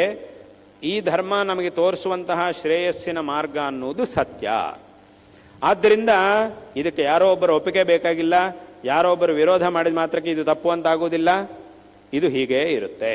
ಅದನ್ನು ಪ್ರತಿಯೊಬ್ಬರು ಸಹ ಚೆನ್ನಾಗಿ ತಿಳ್ಕೊಳ್ಬೇಕು. ಆದರೆ ಇದನ್ನು ಒಪ್ಪುಕೊಂಡವನಿಗೆ ಒಳ್ಳೆಯದು, ಒಪ್ಪುಕೊಂಡ್ರೆ ಅವನಿಗೆ ಒಳ್ಳೆಯದು. ಒಪ್ಪಲಿಲ್ಲ, ಇದನ್ನು ಒಪ್ಪುಕೊಂಡವನಿಗೆ ಒಳ್ಳೆಯದಾಗುತ್ತೆ. ಇದನ್ನು ಒಪ್ಪದೇ ಇರುವವನಿಗೆ ಅವನು ಒಪ್ಪಲಿಲ್ಲ ಅನ್ನೋ ಮಾತ್ರಕ್ಕೆ ಇದಕ್ಕೇನು ತೊಂದರೆ ಆಗುವುದಿಲ್ಲ. ಇದೇ ಇಲ್ಲಿರುವಂತಹ ವಿಷಯ. ಸತ್ಯವನ್ನು ಒಪ್ಪುಕೊಂಡವನಿಗೆ ಒಳ್ಳೆಯದಾಗುತ್ತೆ, ಸತ್ಯವನ್ನು ಒಪ್ಪದೇ ಇರುವ ಮಾತ್ರಕ್ಕೆ ಸತ್ಯಕ್ಕೇನು ತೊಂದರೆ ಇಲ್ಲ, ಇವನಿಗೆ ತೊಂದರೆ ಆಗುತ್ತೆ. ಒಪ್ಪದೇ ಇರುವವನಿಗೆ ತೊಂದರೆ. ಇವನು ಒಪ್ಪದೇ ಇರಲಿ, ಸತ್ಯ ಅನ್ನೋದು ಒಂದೇ ಥರ ಇರುತ್ತೆ, ಅದಕ್ಕೆ ಯಾವ ಲಾಭ ನಷ್ಟಗಳು ಇಲ್ಲ. ಒಂದು ದೊಡ್ಡ ಹಿಮಾಲಯ ಪರ್ವತ ಇದೆ, ಹಿಮಾಲಯ ಪರ್ವತಕ್ಕೆ ಹೋಗಿ ನಾನು ಈ ಹಿಮಾಲಯ ಪರ್ವತನ ಚೆನ್ನಾಗಿ ಹೊಗಳಿದ್ದೀನಿ, ನಾನು ಹೊಗಳಿದ ಮಾತ್ರಕ್ಕೆ ಹಿಮಾಲಯ ಪರ್ವತ ಒಂದು 2 ಅಡಿ ಜಾಸ್ತಿ ಆಗುತ್ತಾ? ಆಗುವುದಿಲ್ಲ. ಅಥವಾ ನಾನು ಹಿಮಾಲಯ ಪರ್ವತ ಎದುರಿಗೆ ನಿಂತ್ಕೊಂಡು ಅದನ್ನು ಸರಿಯಾಗಿ ಬೈದಿದ್ದೀನಿ, ಬೈದಿದ್ದ ಮಾತ್ರಕ್ಕೆ ಅದೊಂದು 2 ಅಡಿ ಕಡಿಮೆ ಆಗೋಯ್ತು ನಾನು ಬೈದಿದ್ರಿಂದ ಅಂತಿಲ್ಲ. ನೀನು ಬೈದರು ಬೈದೇ ಇದ್ದರು ಅದಕ್ಕೊಂದು ಸ್ಥಾನ ಇದೆ, ಅದಕ್ಕೊಂದು ಶ್ರೇಷ್ಠತೆ ಇದೆ, ಅದು ಹಾಗೇ ಇರುತ್ತೆ. ಅದು ಸತ್ಯವಾದದ್ದು. ಸತ್ಯವಾದಂತಹ ಶ್ರೇಷ್ಠತೆ, ಸತ್ಯವಾದಂತಹ ಒಂದು ಸಾಮರ್ಥ್ಯ ಅದಕ್ಕಿದೆ, ಅದು ಹಾಗೇ ಇರುತ್ತೆ. ನೀನು ಒಪ್ತೀಯೋ ಬಿಡ್ತೀಯೋ ಯಾರಿಗೆ ಬೇಕು? ಅದು ಯಾರಿಗೆ ಬೇಕು? ಅದರದ್ದೇ ಒಂದು, ಅದು ತನ್ನ ಒಂದು ಸಾಮರ್ಥ್ಯದ ಮೇಲೆ ನಿಂತಿದೆಯೇ ಹೊರತು ನಿನ್ನ ಹೊಗಳಿಕೆ ಮೇಲೆ ಅದು ನಿಂತಿರುವುದಲ್ಲ, ನಿನ್ನ ಸಮ್ಮತಿ ಮೇಲೆ ಅದು ನಿಂತಿರುವುದಲ್ಲ, ತನ್ನ ಸಾಮರ್ಥ್ಯದ ಮೇಲೆ ತಾನು ನಿಂತಿದೆ. ಹಾಗೆ ನಮ್ಮ ಒಂದು ಧರ್ಮ, ನಮ್ಮ ಧರ್ಮ ತೋರಿಸುವಂತಹ ಒಂದು ಮಾರ್ಗ ಏನಿದೆಯೋ ಅದು ಸಹ ತನ್ನ ಸಾಮರ್ಥ್ಯದ ಮೇಲೆ ನಿಂತಿದೆ ಹೊರತು ಯಾರೋ ಒಬ್ಬರ ಒಪ್ಪಿಗೆ ಮೇಲೆ ನಿಂತಿರುವುದಲ್ಲ. ಆದ್ದರಿಂದಲೇ ಇದು ಧರ್ಮ, ಇದು ಮತ ಅಲ್ಲ, ಇದು ಧರ್ಮ. ಮತ ಅನ್ನೋದೇನಿದೆಯೋ ಅದು ಮತಿಯ ಮೇಲೆ ನಿಂತಿರುತ್ತೆ, ಧರ್ಮ ಅನ್ನೋದು ವಾಸ್ತವವಾಗಿ ನಿಂತಿರುತ್ತೆ. ವಸ್ತು ಸ್ಥಿತಿಯನ್ನಿಟ್ಟುಕೊಂಡು ಧರ್ಮ ಅನ್ನೋದು ನಿಂತಿರುತ್ತೆ. ಮತ ಅನ್ನುವಂತಹದ್ದು ಮತಿಯ ಆಧಾರದ ಮೇಲೆ ನಿಂತಿರುತ್ತೆ. ಆ ಮತಿ ಇರೋ ತನಕ ಆ ಮತ ಇರುತ್ತೆ, ಆ ಮತಿ ಉಳ್ಳವರು ಇರೋ ತನಕ ಆ ಮತ ಇರುತ್ತೆ. ಅದರಿಂದಲೇ ಅದಕ್ಕೆ ಪ್ರಾರಂಭ ಉಂಟು, ಇದಕ್ಕೆ ಪ್ರಾರಂಭ ಇಲ್ಲ. ಮತಕ್ಕಾದರೆ ಪ್ರಾರಂಭ ಉಂಟು, ಧರ್ಮಕ್ಕಾದರೆ ಪ್ರಾರಂಭ ಇಲ್ಲ. ನಾವು ಲೋಕದಲ್ಲಿ ನೋಡ್ಬೋದು ಎಷ್ಟೆಲ್ಲ ಮತಗಳಿವೆ. ಆ ಮತಗಳು ಒಂದೊಂದು ಮತಕ್ಕೂ ಪ್ರಾರಂಭ ಇದೆ. ಅದಕ್ಕೊಂದು ಇಂಥ ಕಾಲದಲ್ಲಿ ಇಂಥ ವ್ಯಕ್ತಿಯಿಂದ ಇದು ಪ್ರಾರಂಭವಾಯಿತು ಅಂತ ನಾವು ಹೇಳ್ತಿರುವುದಲ್ಲ, ಅವರೇ ಹೇಳ್ತಾರೆ ಅದಕ್ಕೆ ಪ್ರಾರಂಭ ಇದೆ. ಹಾಗೆ ಈ ಧರ್ಮಕ್ಕೆ ಹೇಳ್ತೀರಾ? ಹೇಳಕ್ಕಾಗುವುದಿಲ್ಲ, ಹೇಳಲಿಕ್ಕೆ ಸಾಧ್ಯ ಆಗುವುದಿಲ್ಲ. ಯಾಕಂದರೆ ಇದು ಮತ ಮಾತ್ರ ಅಲ್ಲ, ಇದು ಧರ್ಮ, ಇದು ವಸ್ತುಸ್ಥಿತಿ. ವಸ್ತುಸ್ಥಿತಿಯನ್ನಿಟ್ಟುಕೊಂಡು ಬಂದಿರುವಂತಹದ್ದು. ವಸ್ತುಸ್ಥಿತಿ ಅನ್ನೋದು ಯಾವಾಗಲೂ ಒಂದೇ ರೀತಿಯಾಗಿರುತ್ತೆ. ಮತ ಮಾತ್ರ ಆ ಒಂದು ರೀತಿಯಾದಂತಹ ಮತಿ ಹುಟ್ಟಿದಾಗ ಮಾತ್ರವೇ ಮತ ಹುಟ್ಟುತ್ತೆ. ಆ ಮತಿ ನಡೆಯುವ ತನಕ ಆ ಮತ ಅನ್ನೋದು ಇರುತ್ತೆ. ಹಾಗಾಗಿ ನೀವು ನೋಡಿದರೆ ಲೋಕದಲ್ಲಿ ಎಷ್ಟೋ ಮತಗಳು ಹುಟ್ಟುತ್ತಾ ಇವೆ, ಎಷ್ಟೋ ಮತಗಳು ಅಳಿಸಿ ಹೋಗಿವೆ, ನಾಶವೂ ಆಗಿವೆ ಇತಿಹಾಸದಲ್ಲಿ. ಆದರೆ ಧರ್ಮ ಮಾತ್ರ ನಾಶ ಆಗಲಿಲ್ಲ. ಧರ್ಮ ಅನ್ನೋದು ಹಾಗೇ ಇದೆ. ಯಾಕೆ? ಇದು ಸತ್ಯ. ಯಾಕಂದರೆ ಧರ್ಮವನ್ನು ನಾಶ ಮಾಡುವುದು ಅಂತಂದರೆ ಇನ್ನು ನಮ್ಮನ್ನು ನಾವು ನಾಶ ಮಾಡಿಕೊಳ್ಳುವುದು ಅಂತಲೇ ಅರ್ಥ. ಯಾವಾಗ ಈ ಧರ್ಮವೇ ನಾಶ ಆಗಿಬಿಡುತ್ತೋ ಸಂಪೂರ್ಣವಾಗಿ, ಆಗ ಇನ್ನು ಪ್ರಪಂಚವೇ ನಾಶ ಆಗುತ್ತೆ. ಯಾವುದೋ ಒಂದು ಮತ ನಾಶ ಆದ ಮಾತ್ರಕ್ಕೆ ಪ್ರಪಂಚ ನಾಶ ಆಗುವುದಿಲ್ಲ. ಆದ್ದರಿಂದ ಇದನ್ನು ಸರಿಯಾಗಿ ಎಲ್ಲರೂ ಸಹ ತಿಳ್ಕೊಳ್ಬೇಕು. ಮತಕ್ಕೂ ಧರ್ಮಕ್ಕೂ ಇರುವಂತಹ ವ್ಯತ್ಯಾಸ ತಿಳ್ಕೊಳ್ಬೇಕು. ಇದು ಧರ್ಮ, ಉಳಿದಿದ್ದೆಲ್ಲ ಮತಗಳು. ಈ ಒಂದು ವ್ಯತ್ಯಾಸವನ್ನು ಎಲ್ಲರೂ ಸಹ ಚೆನ್ನಾಗಿ ತಿಳ್ಕೊಳ್ಬೇಕು. ಆದ್ದರಿಂದ ಇಂತಹ ಒಂದು ಸತ್ಯವಾದ ವಿಚಾರಗಳನ್ನು ನಮ್ಮ ಧರ್ಮವು ನಮಗೆ ಹೇಳ್ತಾ ಇದೆ. ಮತ್ತೆ ಅಲ್ಲೂ ಸಹ ನಾವು ಹೇಳಿದ ಹಾಗೆ ಎಲ್ಲ ವಿಧವಾದಂತಹ ಪ್ರಶ್ನೆಗಳಿಗೂ ಸರಿಯಾದಂತಹ ಉತ್ತರವನ್ನು ಕೊಟ್ಟು ಈ ಒಂದು ಧರ್ಮ ನಮಗೆ ಇಂತಹ ವಿಚಾರಗಳನ್ನು ತಿಳಿಸ್ತಾ ಇದೆ. ಹಾಗಾಗಿ ಇದು ಅತ್ಯಂತ ಶ್ರೇಷ್ಠವಾದಂತಹ ಒಂದು ಧರ್ಮ. ಹಾಗಾಗಿ ಇದರ ಒಂದು ಮಹತ್ವವನ್ನು ಪ್ರತಿಯೊಬ್ಬರೂ ಸಹ ಚೆನ್ನಾಗಿ ತಿಳ್ಕೊಳ್ಳಬೇಕು. ಇದನ್ನು ಅನುಸರಣೆ ಮಾಡಿ ಜೀವನವನ್ನು ಸಾರ್ಥಕ ಮಾಡಿಕೊಳ್ಳಬೇಕು ಅನ್ನುವಂತಹ ಒಂದು ವಿಷಯವನ್ನು ಈ ಸಂದರ್ಭದಲ್ಲಿ ಎಲ್ಲರಿಗೂ ಸಹ ಹೇಳಬಯಸ್ತಾ ಇದ್ದೇವೆ. ಇಲ್ಲಿ ಒಂದು ವಿಷಯ ಏನು ಅಂತಂದರೆ, ಇದನ್ನು ನಾವು ಅನುಸರಣೆ ಮಾಡಿದರೆ ಈ ಒಂದು ಧರ್ಮ ಬಂದಿರುವುದೇ ಯಾತಕ್ಕಾಗಿ ಅಂತಂದರೆ ನಮ್ಮನ್ನು ದುಃಖದಿಂದ ಸುಖದ ಕಡೆಗೆ, ಶ್ರೇಯಸ್ಸಿನ ಕಡೆಗೆ ಕರ್ಕೊಂಡು ಹೋಗಲಿಕ್ಕೆ ಈ ಧರ್ಮ ಅನ್ನೋದು ನಮಗೆ ಮಾರ್ಗವನ್ನು ತೋರಿಸ್ತಾ ಇದೆ. ಆದ್ದರಿಂದ ಇದನ್ನು ನಾವು ಅನುಸರಣೆ ಮಾಡಿದರೆ ನಾವು ಶ್ರೇಯವಂತರಾಗ್ತೀವಿ. ಅನುಸರಣೆ ಮಾಡಲಿಲ್ಲ ಅಂತಂದರೆ ಏನಾಗುತ್ತೆ ಅಂತಂದರೆ ಹಾಗೆಯೇ ನಡೀತಾ ಇರುತ್ತೆ ಜೀವನ, ಅದೇ ಥರ ನಡೀತಾ ಇರುತ್ತೆ. ಯಾವ ದುಃಖ ಇದೆಯೋ ಆ ದುಃಖದಲ್ಲೇ ಜೀವನ ನಡೀತಾ ಇರುತ್ತೆ. ತುಂಬ ಜನರ ಪರಿಸ್ಥಿತಿ ಹೇಗಿದೆ ಅಂತಂದರೆ, ನಾನು ಸಾಂಸಾರಿಕವಾದಂಥ ದುಃಖದಲ್ಲಿ ಇದ್ದೀನಿ ಅನ್ನೋ ವಿಷಯವೇ ಅವರಿಗೆ ಗೊತ್ತಿಲ್ಲ. ಆ ವಿಷಯವೇ ಅವರಿಗೆ ಗೊತ್ತಿಲ್ಲ. ಇದೇ ಪ್ರಪಂಚ, ಇದು ಬಿಟ್ಟರೆ ಇನ್ನೇನು ಇಲ್ಲ, ಇದರ ಮೇಲೆ ನಾವು ಸಾಧನೆ ಮಾಡಬೇಕಂಥದ್ದು ಏನೂ ಇಲ್ವೇ ಇಲ್ಲ, ಬರೀ ಇದರಲ್ಲೇ ನಡೀತಾ ಇರುವುದಷ್ಟೇ ಅನ್ನೋದರಲ್ಲೇ ತುಂಬ ಜನ ಇದ್ದಾರೆ. ಇದರ ಮೇಲೆ ನಾವು ಸಾಧನೆ ಮಾಡಿ ಪಡಿಬೇಕಂತ ಒಂದು ಸ್ಥಿತಿ ಇದೆ ಅನ್ನೋದು ಗೊತ್ತಿಲ್ಲ ತುಂಬ ಜನರಿಗೆ. ಆ ರೀತಿಯಾದಂಥ ಒಂದು ಸ್ಥಿತಿ ಇದೆ ಅನ್ನೋದೇ ಗೊತ್ತಿಲ್ಲ. ಅಲ್ಲ, ಚೆನ್ನಾಗಿ ತಾನೇ ಇದ್ದೀವಿ, ಏನು ಸುಮ್ಮನೆ ಅದು ಮಾಡಬೇಕು ಇದು ಮಾಡಬೇಕು ಅಂತ ಚೆನ್ನಾಗಿ ತಾನೇ ಇದ್ದೀವಿ ಅಂತ ಹೇಳಿದ್ರೆ, ಆದರೆ ಅವನ ಹಿಂದ್ಗಡೆ ಅವನು ಕಟ್ಟಿ ಹಾಕಿದ್ದಾರೆ, ಅದು ಅವನಿಗೆ ಗೊತ್ತಾಗ್ತಿಲ್ಲ.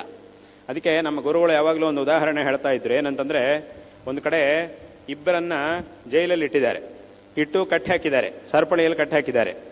ಆದರೆ ಏನಾಯಿತು ಅಂತಂದರೆ, ಒಬ್ಬನನ್ನು ಮಾಮೂಲಿ ಕಬ್ಬಿಣದ ಸರಪಳಿಯಲ್ಲಿ ಕಟ್ಟಿ ಹಾಕಿದ್ದಾರೆ, ಇನ್ನೊಬ್ಬನನ್ನು ಅದು ಏನು ಕಾರಣವೋ ಗೊತ್ತಿಲ್ಲ ಅಂತೂ ಇನ್ನೊಬ್ಬನನ್ನು ಬಂಗಾರದ ಸರಪಳಿಯಲ್ಲಿ ಕಟ್ಟಿದ್ದಾರೆ. ಇಬ್ಬರನ್ನು ಕಟ್ಟಿ ಹಾಕಿದ್ದಾರೆ, ಇಬ್ಬರನ್ನು ಜೈಲೊಳಗೆ ಇಟ್ಟಿದ್ದಾರೆ. ಆದರೆ ಈ ಬಂಗಾರದ ಸರಪಳಿ ಇರೋದವನು ಏನು ಹೇಳ್ತಾನೆ ಅಂತಂದರೆ, ನೋಡಿದ್ಯೇನೋ, ನಿನಗಾದರೆ ಕಬ್ಬಿಣದ್ದು, ನನಗಾದರೆ ಬಂಗಾರ, ನೋಡಿದ್ಯಾ ಅಂತ ಹೇಳಿದೆ. ಯಾವುದಾದ್ರೆ ಏನು ಸ್ವಾಮಿ, ಇಬ್ಬರು ಒಂದೇ ಕಡೆ ತಾನೇ ಇದ್ದೀವಿ, ಕಬ್ಬಿಣದ್ದಾದರೆ ಏನು ಬಂಗಾರದ್ದಾದರೆ ಏನಂತೆ, ಇಬ್ಬರು ಇರುವುದು ಬಂಧನದಲ್ಲಿ ತಾನೆ, ನಿಮಗೂ ಎಲ್ಲೂ ಹೋಗ್ಲಿಕ್ಕಾಗಲ್ಲ, ನನಗೂ ಎಲ್ಲೂ ಹೋಗ್ಲಿಕ್ಕಾಗಲ್ಲ, ಇಬ್ಬರು ಬಂಧನದಲ್ಲೇ ಇದ್ದೀವಿ. ಏನು ಬಂಗಾರದ್ದಾಗಿದ್ದು ಮಾತ್ರಕ್ಕೆ ಏನಂತೆ, ಎರಡೂ ಒಂದೇ ತಾನೆ. ಸುಮ್ಮನೆ ನೋಡ್ಲಿಕ್ಕೆ ಒಂದು ಚೆನ್ನಾಗಿದೆ ಅಷ್ಟೇ, ಹಾಗೆ ನೋಡ್ಲಿಕ್ಕೂ ಚೆನ್ನಾಗಿದೆ ಪ್ರಪಂಚ, ಒಂದಿಷ್ಟು ವಿಷಯಗಳನ್ನ ನೋಡ್ಕೊಂಡು ಭಾಳ ಚೆನ್ನಾಗಿದೆ ಅಂತ ಅಂದ್ಕೊಳ್ತಾ ಇದ್ದಾರೆ. ಆದರೆ ವಾಸ್ತವ ಆಗಲ್ಲ. ಈ ಬಂಧ ಅನ್ನೋದು ಮೂಲಭೂತವಾಗಿ ಒಬ್ಬ ಜೀವಾತ್ಮ ಅಂತಂದ್ರೇನೆ ಬಂಧನದಲ್ಲಿರುವವನು ಅಂತ ಅರ್ಥ. ಒಂದು ವೇಳೆ ಬಂಧನದಿಂದ ಹೊರಗೆ ಬಂದುಬಿಟ್ರೆ ಅವನು ಜೀವಾತ್ಮ ಆಗೋದಿಲ್ಲ, ಅವನು ಪರಮಾತ್ಮನೇ ಆಗ್ತಾನೆ. ಅದನ್ನೇ ಶಾಸ್ತ್ರಗಳು ಹೇಳ್ತಾ ಇವೆ. ಇವನು ಜೀವಾತ್ಮನಾಗಿದ್ದಾನೆ, ಸುಖ ದುಃಖಗಳನ್ನು ಅನುಭವಿಸ್ತಾ ಇದ್ದಾನೆ. ಯಾಕಂತಂದ್ರೆ ಈಗ ಲೋಕದಲ್ಲಿ ಯಾರಾದರೂ ಹೇಳೋಕ್ಕಾಗುತ್ತಾ ನನ್ನ ಜೀವನ ಪೂರ್ತಿ ಸುಖವೇ ಅಂತ ಯಾರು ಹೇಳೋಕ್ಕಾಗೋದಿಲ್ಲ, ಅಥವಾ ನನ್ನ ಜೀವನ ಪೂರ್ತಿ ದುಃಖವೇ ಅಂತಲೂ ಹೇಳೋಕ್ಕಾಗೋದಿಲ್ಲ. ಸುಖ ದುಃಖ ಎರಡೂ ಇದೆ. ಕೆಲವರಿಗೆ ಜಾಸ್ತಿ ಇದೆ, ಕೆಲವರಿಗೆ ಕಡಿಮೆ ಇದೆ, ಅದು ಬೇರೆ ವಿಷಯ.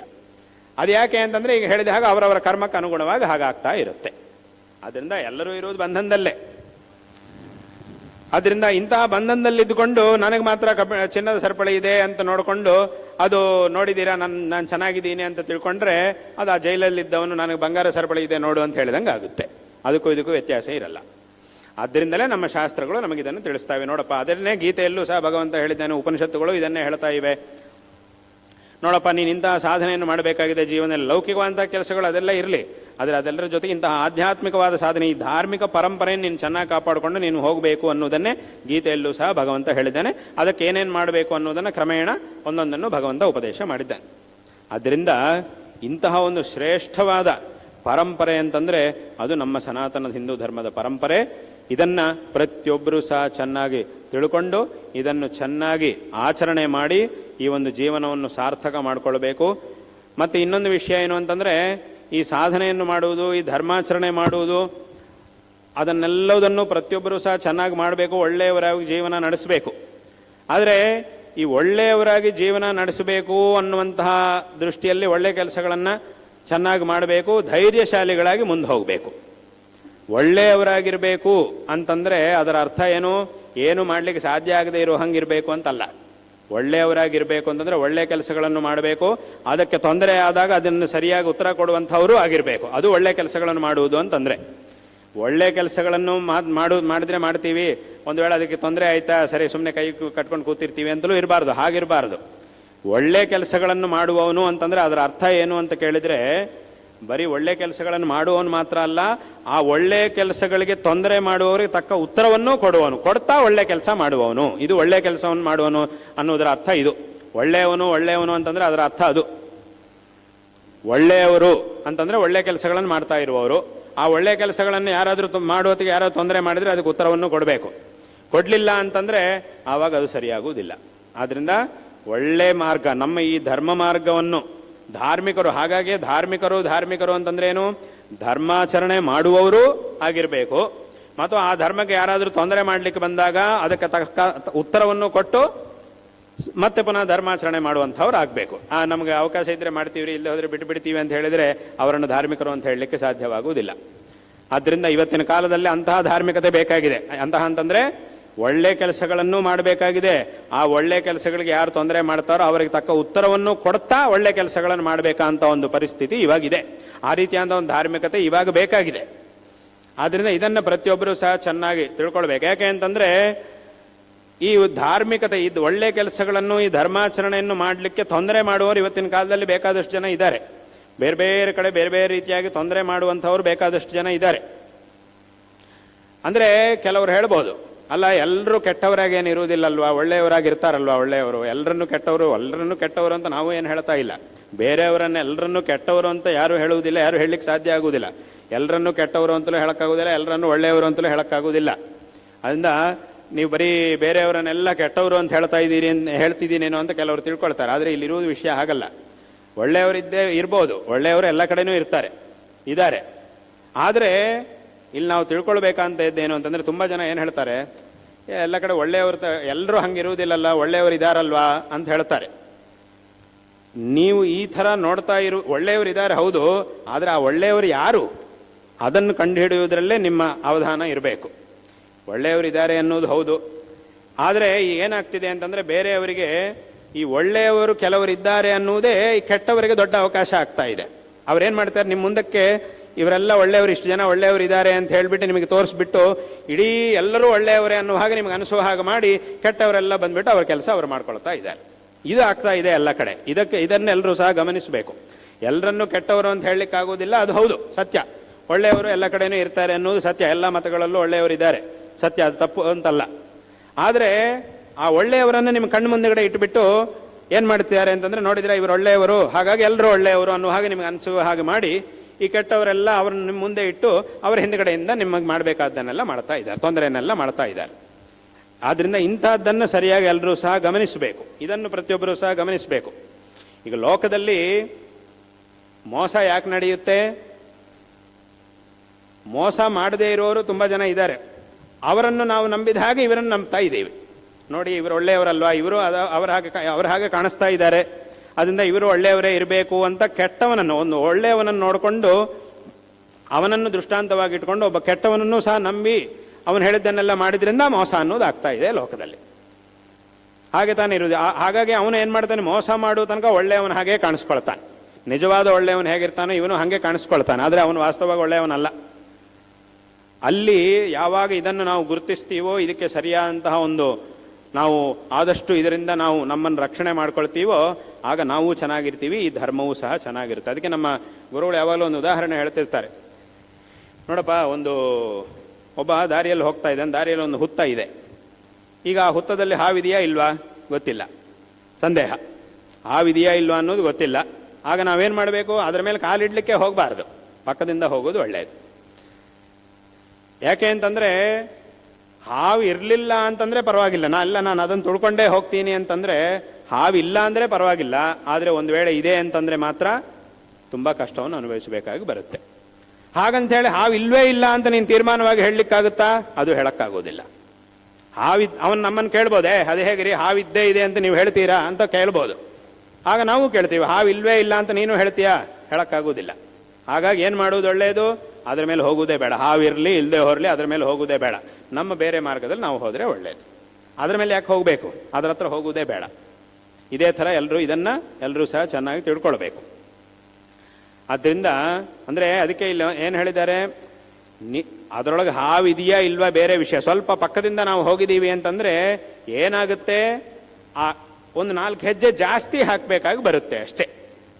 ಆದರೆ ಅದರ ಮೇಲೆ ನಾವು ತುಳಿದು ಅದರೊಳಗೆ ಹಾವಿದೆ ಅಂತಂದರೆ ಅದರಿಂದ ತುಂಬ ಕಷ್ಟವನ್ನು ನಾವು ಅನುಭವಿಸಬೇಕಾಗಿ ಬರುತ್ತೆ. ಈ 4 ಹೆಜ್ಜೆ ಹಾಕುವುದನ್ನು ತಪ್ಪಿಸ್ಬೇಕು ಅನ್ನೋದಕ್ಕೋಸ್ಕರ ಅದರ ಮೇಲೇ ತುಳ್ಕೊಂಡು ಹೋಗಿದ್ದೀವಿ ಅಂತಂದರೆ ಮತ್ತೆ ಅದರೊಳಗೆ ಹಾವಿಲ್ವೇ ಇಲ್ಲ ಅಂತಲೂ ತೀರ್ಮಾನ ಇಲ್ಲದೆ ಇರುವಂತಹ ಸಂದರ್ಭದಲ್ಲಿ ಅದರ ಮೇಲೆ ನಾವು ಕಾಲಿಟ್ಟು ಹೋಗ್ತೀನಿ ಅಂತಂದರೆ ಆ ಹಾವು ಕಡಿಯಿತು ಅಂತಂದರೆ ಅದರಿಂದ ತುಂಬ ಅನರ್ಥವನ್ನು ಅನುಭವಿಸಬೇಕಾಗಿ ಬರುತ್ತೆ, ತುಂಬ ಮೌಲ್ಯವನ್ನು ನಾವು ನೀಡಬೇಕಾಗಿ ಬರುತ್ತೆ.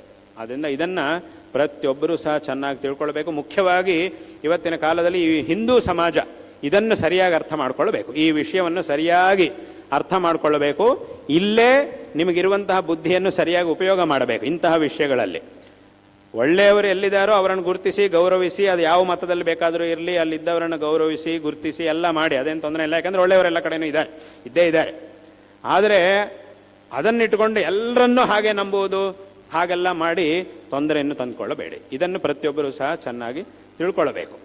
ಆದ್ದರಿಂದ ಇದನ್ನು ಪ್ರತಿಯೊಬ್ಬರೂ ಸಹ ಚೆನ್ನಾಗಿ ತಿಳ್ಕೊಂಡು ಈ ಒಂದು ಧರ್ಮ ಪರಂಪರೆಯನ್ನು ಚೆನ್ನಾಗಿ ಕಾಪಾಡಿಕೊಳ್ಳಬೇಕು. ಇವತ್ತಿನ ಕಾಲದಲ್ಲಿ ಇದರ ಬಗ್ಗೆ, ಈ ಒಂದು ಧರ್ಮದ ಬಗ್ಗೆ ಯಾರ್ಯಾರು ಏನೇನೋ ಮಾತಾಡ್ತಿರ್ತಾರೆ, ಬುದ್ಧಿ ಇಲ್ಲದೆ ಏನೇನೋ ಮಾತಾಡ್ತಾ ಇರ್ತಾರೆ. ಅದಕ್ಕೆ ಶಾಸ್ತ್ರದಲ್ಲಿ ಯಾವತ್ತೋ ಒಂದು ಶ್ಲೋಕ ಹೇಳಿಬಿಟ್ಟಿದ್ದಾರೆ. ಏನು ಅಂತಂದರೆ, ಗುಣೀ ಗುಣಂ ವೇತ್ತಿ ನವೇತ್ತಿ ನಿರ್ಗುಣ, ಬಲಿ ಬಲಂ ವೇತ್ತಿ ನವೇತ್ತಿ ದುರ್ಬಲ ಅಂತ ಹೇಳಿದ್ದಾರೆ. ಅಂದರೆ ಒಬ್ಬ ಬಲಶಾಲಿಯಾಗಿರ್ತಕ್ಕಂತಹ ವ್ಯಕ್ತಿಯಲ್ಲಿರುವ ಬಲವನ್ನು ಯಾರು ತಿಳ್ಕೊಳ್ಳಿಕ್ಕೆ ಸಾಧ್ಯ ಆಗುತ್ತೆ ಅಂತಂದರೆ ಇನ್ನೊಬ್ಬ ಬಲಶಾಲಿಯಾಗಿರುವವನೇ ತಿಳ್ಕೊಳ್ಳಿಕ್ಕೆ ಸಾಧ್ಯ ಆಗುತ್ತೆ. ಇವನ ಹತ್ರ ಎಷ್ಟು ಬಲ ಇದೆ ಅನ್ನೋದನ್ನು ಇನ್ನೊಬ್ಬ ಬಲಿಷ್ಠನಾಗಿರುವವನೇ ತಿಳ್ಕೊಳ್ಳಿಕ್ಕೆ ಸಾಧ್ಯ ಆಗುತ್ತೆ. ಒಬ್ಬ ದುರ್ಬಲನಾಗಿರುವವನು ತಿಳ್ಕೊಳ್ಳಿಕ್ಕೆ ಆಗೋದಿಲ್ಲ ಅವನ ಬಲ. ಯಾಕಂದರೆ ದುರ್ಬಲನಾಗಿರುವವನ ವ್ಯಕ್ತಿ ಮುಂದೆ ಎಲ್ಲರೂ ಪ್ರಬಲರಾಗೇ ಕಾಣಿಸ್ತಾರೆ. ಇವನು ಎಲ್ರಿಗಿಂತ ಬಲಿಷ್ಠನಾಗಿದ್ದಾನೆ ಅನ್ನೋದು ಯಾವಾಗ ತೀರ್ಮಾನ ಆಗುತ್ತೆ? ಎಲ್ಲ ಬಲಶಾಲಿಗಳು ಅವನ ಎದುರಿಗೆ ಬಂದು ಸೋತೋದಾಗ ಇವನೆಲ್ಲರಿಗಿಂತ ಬಲಶಾಲಿ ಅನ್ನೋದು ಗೊತ್ತಾಗುತ್ತೆ. ಯಾವನೊಬ್ಬ ದುರ್ಬಲನಾಗಿರೋನು ಅವನ ಎದುರುಗಡೆ ಬಂದು ನಿಂತ್ಕೊಂಡಾಗ ಅವನನ್ನು ಸೋಲಿಸಬೇಕಾದ್ರೆ ತುಂಬ ಬಲಿಷ್ಠನಾಗಿರೋನೇ ಬರಬೇಕು ಅಂತೇನಿಲ್ಲ, ಯಾರು ಬೇಕಾದರೂ ಅವನು ಸೋಲಿಸ್ಬೋದು. ಹಾಗೆ ಒಬ್ಬ ವ್ಯಕ್ತಿ ಒಳ್ಳೆಯವನಾಗಿದ್ದಾನೆ ಅನ್ನೋದು ಯಾರಿಗೆ ಗೊತ್ತಾಗುತ್ತೆ? ಇವನು ಸಹ ಒಳ್ಳೆಯವನಾಗಿದ್ದರೆ ಮಾತ್ರ ಗೊತ್ತಾಗುತ್ತೆ. ಅದನ್ನು ನಾವು ತಿಳ್ಕೊಳ್ಬೇಕಾದ್ದು ಹಾಗೆ. ಅದಕ್ಕೆ ಒಂದು ಒಳ್ಳೆಯ ಉದಾಹರಣೆಯನ್ನು ಶ್ಲೋಕದಲ್ಲಿ ಕೊಡ್ತಾರೆ, ಮುಂದಿನ ಶ್ಲೋಕದಲ್ಲಿ ಕೊಡ್ತಾರೆ. ಈ ಶ್ಲೋಕದ ಮುಂದಿನ ಭಾಗದಲ್ಲಿ ಕೊಡ್ತಾರೆ. ಪಿಕೋ ವಸಂತಸ್ಯ ಗುಣಂ ನ ವಾಯಸಃ ಕರೀಚ ಸಿಂಹಸ್ಯ ಬಲಂ ನ ಮೂಷಿಕಃ ಅಂತ ಹೇಳಿದ್ದಾರೆ. ಅಂದರೆ ಏನಿದರ ಅರ್ಥ? ಹೇಗೆ ಈಗ ಹೇಳಿದ ಹಾಗೆ ಒಬ್ಬ ಬಲಶಾಲಿಯಾಗಿರತಕ್ಕಂತಹ ವ್ಯಕ್ತಿಯ ಬಲವನ್ನು ಇನ್ನೊಬ್ಬ ಬಲಶಾಲಿಯೇ ಗುರುತಿಸಲಿಕ್ಕೆ ಸಾಧ್ಯ ಆಗುತ್ತೆ. ಅವನಿಂದಲೇ ನಾವು ತಿಳ್ಕೊಳ್ಬೇಕು ಇವನ ಹತ್ರ ಎಷ್ಟು ಬಲ ಇದೆ ಅನ್ನೋದನ್ನು ಇನ್ನೊಬ್ಬ ಬಲಶಾಲಿಯಾಗಿರುವ ವ್ಯಕ್ತಿಯನ್ನು ಕೇಳಿ ತಿಳ್ಕೊಳ್ಬೇಕೇ ಹೊರತು ಒಬ್ಬ ದುರ್ಬಲನಾಗಿರುವಂಥ ವ್ಯಕ್ತಿಯನ್ನು ಕೇಳಿ ತಿಳ್ಕೊಳ್ಳಿಕ್ಕೆ ಆಗೋದಿಲ್ಲ. ಹೇಗೆ ಅಂತ ಕೇಳಿದರೆ, ಒಂದು ಸಿಂಹಕ್ಕೆ ಎಷ್ಟು ಬಲ ಇದೆ ಅನ್ನೋದನ್ನು ಯಾರನ್ನು ಕೇಳಿ ತಿಳ್ಕೊಳ್ಬೇಕು? ಆನೆಯನ್ನು ಕೇಳಿ ತಿಳ್ಕೊಳ್ಬೇಕು. ಸಿಂಹ ಏನು ಮಾಡುತ್ತೆ ಅಂದರೆ ಆನೆಯನ್ನು ಸಹ ಹೆದರಿಸುತ್ತೆ. ಆ ಸಾಮರ್ಥ್ಯ ಸಿಂಹಕ್ಕಿದೆ. ಒಂದು ಸಿಂಹಕ್ಕೆ ಎಷ್ಟು ಸಾಮರ್ಥ್ಯ ಇದೆ ಅನ್ನೋದನ್ನು ಆನೆಯನ್ನು ಕೇಳಿ ತಿಳ್ಕೊಂಡ್ರೆ ನಿಮಗೆ ಗೊತ್ತಾಗುತ್ತೆ. ಆನೆಯನ್ನು ಗರ್ಜನೆ ಮಾಡಿ ಹೆದರಿಸುವಂತಹ ಶಕ್ತಿ ಸಿಂಹಕ್ಕಿದೆ. ಹಾಗಾಗಿ ಒಂದು ಸಿಂಹಕ್ಕೆ ಎಷ್ಟು ಶಕ್ತಿ ಇದೆ ಅನ್ನೋದನ್ನು ಆನೆಯನ್ನು ಕೇಳಿ ತಿಳ್ಕೊಳ್ಬೇಕೇ ಹೊರತು ಇಲಿಯನ್ನು ಕೇಳಿ ತಿಳ್ಕೊಳ್ಳೋ ಹಾಗಿಲ್ಲ. ಯಾಕಂತಂದರೆ ಸಿಂಹ ಇಲಿಯನ್ನು ಏನು ಮಾಡುವುದೇ ಇಲ್ಲ. ಯಾಕಂದರೆ ಅದಕ್ಕೆ ಗೊತ್ತಿದೆ ಇದನ್ನು ನಾನೇನು ಮಾಡೋದು, ಇದರ ಬಲ ತುಂಬ ಕಡಿಮೆ, ಅದರ ಜೊತೆಗೆ ನಾನೇನು ಯುದ್ಧ ಮಾಡೋದು, ಅದನ್ನು ಹೆದರಿಸೋ ಅವಶ್ಯಕತೆಯೇ ಇಲ್ಲ. ಹಾಗಾಗಿ ಇಲಿ ಏನು ಮಾಡುತ್ತೆ ಅಂತಂದರೆ, ನೋಡಿ ಸಿಂಹ ನನ್ನನ್ನು ಏನು ಮಾಡುವುದಿಲ್ಲ ಅಂಥೇಳಿ ಆ ಸಿಂಹದ ಎದುರಿಗೇನೆ ಆಟ ಆಡ್ತಾ ಇರುತ್ತೆ, ಓಡ್ತಾ ಇರುತ್ತೆ, ಆ ಕಡೆ ಈ ಕಡೆ ಓಡ್ತಾ ಇರುತ್ತೆ. ಹಾಗಾಗಿ ಅಲ್ಲಿಗೆ ಏನಾಯಿತು ಅಂತಂದರೆ, ನೀವು ಸಿಂಹದ ಬಲ ತಿಳ್ಕೊಳ್ಬೇಕು ಅಂತಂದರೆ ಆನೆಯನ್ನು ಕೇಳಿ ತಿಳ್ಕೊಳ್ಬೇಕು, ಆನೆಯನ್ನು ನೋಡಿ ತಿಳ್ಕೊಳ್ಬೇಕು ಸಿಂಹದ ಸಾಮರ್ಥ್ಯವನ್ನು, ಇಲಿಯನ್ನು ನೋಡಿ ತಿಳ್ಕೊಳ್ಳೋದಲ್ಲ. ಹಾಗೆ ಒಂದು ವಸಂತ ಋತು ಬಂದಿದೆ, ಎಲ್ಲ ಕಡೆ ಆ ಪ್ರಕೃತಿ ಅನ್ನೋದು ಎಲ್ಲ ಕಡೆ ಚಿಗುರ್ತಾ ಇರುತ್ತೆ. ಅದು ಅತ್ಯಂತ ಸುಂದರವಾದಂತಹ ಒಂದು ಸಂದರ್ಭ. ಆ ಒಂದು ವಸಂತ ಋತುವಿನ ಒಂದು ಮಹತ್ವವನ್ನು ಯಾರನ್ನು ಕೇಳಿ ತಿಳ್ಕೊಳ್ಬೇಕು ಅಂತಂದರೆ ಕೋಗಿಲೆಯನ್ನು ಕೇಳಿ ತಿಳ್ಕೊಳ್ಬೇಕು. ಹಾಗಾಗಿಯೇ ಕೋಗಿಲೆ ಆ ವಸಂತ ಋತುವಿನ ಸೌಂದರ್ಯವನ್ನು ನೋಡಿ ಆಗ ತುಂಬ ಶ್ರಾವ್ಯವಾಗಿ ಅದು ಕೂಗ್ತಾ ಇರುತ್ತೆ, ಶಬ್ದವನ್ನು ಮಾಡುತ್ತೆ. ಆದ್ದರಿಂದ ಒಂದು ವಸಂತ ಋತುವಿನ ಒಂದು ವೈಶಿಷ್ಟ್ಯವನ್ನು ಕೋಗಿಲೆಯನ್ನು ಕೇಳಿ ತಿಳ್ಕೊಳ್ಬೇಕೆ ಹೊರತು ಕಾಗೆಯನ್ನು ಕೇಳಿ ತಿಳ್ಕೊಳ್ಳೋದಿಲ್ಲ. ಯಾಕಂದರೆ ಕಾಗೆ ಯಾವಾಗಲೂ ಒಂದೇ ಥರ ಕೂಗ್ತಾರೆ. ಅದಕ್ಕೆ ವಸಂತ ಋತು ವರ್ಷ ಋತು ಯಾವ ವ್ಯತ್ಯಾಸ ಇಲ್ಲ, ಎಲ್ಲ ಕಾಲದಲ್ಲೂ ಅದು ಒಂದೇ ಥರ ಕೂಗ್ತಾ ಇರುತ್ತೆ. ಅದಕ್ಕೆ ಈ ವ್ಯತ್ಯಾಸವೇ ಗೊತ್ತಾಗೋದಿಲ್ಲ. ಯಾವ ಕಾಲ ಆದರೂ ಒಂದೇ ಥರ ಇರುತ್ತೆ. ಹೇಗೆ ಈ ದುರ್ಬಲನಾಗಿರುವವನಿಗೆ ಎಲ್ಲರೂ ಬಲಶಾಲಿಗಳಾಗೆ ಕಾಣಿಸ್ತಾ ಇರ್ತಾರೆ ಅವನ ಮುಂದ್ಗಡೆ, ಹಾಗೆ ಕಾಗೆಗೆ ಎಲ್ಲ ಋತುಗಳು ಒಂದೇ ಥರ ಕಾಣಿಸ್ತಾ ಇರುತ್ತೆ. ಅದಕ್ಕೆ ಇದು ಅದು ಅಂತ ವ್ಯತ್ಯಾಸ ಗೊತ್ತಾಗೋದಿಲ್ಲ. ಅದೇ ಥರ ಈ ಒಂದು ಧರ್ಮದ ಒಂದು ಮಹತ್ವವನ್ನು ಯಾರಿಂದ ನಾವು ತಿಳ್ಕೊಳ್ಬೇಕು? ಸುಮ್ಮನೆ ಯಾರ್ಯಾರು ಬಾಯಿಗೆ ಬಂದಂಗೆ ಯಾರ್ಯಾರು ಏನೇನು ಮಾತಾಡ್ತಿರ್ತಾರೋ ಅವ್ರ ಕೇಳಿ ತಿಳ್ಕೊಳ್ಳೋದಲ್ಲ. ಯಾರು ಇದನ್ನು ಚೆನ್ನಾಗಿ ಆಳವಾಗಿ ಅಧ್ಯಯನ ಮಾಡಿ ತಿಳಿದವರಾಗಿದ್ದಾರೋ, ಯಾಕಂದರೆ ಸಂಪೂರ್ಣವಾಗಿ ತಿಳ್ಕೊಳ್ಳಿಕ್ಕಂತೂ ಯಾರಿಂದಲೂ ಸಾಧ್ಯ ಇಲ್ಲ. ಅದು ಈಶ್ವರನಿಗೆ ಬಿಟ್ಟು ಬೇರೆ ಯಾರಿಂದಲೂ ಅದು ಸಾಧ್ಯ ಇಲ್ಲ. ಆದರೆ ಯಾರು ತುಂಬ ಈ ಧರ್ಮದ ಬಗ್ಗೆ ತಿಳಿದಂತಹ ವಿದ್ವಾಂಸರಾಗಿದ್ದಾರೋ, ಜ್ಞಾನಿಗಳಾಗಿದ್ದಾರೋ, ಅಂಥವರ ಮೂಲಕ ಈ ಧರ್ಮದ ಮಹತ್ವವನ್ನು ನಾವು ತಿಳ್ಕೊಳ್ಬೇಕು. ಇದನ್ನು ತಿಳ್ಕೊಳ್ಳದೆ ಸುಮ್ಮನೆ ಬಾಯಿಗೆ ಬಂದಂಗೆ ಮಾತಾಡುವವರು ಯಾರ್ಯಾರು ಇರ್ತಾರೋ ಅವರಿಂದ ತಿಳ್ಕೊಳ್ಳೋದಲ್ಲ. ಯಾಕಂದರೆ ಅವ್ರಿಗೆ ಇದ್ರ ಬಗ್ಗೆ ಗೊತ್ತೇ ಇಲ್ಲ. ಅವರು ಇಲಿಗಳಿದ್ದ ಹಾಗೆ ಈ ಒಂದು ಧರ್ಮದ ಮುಂದೆ. ಅದನ್ನು ಅಂಥವರಿಂದ ಇದನ್ನ ಬಗ್ಗೆ ತಿಳ್ಕೊಳ್ಳೋದಲ್ಲ. ಈ ಇಲಿ ಅದೇ ಈಗ ಹೇಳಿದಾಗ ಇಲಿ ಏನು ಮಾಡುತ್ತೆ ಅಂತಂದರೆ ಸಿಂಹದ ಎದುರಿಗೆ ಆ ಕಡೆ ಈ ಕಡೆ ಓಡಾಡ್ತಾ ಇರುತ್ತೆ. ಅದೇ ಥರ ಬೇರೆಯವರು ಬಾಯಿಗೆ ಬಂದಾಗ ಮಾತಾಡ್ತಿರ್ತಾರೆ. ಅಂಥವರಿಂದ ತಿಳ್ಕೊಳ್ಳೋದಲ್ಲ ಇದರ ಮಹತ್ವ. ಯಾರಿಂದ ತಿಳ್ಕೊಳ್ಬೇಕು? ನಿಜವಾಗಲೂ ಯಾರು ಇದರ ಆಳವನ್ನು ನೋಡಿದಾರೋ ಅಂಥವರಿಂದ ತಿಳ್ಕೊಳ್ಬೇಕು. ಇದನ್ನು ಪ್ರತಿಯೊಬ್ಬರೂ ಸಹ ಚೆನ್ನಾಗಿ ಜ್ಞಾಪಕ ಇಟ್ಕೊಳ್ಬೇಕು. ಹಾಗಾಗಿ ಗುಣಿ ಗುಣಂ ವೇತ್ತಿ ನವೇತ್ತಿ ನಿರ್ಗುಣ, ಬಲಿ ಬಲಂ ವೇತ್ತಿ ನವೇತ್ತಿ ದುರ್ಬಲ ಅನ್ನೋದನ್ನು ಶಾಸ್ತ್ರದಲ್ಲಿ ಯಾವತ್ತೂ ಹೇಳಿದ್ದಾರೆ. ಆದ್ದರಿಂದ ಸುಮ್ಮನೆ ಯಾರ್ಯಾರು ಹುಚ್ಚುಚ್ಚಾಗಿ ಇದ್ರ ಬಗ್ಗೆ ಅರ್ಧಂಬರ್ಧ ತಿಳ್ಕೊಂಡು ಆಳವಾಗಿ ಇದರೊಳಗೆ ಏನಿದೆ ಅನ್ನೋದನ್ನು ನೋಡದೆ ಸುಮ್ಮನೆ ಯಾರು ಬಾಯಿಗೆ ಬಂದಂಗೆ ಏನು ಮಾತಾಡ್ತಿರ್ತಾರೋ ಅದಕ್ಕೆಲ್ಲ ಬೆಲೆ ಕೊಡಬೇಕಾಗಿಲ್ಲ. ಮತ್ತು ಬೇಕಾದರೆ ಅದಕ್ಕೆ ಉತ್ತರವನ್ನು ಕೊಡ್ಬೋದು, ಬೇಕಾದರೆ ಉತ್ತರ ಕೊಡ್ಬೋದು. ಉತ್ತರ ಕೊಟ್ಟರು ಅವರು ತಗೊಳ್ಳೋದಿಲ್ಲ. ಯಾಕೆಂತಂದರೆ ಕೆಲವರೆಲ್ಲ ಲೋಕದಲ್ಲಿ ಹೇಗಿದ್ದಾರೆ ಅಂತಂದರೆ ನಾಸ್ತಿಕರು ಅಂತ ಹೆಸರಿಟ್ಕೊಂಡವರು ಎರಡು ಥರ ಇದ್ದಾರೆ ಲೋಕದಲ್ಲಿ. ನಿಜವಾದ ನಾಸ್ತಿಕರು ಅಂತ ಹೆಸರಿಟ್ಕೊಂಡವರು. ಅವರು ನಿಜವಾದ ನಾಸ್ತಿಕರಿಗೆ ಒಂದು ಸ್ಥಾನ ನಮ್ಮ ಧರ್ಮದಲ್ಲೂ ಇದ್ದೇ ಇದೆ. ಯಾಕೆ? ನಮ್ಮ ಧರ್ಮದಲ್ಲಿ ದರ್ಶನಗಳಿವೆ. ದರ್ಶನಗಳ ಬಗ್ಗೆ ಹೇಳುವಾಗ ನಾವು ಹೇಳ್ತೀವಿ, ದರ್ಶನಗಳು ಎರಡು ವಿಧ: ನಾಸ್ತಿಕ ದರ್ಶನಗಳು, ಆಸ್ತಿಕ ದರ್ಶನಗಳು. ಚಾರ್ವಾಕ ದರ್ಶನ ಇತ್ಯಾದಿಗಳೆಲ್ಲ ನಾಸ್ತಿಕ ದರ್ಶನಗಳು, ವೈಶೇಷಿಕಾದಿ ದರ್ಶನಗಳೆಲ್ಲ ಆಸ್ತಿಕ ದರ್ಶನಗಳು ಅಂತ ಹೇಳ್ತೀವಿ. ಅಂದರೆ ಅಲ್ಲಿಗೆ ಏನಾಯಿತು, ನಮ್ಮ ಧರ್ಮದಲ್ಲಿ ನಾವು ಸಹ ನಾಸ್ತಿಕರಿಗೆ ಒಂದು ಸ್ಥಾನ ಕೊಟ್ಟಿದ್ದೀವಿ. ನಿಜವಾದ ನಾಸ್ತಿಕರಿಗೆ ನಮ್ಮ ಧರ್ಮದಲ್ಲೂ ಒಂದು ಸ್ಥಾನ ಕೊಟ್ಟಿದ್ದಾರೆ. ಅವ್ರಿಗೊಂದು ಕುರ್ಚಿ ಹಾಕಿದ್ದೀವಿ, ಅವರು ಬಂದು ಕೂತ್ಕೊಂಡಿದ್ದಾರೆ. ಅವ್ರಿಗೂ ಮಾತಾಡ್ಲಿಕ್ಕೆ ಒಂದು ಅವಕಾಶ ಕೊಟ್ಟಿದ್ದೀವಿ. ಅವರು ಹೇಳಿದ್ದು ಎಷ್ಟರ ಮಟ್ಟಿಗೆ ಸರಿ ಅನ್ನೋದು ಬೇರೆ ವಿಷಯ. ಆದರೂ ಅವರು ಒಂದು ಮಾರ್ಗವನ್ನು ನಂಬಿ ತೀರ್ಮಾನ ಮಾಡಿಕೊಂಡು ಆ ಮಾರ್ಗದಲ್ಲಿ ಇದ್ದಾರೆ. ಆದ್ದರಿಂದ ಅದಕ್ಕೆ ನಾವೇನು ತೊಂದರೆ ಮಾಡ್ತಿಲ್ಲ. ಆಯ್ತಪ್ಪ, ನಿನ್ನ ಮಾರ್ಗದ ಬಗ್ಗೆ ನೀನು ಬಾ, ನೀನು ಕೂತ್ಕೊಂಡು ಮಾತಾಡು ಅಂತ ನಾವು ಅವ್ರಿಗೊಂದು ಅವಕಾಶ ಕೊಟ್ಟಿದ್ದೀವಿ. ಆದ್ದರಿಂದ ನಿಜವಾದ ನಾಸ್ತಿಕರು ಅಂತಂದರೆ ಅವ್ರಿಗೊಂದಿಷ್ಟು ಗೌರವ ಕೊಡ್ಬೋದು, ಅದರೊಳಗೇನು ತಪ್ಪಿಲ್ಲ. ಯಾಕಂದರೆ ಅವ್ರೇನು ಮಾಡಿದ್ರೆ ನಾವು ಹೇಳಿದ್ದು ಒಪ್ಪದೇ ಇರ್ಬೋದು, ಆದರೆ ಅವರೊಂದು ತೀರ್ಮಾನದಲ್ಲಿದ್ದಾರೆ, ಒಂದು ಸಿದ್ಧಾಂತವನ್ನು ಅವರು ನಂಬಿದ್ದಾರೆ, ಆ ಸಿದ್ಧಾಂತದಲ್ಲಿ ಅವರು ಹೋಗ್ತಾ ಇದ್ದಾರೆ. ಅದಕ್ಕೆ ವಿರುದ್ಧವಾಗಿ ಎಲ್ಲಿ ಸಂದರ್ಭ ಕಂಡು ಬಂದರೂ ಅದ್ರ ಬಗ್ಗೆ ತಕ್ಷಣ ಅವರು ಪ್ರಶ್ನೆ ಮಾಡ್ತಾರೆ. ಆ ಥರ ಇದೆ. ಆದರೆ ಈ ನಾಸ್ತಿಕರು ಅಂತ ಹೆಸರಿಟ್ಕೊಂಡವ್ರು ಯಾರಿದ್ದಾರೋ ಅವರೇನು ಮಾಡ್ತಾರೆ ಅಂತಂದರೆ ಬರೀ ಹಿಂದೂ ಧರ್ಮದ ಬಗ್ಗೆ ಮಾತ್ರ ಮಾತಾಡ್ತಾರೆ, ಇದನ್ನು ಮಾತ್ರ ಆಕ್ಷೇಪ ಮಾಡ್ತಾರೆ. ಇಲ್ಲಿ ಮಾತ್ರವೇ ಅವರಿಗೆ ಆಕ್ಷೇಪಾರ್ಹವಾದ ವಿಷಯಗಳೆಲ್ಲ ಕಾಣಿಸ್ಲಿಕ್ಕೆ ಶುರುವಾಗುತ್ತೆ. ಇಲ್ಲಿ ಮಾತ್ರವೇ ಅವರ ತಲೆ ಕೆಲಸ ಮಾಡುತ್ತೆ, ಇಲ್ಲಿ ಮಾತ್ರ ಅವರ ಕಣ್ಣುಗಳು ಕೆಲಸ ಮಾಡುತ್ತೆ. ಬೇರೆ ಕಡೆ ಎಷ್ಟಿದ್ರೂ ಸಹ, ಎಷ್ಟೆಲ್ಲ ಅನ್ಯಾಯಗಳು ಅನರ್ಥಗಳು ನಡೀತಾ ಇದ್ರೂ ಸಹ ಅವರ ಬುದ್ಧಿ ಕೆಲಸ ಮಾಡುವುದಿಲ್ಲ, ಅವ್ರ ಕಣ್ಣುಗಳು ಕೆಲಸ ಮಾಡುವುದಿಲ್ಲ, ಏನೂ ಮಾಡುವುದಿಲ್ಲ, ಅವ್ರ ಬಾಯಿನೂ ಕೆಲಸ ಮಾಡುವುದಿಲ್ಲ. ಇದೇ ನಾಸ್ತಿಕರು ಅಂತ ಹೆಸರಿಟ್ಕೊಂಡವರಿಗೂ ಇರುವಂತಹ ವ್ಯತ್ಯಾಸ. ಅಂದರೆ ನಿಜವಾದ ನಾಸ್ತಿಕರು ಏನು ಮಾಡ್ತಾರೆ, ಅವರು ನಂಬಿರುವಂತಹ ಒಂದು ಸಿದ್ಧಾಂತಕ್ಕೆ ವಿರುದ್ಧವಾಗಿ ಇಡೀ ಪ್ರಪಂಚದಲ್ಲಿ ಎಲ್ಲಿ ಯಾವ ಸಂದರ್ಭ ಕಂಡು ಬಂದರೂ ತಕ್ಷಣ ಪ್ರಶ್ನೆ ಮಾಡ್ತಾರೆ, ತಕ್ಷಣ ಆಕ್ಷೇಪ ಮಾಡ್ತಾರೆ. ಅದು ನಿಜವಾದ ನಾಸ್ತಿಕರ ಲಕ್ಷಣ. ಅಂಥವರಿಗೂ ಒಂದು ಸ್ಥಾನ ಇದ್ದೇ ಇದೆ. ನಾವು ಹೇಳಿದಾಗ ಅವರಿಗೂ ಒಂದು ಸ್ಥಾನ ಇದೆ, ನಮ್ಮ ಧರ್ಮದಲ್ಲಿ ಕೊಟ್ಟಿದ್ದೀವಿ. ಆದರೆ ಈ ನಾಸ್ತಿಕರು ಅಂತ ಹೆಸರಿಟ್ಕೊಂಡವ್ರು ಏನು ಮಾಡ್ತಾರೆ ಅಂತ ಕೇಳಿದರೆ ಬರೀ ಹಿಂದೂ ಧರ್ಮದ ಬಗ್ಗೆ ಮಾತ್ರ ಮಾತಾಡ್ತಾರೆ, ಇಲ್ಲಿರುವಂತಹ ಆಚರಣೆಗಳ ಬಗ್ಗೆ ಮಾತ್ರ ಆಕ್ಷೇಪ ಮಾಡ್ತಾರೆ. ಬೇರೆ ಎಲ್ಲಿ ಏನು ನಡೀತಾ ಇದ್ರು ಅದ್ರ ಬಗ್ಗೆ ಮಾತಾಡುವುದಿಲ್ಲ, ಏನು ಅವ್ರ ಕಣ್ಣಿಗೆ ಕಾಣುವುದೇ ಇಲ್ಲ, ಎಲ್ಲಿರ್ತಾರೆ ಅಂತಲೇ ಗೊತ್ತಿಲ್ಲ. ಇದು ಬರ್ತಿದೆ, ಯಾವುದೋ ಒಂದು ಹಬ್ಬ ಬರ್ತಾ ಇದೆ, ನೀವು ನಮ್ಮ ಧರ್ಮದಲ್ಲಿ ಆಚರಣೆ ಮಾಡೋದು ಯಾವುದೋ ಒಂದು ಹಬ್ಬವೋ ಏನೋ ಒಂದು ಕಾರ್ಯಕ್ರಮ ಬರ್ತಾ ಇದೆ ಅಂದ ತಕ್ಷಣ ನೀವು ಕರಿಬೇಕಲ್ಲ, ಅವರಾಗೆ ಬಂದುಬಿಡ್ತಾರೆ. ಇದು ಮುಗಿದು ಅದೇ ಮಾತಾಡ್ತಾರೆ. ಹಿಂದೆ ಹೇಳ್ತಾ ಬಂದಿದ್ದೇ ಇದೀನಿ, ನಿನ್ನೆ ಶುರು ಮಾಡಿದ್ದಲ್ಲ, ಇದನ್ನೇ ಹೇಳ್ತಾ ಬಂದಿದ್ದಾರೆ. ಇದನ್ನು ಹಿಂದಿನ ವರ್ಷನೂ ಇದನ್ನೇ ಹೇಳಿದ್ದಾರೆ, ನಾವು ಅದೇ ಉತ್ತರ ಕೊಟ್ಟಿದ್ದೀವಿ. ಪುನಃ ಈ ವರ್ಷ ಬರುವುದು ಅದನ್ನೇ ಶುರು ಮಾಡುವುದು, ಪುನಃ ಅದೇ ಉತ್ತರ ಕೊಡುವುದು. ಇದು ಹಾಗೆ ಆಗ್ತಾನೇ ಇರುತ್ತೆ. ಪ್ರತಿ ವರ್ಷ ಅದೇ ಹೇಳ್ತಾರೆ, ಅದನ್ನೇ ನಾವು ಉತ್ತರ ಕೊಡ್ತಿರ್ತೀವಿ. ಹೀಗೆ ನಡೀತಾನೆ ಇರ್ತದೆ, ಮುಂದೆ ಮುಗಿಯುವುದೇ ಇಲ್ಲ. ಮತ್ತೆ ಆಮೇಲೆ ಕಾಣೆ ಆಗ್ಬಿಡ್ತದೆ, ಎಲ್ಲಿದ್ದಾರೆ ಅಂತಲೇ ಗೊತ್ತಿಲ್ಲ. ಏನೋ ಒಂದು ಬೇರೆ ಎಲ್ಲ ಒಂದು ತೊಂದರೆ ಆಗಿದೆ, ನೋಡಪ್ಪ ಇಲ್ಲಿ ಇಷ್ಟೆಲ್ಲ ಅನರ್ಥ ಇದೆ, ಎಲ್ಲಿದ್ದಾರಪ್ಪ ಇವರು ಮಾತಾಡ್ಲಿಕ್ಕೆ ಅಂತ ನೋಡಿದರೆ ಕಾಣುವುದಿಲ್ಲ. ಇದು ಹಾಗೆಲ್ಲ ಇರುತ್ತೆ. ಆದ್ದರಿಂದ ಈ ನಾಸ್ತಿಕರಾಗಿರುವವರಿಗೆ ಒಂದು ಗೌರವ ಇದೆ, ಆದರೆ ನಾಸ್ತಿಕರು ಒಂದು ಹೆಸರಿಟ್ಕೊಂಡವರು ಇರ್ತಾರಲ್ಲ, ಅಂಥವರಿಗೆ ಕಿಂಚಿತ್ತು ಬೆಲೆಯನ್ನು ಕೊಡಲೇಬಾರದು. ಅದನ್ನು ಪ್ರತಿಯೊಬ್ಬರು ಸಹ ಚೆನ್ನಾಗಿ ಗಮನಿಸಬೇಕು. ಈ ಒಂದು ವ್ಯತ್ಯಾಸವನ್ನು ಎಲ್ಲರೂ ಸಹ ಗಮನಿಸಬೇಕು.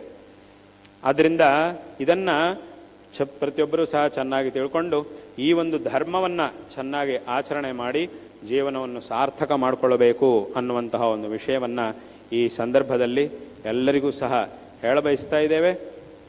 ನಾವು ಈಗ ಹೇಳಿದ ಹಾಗೆ ನಮ್ಮ ಒಂದು ಧರ್ಮವನ್ನು ಅವಲಂಬನೆ ಮಾಡತಕ್ಕಂಥವರು ಎಲ್ಲರೂ ಸಹ ಜಾಗೃತರಾಗಬೇಕು. ಇನ್ನೂ ಹೆಚ್ಚಿನ ರೀತಿಯಲ್ಲಿ ಇದರ ಒಂದು ಮಹತ್ವವನ್ನು ತಿಳ್ಕೊಳ್ಬೇಕು. ಮತ್ತು ನಮ್ಮ ಮಕ್ಕಳಿಗೂ ಸಹ ವಿಶೇಷವಾಗಿ ಇದನ್ನು ಹೇಳಿಕೊಡಬೇಕು. ಅವರು ಯಾವತ್ತೂ ಸಹ ತಪ್ಪಾದ ಮಾರ್ಗಕ್ಕೆ ಹೋಗದೇ ಇರುವ ಹಾಗೆ ಒಂದು ಉತ್ತಮವಾದಂತಹ ಧಾರ್ಮಿಕ ಸಂಸ್ಕಾರವನ್ನು ಮಕ್ಕಳಿಗೆ ನೀಡಬೇಕು. ಯಾಕೆ ಅಂತಂದರೆ ಇಡೀ ಪ್ರಪಂಚದಲ್ಲಿ ಎಲ್ಲ ವಸ್ತುಗಳಿಗೂ ಸದ್ವಿನಿಯೋಗ ದುರ್ವಿನಿಯೋಗ ಅಂತ ಎರಡೂ ಇರುತ್ತೆ. ಅದು ಮಾಡುವವನ ಬುದ್ಧಿಯ ಮೇಲೆ ಆಧಾರವಾಗಿರುತ್ತೆ. ಆದರೆ ಇಡೀ ಪ್ರಪಂಚದಲ್ಲಿ ಒಂದೇ ಒಂದು ವಸ್ತುವಿದೆ, ಅದಕ್ಕೆ ದುರ್ವಿನಿಯೋಗ ಇಲ್ಲ, ಸದ್ವಿನಿಯೋಗ ಮಾತ್ರವೇ. ಅಂತಹ ಒಂದೇ ಒಂದು ವಸ್ತು ಅಂತಂದರೆ ಸತ್ಸಂಸ್ಕಾರ. ಧಾರ್ಮಿಕವಾದಂತಹ ಸಂಸ್ಕಾರ ಏನಿದೆಯೋ ಆ ಸಂಸ್ಕಾರಕ್ಕೆ ಸದ್ವಿನಿಯೋಗ ಒಂದೇ ಉಂಟೆ ಹೊರತು ದುರ್ವಿನಿಯೋಗ ಅಂತ ಆಗೋದಿಲ್ಲ.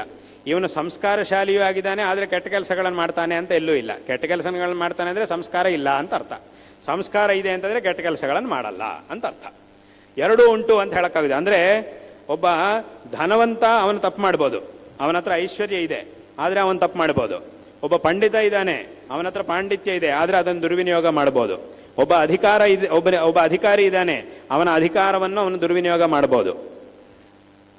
ಒಬ್ಬ ಬಲಶಾಲಿ ಇದ್ದಾನೆ, ಅವನ ಬಲವನ್ನು ದುರ್ವಿನಿಯೋಗ ಮಾಡ್ಬೋದು. ಒಬ್ಬ ಸಂಸ್ಕಾರಶಾಲಿ ಇದ್ದಾನೆ, ಅವನ ಸಂಸ್ಕಾರವನ್ನು ದುರ್ವಿನಿಯೋಗ ಮಾಡೋಕ್ಕಾಗೋದಿಲ್ಲ. ಯಾಕಂದರೆ ಸಂಸ್ಕಾರವನ್ನು ದುರ್ವಿನಿಯೋಗ ಮಾಡ್ತಿದ್ದಾನೆ ಅಂತಂದ್ರೇ ಸಂಸ್ಕಾರ ಇಲ್ಲ ಅಂತ ಅರ್ಥ. ಸಂಸ್ಕಾರ ಇದೆ ಅಂತಂದರೆ ದುರ್ವಿನಿಯೋಗ, ಆದರೆ ಕೆಟ್ಟ ಕೆಲಸಗಳನ್ನು ಮಾಡಲ್ಲ ಅಂತ ಅರ್ಥ. ಎರಡೂ ಒಂದು ಕಡೆ ಇರಲಿಕ್ಕೆ ಸಾಧ್ಯ ಆಗೋದಿಲ್ಲ.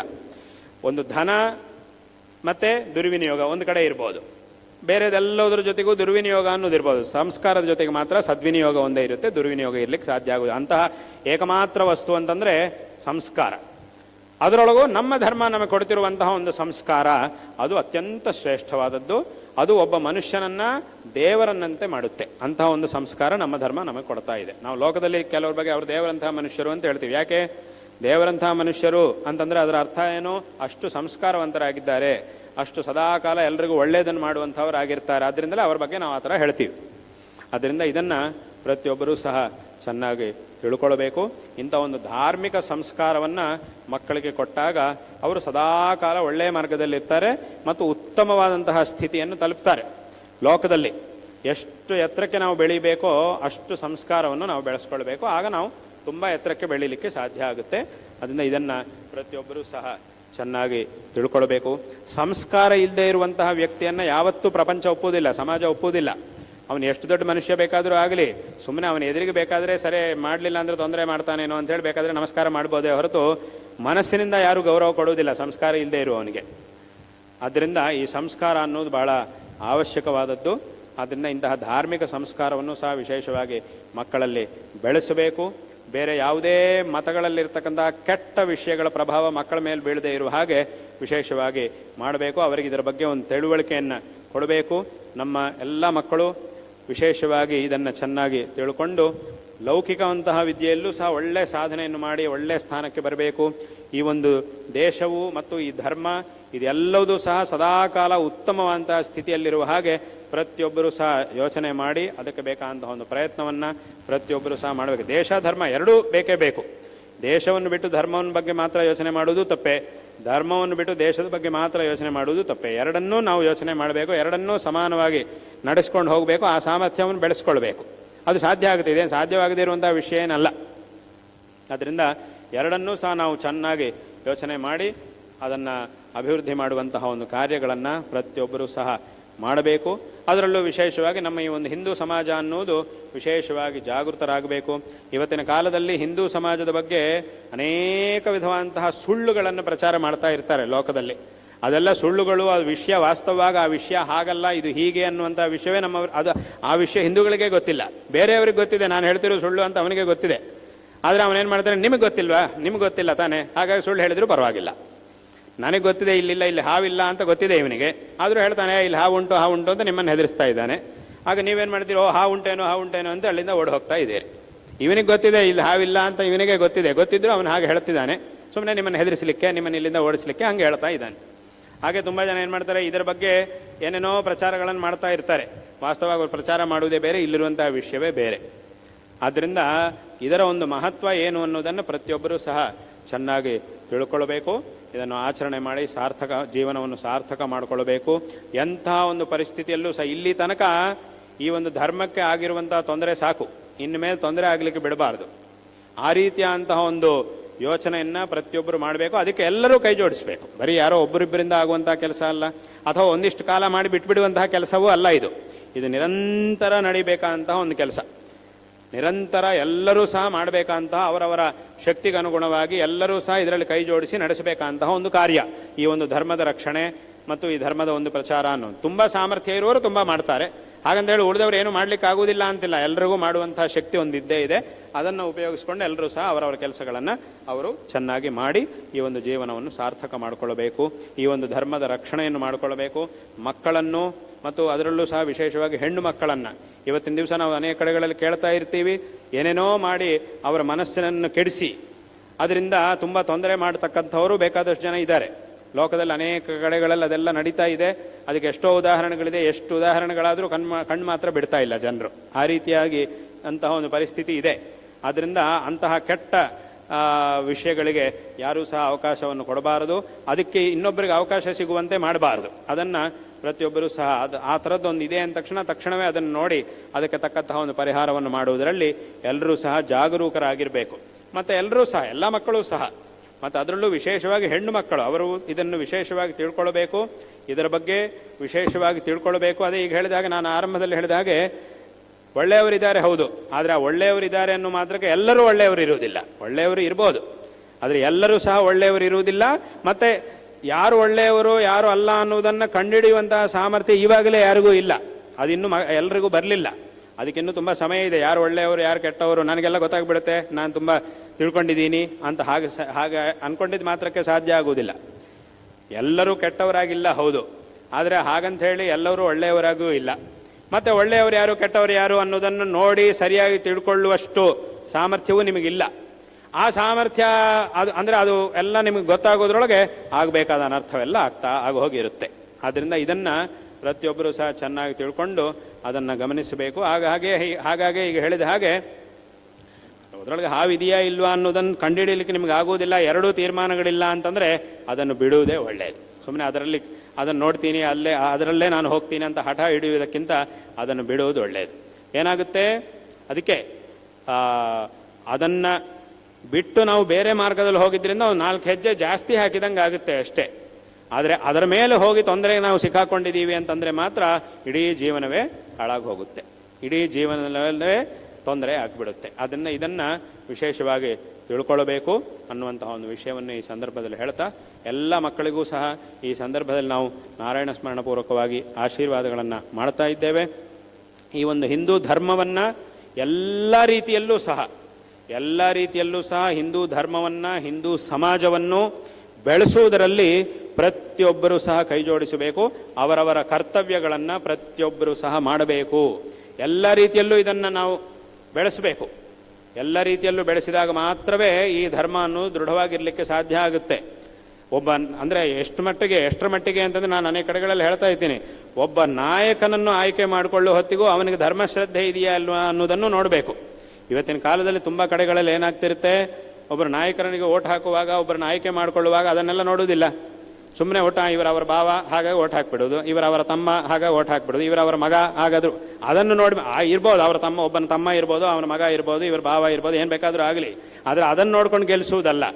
ಅವರಿಗೆ ಎಷ್ಟು ಸಾಮರ್ಥ್ಯ ಇದೆ, ಸರಿ ಧರ್ಮಕ್ಕೆ ಏನಾದರೂ ಒಳ್ಳೇದು ಮಾಡ್ತಾರಾ ಬಿಡ್ತಾರಾ ಅನ್ನೋದು ಬೇರೆ ವಿಷಯ. ಅಂತೂ ತೊಂದರೆಯನ್ನಂತೂ ಮಾಡಬಾರ್ದು. ತೊಂದರೆಯನ್ನಾದರೂ ಮಾಡದೇ ಇದ್ದರೆ ಸಾಕು, ಆ ಥರದವರು ನೀವು ಆಯ್ಕೆ ಮಾಡ್ಕೊಳ್ಬೇಕು. ಅದಕ್ಕೆ ಎಲ್ಲರೂ ಸಹ ತಯಾರಾಗಿರಬೇಕು. ಏನೋ ಮಾಡಬೇಕು ತುಂಬ ಅಂತಿಲ್ಲ, ಅದು ಬೇಕಾಗಿಲ್ಲ. ಅದು ಮಾಡಿದ್ರು ಮಾಡ್ತಾರೋ ಬಿಡ್ತಾರೋ ಅದು ಬೇರೆ ವಿಷಯ. ತೊಂದರೆಯನ್ನಂತೂ ಮಾಡದೇ ಇರೋ ಹಾಗೆ ಇರಬೇಕು. ಆ ರೀತಿಯಾದವರು ನೀವು ಆಯ್ಕೆ ಮಾಡ್ಕೊಳ್ಬೇಕು. ಆ ಧರ್ಮಶ್ರದ್ಧೆ ಇರಬೇಕು, ಮತ್ತು ಜೊತೆಗೆ ಪರಿಪಾಲನಾ ಸಾಮರ್ಥ್ಯ, ಆ ಪಾಲನಾ ಶಾಸನದ ಒಂದು ಸಾಮರ್ಥ್ಯ ಇರುವ ವ್ಯಕ್ತಿಯೂ ಆಗಿರಬೇಕು, ಮತ್ತು ಧರ್ಮಶ್ರದ್ಧೆನೂ ಇರಬೇಕು. ಅದನ್ನು ನೋಡಬೇಕು. ಆದ್ದರಿಂದ ಅಂಥವ್ರನ್ನು ನೋಡಬೇಕು. ಧರ್ಮಶ್ರದ್ಧೆ ಆದರೂ ಇರಬೇಕು, ಧರ್ಮಕ್ಕೆ ತೊಂದರೆ ಮಾಡುವ ಬುದ್ಧಿ ಇರಬಾರ್ದು. ಅಂಥವರನ್ನು ನೋಡಿಕೊಂಡು ಆಯ್ಕೆ ಮಾಡಿಕೊಳ್ಬೇಕು. ಅದರಲ್ಲೂ ಸಹ ಎಲ್ಲರೂ ಬರಬೇಕು.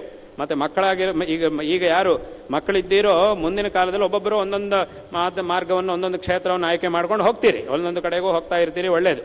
ಆದರೆ ಮಕ್ಕಳು ಈ ವಿಷಯದಲ್ಲೂ ಯೋಚನೆ ಮಾಡಬೇಕು, ಇಂತಹ ವಿಚಾರಗಳಿಗೂ ಬರಬೇಕು.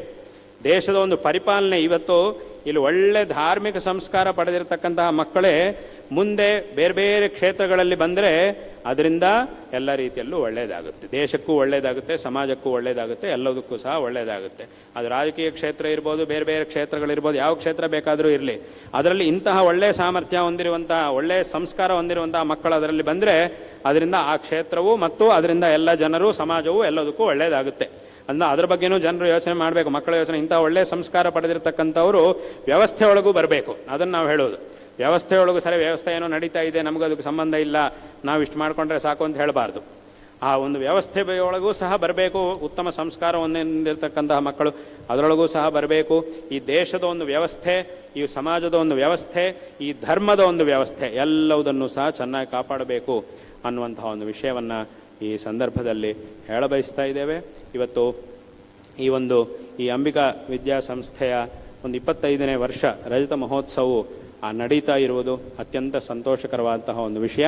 ಇಂತಹ ಒಂದು ಸಂದರ್ಭದಲ್ಲಿ ನಾವು ಇಲ್ಲಿಗೆ ಬರಬೇಕು ಎಂಬುದಾಗಿ ವಿಶೇಷವಾಗಿ ನಮ್ಮ ಅತ್ಯಂತ ಪ್ರೀತಿಪಾತ್ರರಾಗಿರ್ತಕ್ಕಂತಹ ಸುಬ್ರಹ್ಮಣ್ಯ ನಟೋಜ ಅವರು ಈ ಸಂಸ್ಥೆಯ ಅಧ್ಯಕ್ಷರಾಗಿ ಇದನ್ನು ಈಗಾಗಲೇ ನಾವು ನೋಡಿದಂತೆ ಉತ್ತಮವಾದಂತಹ ರೀತಿಯಲ್ಲಿ, ಆರಂಭದಿಂದಲೂ ಸಹ ಅತ್ಯಂತ ಉತ್ತಮವಾದಂತಹ ರೀತಿಯಲ್ಲಿ ಒಂದೊಂದು ವರ್ಷವೂ ಸಹ ಒಂದೊಂದು ವಿಶೇಷವಾದಂತಹ ಒಂದು ಅಭಿವೃದ್ಧಿಯ ಹೆಜ್ಜೆಯನ್ನು ಇಡ್ತಾ ವಿಶೇಷವಾಗಿ ನಡೀತಾ ಇರತಕ್ಕಂತಹ ಈ ಒಂದು ಸಂಸ್ಥೆಯನ್ನು ವಿಶೇಷವಾಗಿ ಅವರು ನಡೆಸ್ತಾ ಇದ್ದಾರೆ. ಇದು ಅತ್ಯಂತ ಸಂತೋಷಕರವಾದಂತಹ ಒಂದು ವಿಷಯ. ಈ ಒಂದು 25 ವರ್ಷಗಳಿಂದ ಇದು ಹೇಗೆ ಬೆಳ್ಕೊಂಡು ಬಂದಿದೆಯೋ, ಹೇಗೆ ಸಾವಿರಾರು ವಿದ್ಯಾರ್ಥಿಗಳಿಗೆ ಉತ್ತಮವಾದಂತಹ ವಿದ್ಯೆ ಸಂಸ್ಕಾರಗಳನ್ನು ಕೊಟ್ಟು ಅವರಿಗೆ ಉತ್ತಮವಾದಂತಹ ಒಂದು ಜೀವನವನ್ನು ಕೊಟ್ಟಿದೆಯೋ, ಅದೇ ರೀತಿಯಾಗಿ ಮುಂದೆಯೂ ಸಹ, ಮುಂದಿನ ವರ್ಷಗಳಲ್ಲೂ ಸಹ ಈ ಒಂದು ವಿದ್ಯಾಸಂಸ್ಥೆ ಇದೇ ರೀತಿಯಾಗಿ ನಿರಂತರ ಬೆಳೆಯಲಿ. ಮುಂದೆ ವಿಶೇಷವಾಗಿ ಶತಮಾನಗಳ ಕಾಲ ಇದು ವಿಶೇಷವಾಗಿ ಬೆಳೆಯಲಿ. ನಿರಂತರವಾಗಿ ಈ ಒಂದು ಧರ್ಮವನ್ನು, ಈ ದೇಶವನ್ನು ನಡೆಸುವಂತಹ ಸಾಮರ್ಥ್ಯವನ್ನು ಹೊಂದಿರತಕ್ಕಂತಹ ಮಕ್ಕಳು ವಿಶೇಷವಾಗಿ ಇಲ್ಲಿ ಚೆನ್ನಾಗಿ ತಯಾರಾಗಿ ಬರಲಿ. ಎಲ್ಲ ಮಕ್ಕಳು ಸಹ ವಿಶೇಷವಾಗಿ ಚೆನ್ನಾಗಿ ಅಧ್ಯಯನ ಮಾಡಿ, ಯಾಕಂದರೆ ಎಲ್ಲರಲ್ಲೂ ಒಂದು ಪ್ರತಿಭೆ ಇದೆ, ಎಲ್ಲರಲ್ಲೂ ಒಂದು ಸಾಮರ್ಥ್ಯ ಇದೆ. ಎಲ್ಲ ಮಕ್ಕಳು ಸಹ ಅದನ್ನು ಚೆನ್ನಾಗಿ ತಿಳ್ಕೊಳ್ಬೇಕು. ಇನ್ನೊಬ್ಬರ ಜೊತೆಗೆ ಹೋಲಿಕೆ ಮಾಡ್ಕೊಳ್ತಾ ಇದ್ದರೆ ಸಾಕಾಗೋದಿಲ್ಲ. ಇನ್ನೊಬ್ಬರ ಜೊತೆಗೆ ಹೋಲಿಕೆ ಮಾಡ್ಕೊಳ್ಳೋದು, ಅಯ್ಯೋ ಅವ್ರಿಗಾಗಿದ್ದು ನಮ್ಗೆ ಆಗ್ತಿಲ್ಲಲ್ವಾ ಅಂತ ಹಾಗೆ ಬೇಜಾರು ಮಾಡ್ಕೊಳ್ಬಾರ್ದು. ಹೋಲಿಕೆ ಮಾಡಿಕೊಂಡ್ರು ಏನು ಮಾಡಬೇಕು, ಅವರಲ್ಲಿದ್ದಂತಹ ಒಳ್ಳೆಯ ಗುಣವನ್ನು ಬೆಳೆಸ್ಕೊಂಡು ಮುಂದೆ ಹೋಗ್ತಾ ಇರಬೇಕು ಅಷ್ಟೇ ಹೊರತು ಅಯ್ಯೋ ಅವ್ರಿಗಾಗಿರೋದು ನಮ್ಗೆ ಆಗ್ತಿಲ್ಲಲ್ಲ ಅಂತ ಬೇಜಾರು ಮಾಡ್ಕೊಂಡು ಕೂರುವುದಲ್ಲ. ಇನ್ನೊಬ್ಬರನ್ನು ನೋಡಿ ಅವರಲ್ಲಿ ನಮಗಿಂತ ಒಳ್ಳೆಯ ಗುಣ ಇನ್ನೊಬ್ಬರಲ್ಲಿ ಇದೆ ಅಂತಂದರೆ ಅದನ್ನು ಒಪ್ಪಿಕೊಳ್ಳಿ, ಅದನ್ನು ಅಳವಡಿಸ್ಕೊಳ್ಳಿ, ಹಾಗೆ ಮುಂದೆ ಹೋಗಬೇಕು. ಈ ಥರ ಮಾಡಿಕೊಂಡು ಮುಂದೆ ಹೋಗ್ತಾ ಇರಬೇಕು. ಚೆನ್ನಾಗಿ ವಿದ್ಯಾಭ್ಯಾಸ ಮಾಡಿ ಚೆನ್ನಾಗಿ ಬರಬೇಕು, ಚೆನ್ನಾಗಿ ತಯಾರಾಗಬೇಕು. ಎಲ್ಲರಲ್ಲೂ ಒಂದು ಸಾಮರ್ಥ್ಯ ಇದ್ದೇ ಇದೆ. ಭಗವಂತ ಪ್ರತಿಯೊಬ್ಬರಿಗೂ ಒಂದು ಸಾಮರ್ಥ್ಯ ಕೊಡ್ತಾನೆ. ಆ ಸಾಮರ್ಥ್ಯವನ್ನು ನಾವೇ ತಿಳ್ಕೊಂಡು ಅದನ್ನು ನಾವೇ ಸರಿಯಾಗಿ ಉಪಯೋಗ ಮಾಡಿಕೊಂಡು ಜೀವನದಲ್ಲಿ ಮೇಲೆ ಬರಬೇಕು. ಅದಕ್ಕೆ ನಾವು ಆ ಥರ ಮಾಡಿಕೊಂಡ್ರೆ ಆಗ ನಮ್ಮನ್ನು ತಯಾರು ಮಾಡುವವರು ನಮ್ಮನ್ನು ಚೆನ್ನಾಗಿ ತಯಾರು ಮಾಡಲಿಕ್ಕೆ ಸಾಧ್ಯ ಆಗುತ್ತೆ. ನಾವು ಅದನ್ನೆಲ್ಲ ಮಾಡ್ಕೊಳ್ಳಿಕ್ಕೆ ತಯಾರಿಲ್ಲ ಅಂತಂದರೆ ಆ ಹೇಳ್ಕೊಡುವವರು ಪಾಪ ಎಷ್ಟು ಕಷ್ಟಪಟ್ಟರು ನಿಮ್ಗೆ ಎಷ್ಟು ಹೇಳ್ಕೊಟ್ರು ಉಪಯೋಗ ಆಗೋದಿಲ್ಲ. ನೀವು ಮೇಲೆ ಬರಲಿಕ್ಕೆ ತಯಾರಾಗಿದ್ರೆ ಕೆಳಗಿದ್ದವನು ಅವನ ಕೈಯನ್ನು ಮೇಲಿರುವವನಿಗೆ ಕೊಡಬೇಕು. ಕೊಟ್ಟರೇನೆ ಮೇಲಿರುವವನು ಇವನನ್ನು ಮೇಲೆ ಎತ್ತಲಿಕ್ಕೆ ಸಾಧ್ಯ ಆಗುತ್ತೆ. ಇವನು ಕೆಳಗಡೆ ಹೊಂಡದಲ್ಲಿ ಕೂತ್ಕೊಂಡು ಕೈ ಕಟ್ಕೊಂಡು ಕೂತ್ಕೊಂಡ್ರೆ ಏನಾಗುತ್ತೆ, ಮೇಲಿದ್ದವನು ಏನು ಮಾಡಿದ್ರೆ ಇವನು ಮೇಲೆ ಎಬ್ಸಲಿಕ್ಕೆ ಸಾಧ್ಯ ಆಗೋದಿಲ್ಲ. ಆ ಮೇಲಿರುವವನು ಕೆಳಗೆ ಇಳಿಬೇಕು, ಬಗ್ಬೇಕು, ಅವನ ಕೈಯನ್ನು ಇವನು ಕೊಡಬೇಕು. ಈ ಕೆಳಗಿರುವವನು ಇವನ ಕೈಯನ್ನು ಅವನಿಗೆ ಕೊಡಬೇಕು. ಕೈ ಕೊಡಬಾರ್ದು, ಕೈಯನ್ನು ಕೊಡಬೇಕು. ಕೈ ಕೊಟ್ಬಿಟ್ರೆ ನಿಮ್ಮ ಜೀವನ ಹಾಳಾಗುತ್ತೆ, ಮಕ್ಕಳ ಜೀವನವೇ ಹಾಳಾಗುತ್ತೆ. ಕೆಲವರು ಮಕ್ಕಳೆಲ್ಲ ಏನು ಮಾಡ್ತಿರ್ತಾರೆ ಅಂದರೆ ಈ ತಂದೆ ತಾಯಿಗಳು ಹೇಳಿದ್ದು ಅಥವಾ ದೊಡ್ಡವರು ಹೇಳಿದ್ದು ಅಧ್ಯಾಪಕರು ಹೇಳಿದ್ದು ಮಾಡೋದಿಲ್ಲ. ಸರಿ, ಹೇಳಿದ್ದು ಮಾಡಲಿಲ್ಲ ಅನ್ನೋದೇ ಒಂದು ದೊಡ್ಡ ತಪ್ಪು. ಅದರೊಳಗೂ ಏನು ಮಾಡ್ತಿರ್ತಾರೆ ಅಂತಂದರೆ ಅದೇನೋ ಭಾಳ ದೊಡ್ಡ ಸಾಧನೆ ಮಾಡಿದಂಗೆ ತಿಳ್ಕೊಂಡಿರ್ತಾರೆ. ನೋಡಿದ್ದೀನಿ ಅವ್ರು ಹೇಳಿದ್ದನ್ನು ನಾನು ಮಾಡಲೇ ಇಲ್ಲ, ಆದರೆ ಅವ್ರು ಸ್ವಲ್ಪನೂ ಅನುಮಾನ ಬರಲಿಲ್ಲ. ಅವ್ರು ಹೇಳಿದ್ದನ್ನು ನಾನು ಮಾಡಲಿಲ್ಲ, ಮಾಡಿದ್ದೀನಿ ಅಂತ ಹೇಳಿಬಿಟ್ಟಿದ್ದೀನಿ.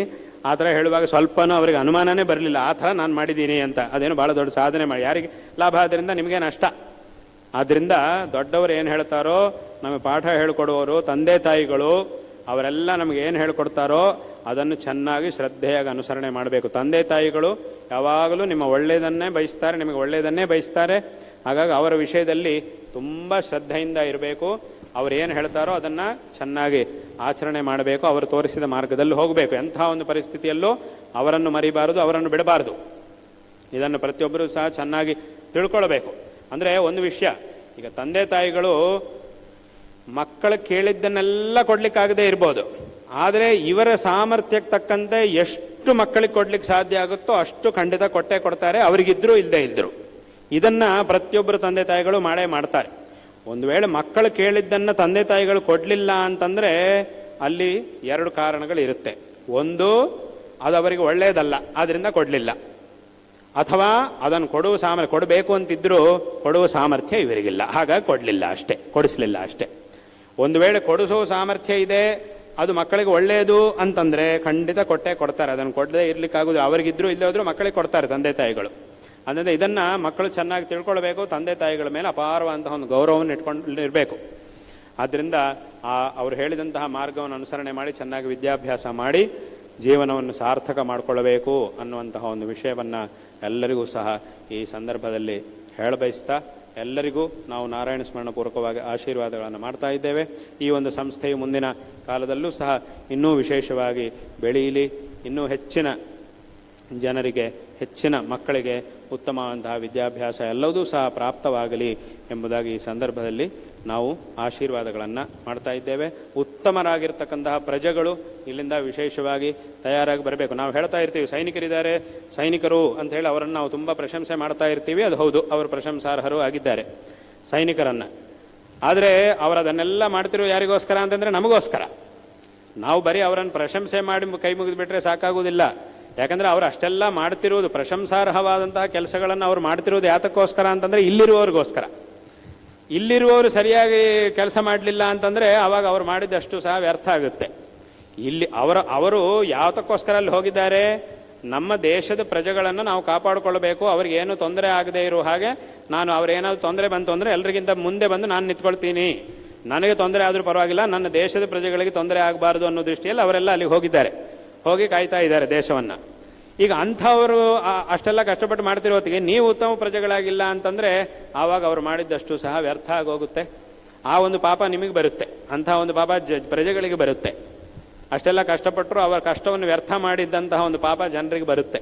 ಆದ್ದರಿಂದ ಜನರು ಉತ್ತಮವಾಗಿರಬೇಕು. ಎಷ್ಟು ಉತ್ತಮವಾದಂತಹ ಜೀವನವನ್ನು, ಎಷ್ಟು ಉತ್ತಮವಾದಂತಹ ಸಮಾಜ ದೇಶದ ಒಳಗಿರುತ್ತೋ ಆ ದೇಶದ ಗಡಿಯಲ್ಲಿ ದೇಶವನ್ನು ಕಾಯುವಂಥ, ದೇಶದ ರಕ್ಷಣೆ ಮಾಡುವಂಥ ಸೈನಿಕರ ಒಂದು ಪ್ರಯತ್ನವು ಅಷ್ಟು ಸಫಲ ಆಗುತ್ತೆ. ಆದ್ದರಿಂದ ಅದನ್ನು ಸಹ ಚೆನ್ನಾಗಿ ತಿಳ್ಕೊಳ್ಬೇಕು. ಅದರಿಂದ ಆ ಉತ್ತಮವಾದಂಥ ಒಂದು ಸಮಾಜ, ಉತ್ತಮವಾದಂತಹ ಪ್ರಜೆಗಳು ವಿಶೇಷವಾಗಿ ಬರಲಿ ಎಂಬುದಾಗಿ ಈ ಸಂದರ್ಭದಲ್ಲಿ ಹೇಳ್ತಾ ಎಲ್ಲರಿಗೂ ಮತ್ತೊಮ್ಮೆ ಆಶೀರ್ವಾದಗಳನ್ನು ತಿಳಿಸ್ತಾ ಇದ್ದೇನೆ. ಇಲ್ಲಿ ಎಲ್ಲ ವಿದ್ಯಾರ್ಥಿಗಳಿಗೂ, ಇಲ್ಲಿ ಎಲ್ಲ ಶಿಕ್ಷಕರಿಗೂ ಎಲ್ಲರಿಗೂ ಸಹ ನಾವು ಆಶೀರ್ವಾದಗಳನ್ನು ಮಾಡ್ತಾ ಇದ್ದೇವೆ. ಮತ್ತು ವಿಶೇಷವಾಗಿ ಈ ಒಂದು ಧರ್ಮಾಭ್ಯುದಯ ಅನ್ನುವಂತಹ ಒಂದು ಸಮಿತಿಯನ್ನು ಪ್ರಾರಂಭ ಮಾಡಿ ಇದರಿಂದ ಎಲ್ಲರಿಗೂ ಸಹ ಮಕ್ಕಳಿಂದ ಹಿಡಿದು ಆ ಬಾಲ್ಯಾವಸ್ಥೆಯಲ್ಲೇ ಅಲ್ಲಿಂದಲೇ ಮಕ್ಕಳಿಗೆ ಒಳ್ಳೆಯ ಸಂಸ್ಕಾರವನ್ನು ಕೊಡ್ತಾ ಅವರನ್ನು ಆ ಸಂಸ್ಕಾರದ ಜೊತೆಗೆ ಅವರನ್ನು ಬೆಳೆಸಬೇಕು ಅನ್ನುವಂತಹ ಒಂದು ಉತ್ತಮವಾದ ಸಂಕಲ್ಪದಿಂದ ಈ ಒಂದು ಕಾರ್ಯವನ್ನು ಪ್ರಾರಂಭ ಮಾಡಲಾಯಿತು. ಅದರಲ್ಲಿ ವಿಶೇಷವಾಗಿ ಎಲ್ಲ ಮಕ್ಕಳು ಸಹ ತುಂಬ ಮಕ್ಕಳು ಭಾಗವಹಿಸಿ ಆ ಒಂದು ಶಿಕ್ಷಣವನ್ನು ಪಡೀತಾ ಇದ್ದಾರೆ. ಇವತ್ತು ನಮ್ಮ ಮುಂದೆ ಆ ಮಕ್ಕಳೆಲ್ಲರನ್ನೂ ಸಹ ನಾವು ನೋಡಿದ್ದೀವಿ. ಅವರು ಕಲ್ತಿರುವಂತಹ ಶ್ಲೋಕಗಳನ್ನೆಲ್ಲ ಹೇಳಿರುವುದು ಅದು ಹೀಗೆ ವಿಶೇಷವಾಗಿ ಮುಂದುವರಿಯಲಿ. ಇನ್ನೂ ಹೆಚ್ಚಿನ ಜನರಿಗೆ, ಇನ್ನೂ ಹೆಚ್ಚಿನ ಮಕ್ಕಳಿಗಿಂತ ಒಂದು ಸಂಸ್ಕಾರ ಪ್ರಾಪ್ತವಾಗಲಿ. ಈ ಧರ್ಮಾಭ್ಯುದಯದ ಒಂದು ಕಾರ್ಯ ಮುಂದಿನ ಕಾಲದಲ್ಲಿ ಇನ್ನೂ ಹೆಚ್ಚಿನ ವ್ಯಾಪಕವಾಗಿ, ಇನ್ನೂ ವಿಶೇಷವಾಗಿ ಅದು ನಡೆಯಲಿ ಎಂಬುದಾಗಿ ಈ ಸಂದರ್ಭದಲ್ಲಿ. ಯಾಕೆಂತಂದರೆ ಈಗ ನಾನು ಹೇಳಿದ ಹಾಗೆ ಇದು ಯಾವುದೋ ಸ್ವಲ್ಪ ದಿವಸ ಮಾಡಿ ಬಿಟ್ಬಿಡುವಂಥ ಕೆಲಸ ಅಲ್ಲ. ಇದು ನಿರಂತರ ನಡೀತಾ ಇರಬೇಕು, ನಿರಂತರ ನಡೀಬೇಕು. ಇದಕ್ಕೆ ವಿರಾಮ ಅನ್ನೋದೇ ಇಲ್ಲ. ವಿರಾಮ ಅನ್ನೋ ಪ್ರಾರಂಭ ಇರ್ಬೋದು ಅಷ್ಟೇ, ಆದರೆ ವಿರಾಮ ಅನ್ನೋದು ಮಾತ್ರ ಇದಕ್ಕಿಲ್ಲ. ಇದು ನಿರಂತರ ನಡೀತಾ ಇರಬೇಕಂತಹದ್ದು. ಇನ್ನು ಎಷ್ಟು ಸಾಧ್ಯ ಆಗುತ್ತೋ ಅಷ್ಟು ವಿಸ್ತೃತವಾಗಿ ನಡೀಬೇಕಂತಹದ್ದು. ಆಗ ಮುಂದಿನ ದಿವಸಗಳಲ್ಲಿ ಆ ಒಂದು ಕಾರ್ಯವೂ ಸಹ ಚೆನ್ನಾಗಿ ನಡೆಯಲಿ ಎಂಬುದಾಗಿ ಹೇಳ್ತಾ, ಆ ಒಂದು ಧರ್ಮಾಭ್ಯುದಯ ಸಮಿತಿಯಲ್ಲಿದ್ದು ಇದಕ್ಕಾಗಿ ವಿಶೇಷವಾಗಿ ಶ್ರಮಿಸ್ತಾ ಇರತಕ್ಕಂತಹ ಎಲ್ಲರಿಗೂ ನಾವು ಆಶೀರ್ವಾದಗಳನ್ನು ಮಾಡ್ತಾ ಇದ್ದೇವೆ. ಮತ್ತು ನಾವು ಈ ಯಾತ್ರೆ, ಈ ಒಂದು ಸಂದರ್ಭದಲ್ಲಿ ಈ ಒಂದು ಗುರುವಂದನ ಸಮಿತಿಯಲ್ಲಿ ಎಲ್ಲರೂ ಸಹ ಒಂದು ಬೇರೆ ಬೇರೆ ಸಮಾಜಗಳಿಗೆ ಸೇರಿರ್ತಕ್ಕಂಥವರೆಲ್ಲರೂ ಸಹ ನಮ್ಮ ಧರ್ಮಾಭ್ಯುದಯ ಸಮಿತಿಯಲ್ಲೂ ಹಾಗೇನೆ ಮತ್ತು ಈ ಒಂದು ಗುರುವಂದನ ಸಮಿತಿಯಲ್ಲೂ ಹಾಗೇನೆ ಎಲ್ಲ ನಮ್ಮ ಹಿಂದೂ ಸಮಾಜದ, ಈ ದೇಶದಲ್ಲಿ ಹಿಂದಿನ ಕಾಲದಿಂದಲೂ ಸಹ ಹಿಂದೂ ಸಮಾಜವನ್ನು ವಿಶೇಷವಾಗಿ ಆಚರಣೆ ಮಾಡಿಕೊಂಡು ಬರ್ತಾ ಇರತಕ್ಕಂತಹ ಅನೇಕ ಪ್ರಮುಖ ಸಮಾಜಗಳಿವೆ. ಆ ಎಲ್ಲ ಸಮಾಜಗಳಿಗೂ ಸೇರಿರ್ತಕ್ಕಂಥ, ಅನೇಕ ಸಮಾಜಗಳಿಗೆ ಸೇರಿರ್ತಕ್ಕಂಥ, ಯಾಕಂದರೆ ಎಲ್ಲರೂ ಸಹ ನಮ್ಮ ಈ ಒಂದು ಧರ್ಮದ ಪರಂಪರೆಗೆ ಸೇರಿದವರೇ. ಹಾಗಾಗಿ ಅವರೆಲ್ಲರೂ ಸಹ ಇದರಲ್ಲಿ ಇದ್ದಾರೆ. ಈ ಒಂದು ಸಮಿತಿಯಲ್ಲೂ ಸಹ ಅನೇಕ ಸಮಾಜಗಳಿಗೆ ಸೇರಿರ್ತಕ್ಕಂತಹ ಹಿರಿಯರು, ಮುಖಂಡರು ಎಲ್ಲರೂ ಸಹ ಇದರಲ್ಲಿರುವುದು ಬಹಳ ಸಂತೋಷಕರವಾದಂತಹ ಒಂದು ವಿಷಯ. ಅವರೆಲ್ಲರಿಗೂ ಸಹ ಈ ಸಂದರ್ಭದಲ್ಲಿ ನಾವು ನಾರಾಯಣ ಸ್ಮರಣಪೂರ್ವಕವಾಗಿ ಆಶೀರ್ವಾದಗಳನ್ನು ಮಾಡ್ತಾ ಇದ್ದೇವೆ. ಮತ್ತು ಇಲ್ಲಿ ಈ ಒಂದು ಸಂದರ್ಭದಲ್ಲಿ ನಾವು ಯಾತ್ರೆಯಲ್ಲಿ ಇಲ್ಲಿಗೆ ಬರ್ತಾ ಇರತಕ್ಕಂತಹ ಸಂದರ್ಭದಲ್ಲಿ ಇಲ್ಲಿ ಕೆಲವು ತಾಲೂಕುಗಳು, ಈ ಜಿಲ್ಲೆಯಲ್ಲಿ ಅನೇಕ ಪ್ರಾಂತಗಳಲ್ಲಿ ಇರತಕ್ಕಂತಹ ಮಕ್ಕಳಿಗೆಲ್ಲರೂ ಸಹ ಬೇರೆ ಬೇರೆ ರೀತಿಯಂತಹ ಸ್ಪರ್ಧೆಗಳನ್ನು ಆಯೋಜನೆ ಮಾಡಲಾಯಿತು. ಅದರಲ್ಲಿ ವಿಶೇಷವಾಗಿ ಭಾಗವಹಿಸಿದಂತಹ ಎಲ್ಲ ಮಕ್ಕಳಿಗೂ ಎಲ್ಲರಿಗೂ ಸಹ ನಾವು ಆಶೀರ್ವಾದಗಳನ್ನು ಮಾಡ್ತಾ ಇದ್ದೇವೆ. ಇನ್ನೂ ಹೆಚ್ಚಿನ ಜನರು ಮುಂದಿನ ಕಾಲದಲ್ಲಿ ಇದರಲ್ಲಿ ಭಾಗವಹಿಸುವಂತೆ ಆಗಲಿ ಎಂಬುದಾಗಿ ಆಶೀರ್ವಾದಗಳನ್ನು ಮಾಡ್ತಾ ಇದ್ದೇವೆ. ಮತ್ತು ವಿಶೇಷವಾಗಿ ನಮ್ಮ ಅತ್ಯಂತ ಪ್ರೀತಿಪಾತ್ರ ಆಗಿರ್ತಕ್ಕಂಥವರು ಸುಬ್ರಹ್ಮಣ್ಯ ನಟ್ಟೋಜ ಅವರಿಗೂ ಮತ್ತು ಅವರ ಕುಟುಂಬಕ್ಕೂ ಎಲ್ಲರಿಗೂ ಸಹ ನಾವು ಆಶೀರ್ವಾದಗಳನ್ನು ಮಾಡ್ತಾ ಇದ್ದೇವೆ. ಇದರ ಒಂದು ಪ್ರಾರಂಭದಿಂದಲೂ ಸಹ ಅತ್ಯಂತ ಶ್ರದ್ಧೆಯಿಂದ ನಮ್ಮ ಗುರುಗಳನ್ನು ಇಲ್ಲಿಗೆ ಆಹ್ವಾನ ಮಾಡಿದರು. ತದನಂತರ ನಾವೂ ಸಹ ಅನೇಕ ಬಾರಿ ಇಲ್ಲಿಗೆ ಆಗಮಿಸಿದ್ದೇವೆ. ಮತ್ತು ಪ್ರತಿ ವರ್ಷ ಇಲ್ಲಿಂದ ಮಕ್ಕಳು ಬೇರೆ ಎಲ್ಲಿಗೂ ಹೋಗದೆ ಶೃಂಗೇರಿಗೆ, ಪ್ರತಿ ವರ್ಷವೂ ಸಹ ಮಕ್ಕಳು ಶೃಂಗೇರಿಗೆ ಆಗಮಿಸಿ ಅಲ್ಲಿ ಅಮ್ಮನವರ ದರ್ಶನವನ್ನು, ಗುರು ದರ್ಶನವನ್ನು ಪಡ್ಕೊಳ್ಳೋದು. ಇದೇ ಮಕ್ಕಳಿಗೆ ವಿಹಾರ ಯಾತ್ರೆ ಅಂತಂದರೆ ಅವರೇ ಹೇಳಿದರು, ಮೊದಲಿಗೇನೆ ಹೇಳಿಬಿಟ್ಟಿದ್ರು ಅವರು, ನಮ್ಮ ಮಕ್ಕಳನ್ನು ಬೇರೆ ಎಲ್ಲಿಗೂ ವಿಹಾರ ಯಾತ್ರೆ ಕರ್ಕೊಂಡು, ವಿಹಾರ ಯಾತ್ರೆ ಅಂತಂದರೆ ಶೃಂಗೇರಿನೇ. ಅಲ್ಲಿಗೆ ಬಂದರೆ ಎಲ್ಲವೂ ಇದೆ, ವಿಹಾರ ಯಾತ್ರೆನೂ ಆಗುತ್ತೆ ಮತ್ತು ವಿಶೇಷವಾಗಿ ಭಗವದ್ ಅನುಗ್ರಹವೂ ಸಿಗುತ್ತೆ. ಎಲ್ಲವೂ ಸಿಗುವಂಥ ಭಗವದ್ ಅನುಗ್ರಹ, ಗುರು ಅನುಗ್ರಹ ಸಿಗುವಂಥ ಒಂದು ಪ್ರದೇಶ. ಆದ್ದರಿಂದ ಅದೇ ಒಂದು ಸಾಕು, ಅದು ಬಿಟ್ಟರೆ ಬೇರೆ ಯಾವುದೂ ಇಲ್ಲ, ಇನ್ನೆಲ್ಲಿಗೂ ಹೋಗಬೇಕಾಗಿಲ್ಲ. ಅಲ್ಲಿಗೆ ಹೋದರೆ ಎಲ್ಲವೂ ಸಿಗುತ್ತೆ ಮಕ್ಕಳಿಗೆ ಅನ್ನುವಂತಹ ಒಂದು ಸಂಕಲ್ಪವನ್ನು ಮೊದಲಿಗೇನೆ ಮಾಡಿ ಅನೇಕ ವರ್ಷಗಳಿಂದ ಅವರು ಶೃಂಗೇರಿಗೆ ಮಕ್ಕಳನ್ನು ಕರ್ಕೊಂಡು ಬರುವುದು ಹೀಗೆ ಯಾವಾಗಲೂ ಸಹ ನಡೀತಾ ಇದೆ. ಮತ್ತೊಂದು ವಿಶೇಷವಾದಂತಹ ಒಂದು ಶ್ರದ್ಧಾಭಿಮಾನಗಳನ್ನು, ಶ್ರದ್ಧಾಭಕ್ತಿಗಳನ್ನು ನಮ್ಮ ಗುರುಗಳ ಮೇಲೆ, ನಮ್ಮ ಮೇಲೆ ಇಟ್ಕೊಂಡಿದ್ದಾರೆ ಸುಬ್ರಹ್ಮಣ್ಯ ಅವರು. ಅವರಿಗೆ ಈ ಸಂದರ್ಭದಲ್ಲಿ ನಾವು ನಾರಾಯಣ ಸ್ಮರಣಪೂರ್ವಕವಾಗಿ ಆಶೀರ್ವಾದಗಳನ್ನು ಮಾಡ್ತಾ ಇದ್ದೇವೆ. ಮತ್ತು ಎಲ್ಲ ವಿದ್ವಾಂಸರು, ಇವತ್ತಿಗೆ ಆಗಮಿಸಿದಂತಹ ಎಲ್ಲ ವಿದ್ವಾಂಸರು ಎಲ್ಲರಿಗೂ ಆಶೀರ್ವಾದಗಳನ್ನು ತಿಳಿಸ್ತಾ ಈ ಮಾತುಗಳನ್ನು ಇಲ್ಲಿ ಉಪಸಂಹಾರ ಮಾಡ್ತೇವೆ. ಹರ ನಮಃ ಪಾರ್ವತೀಪತಯೇ ಹರ ಹರ ಮಹಾದೇವ. ಧರ್ಮಶ್ರದ್ಧೆಯ ಸುವಾಣಿಯಿಂದ ನಮ್ಮೆಲ್ಲರನ್ನು ಅನುಗ್ರಹಿಸಿದಂತಹ ಪರಮ ಪೂಜ್ಯ ಜಗದ್ಗುರುಗಳಿಗೆ ಅನಂತಾನಂತ ವಂದನೆಗಳನ್ನು ಸಲ್ಲಿಸ್ತಾ ಇದ್ದೇವೆ. ಪಾದಪೂಜೆ ಮತ್ತು ಭಿಕ್ಷಾವಂದನೆಯನ್ನು ಮಾಡಿರುವಂತಹ ಭಕ್ತಾದಿಗಳು ಪ್ರತ್ಯೇಕ ಸರತಿ ಸಾಲಿನಲ್ಲಿ ಬಂದು ಮಂತ್ರಾಕ್ಷತೆಯನ್ನು ಗುರುಗಳಿಂದ ತೆಗೆದುಕೊಳ್ಳಬೇಕು.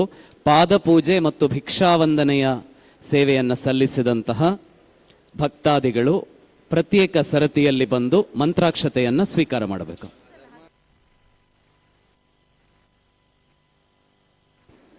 ಧರ್ಮಾಭ್ಯುದಯ ಸಮಿತಿ, ಅಂಬಿಕಾ ಸಮೂಹ ಶಿಕ್ಷಣ ಸಂಸ್ಥೆ ಹಾಗೂ ಗುರುವಂದನಾ ಸಮಿತಿಯ ಪದಾಧಿಕಾರಿಗಳು ಶ್ರೀ ಗುರುಗಳಿಂದ ಮಂತ್ರಾಕ್ಷತೆಯನ್ನು ಸ್ವೀಕರಿಸುವುದಕ್ಕೆ ಬರಬೇಕು.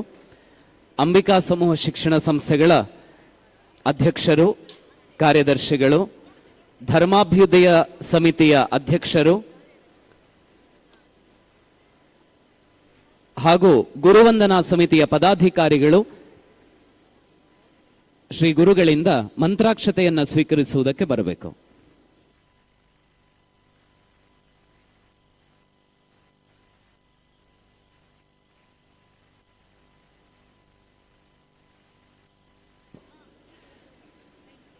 ಪಾದಪೂಜೆ ಮತ್ತು ಭಿಕ್ಷಾವಂದನೆಯನ್ನ ಸೇವೆಯನ್ನ ಸಲ್ಲಿಸಿರುವಂತಹ ಭಕ್ತಾದಿಗಳು ಪ್ರತ್ಯೇಕ ಸಾಲಿನಲ್ಲಿ ಬಂದು ಮಂತ್ರಾಕ್ಷತೆಯನ್ನ ಸ್ವೀಕರಿಸಬೇಕು.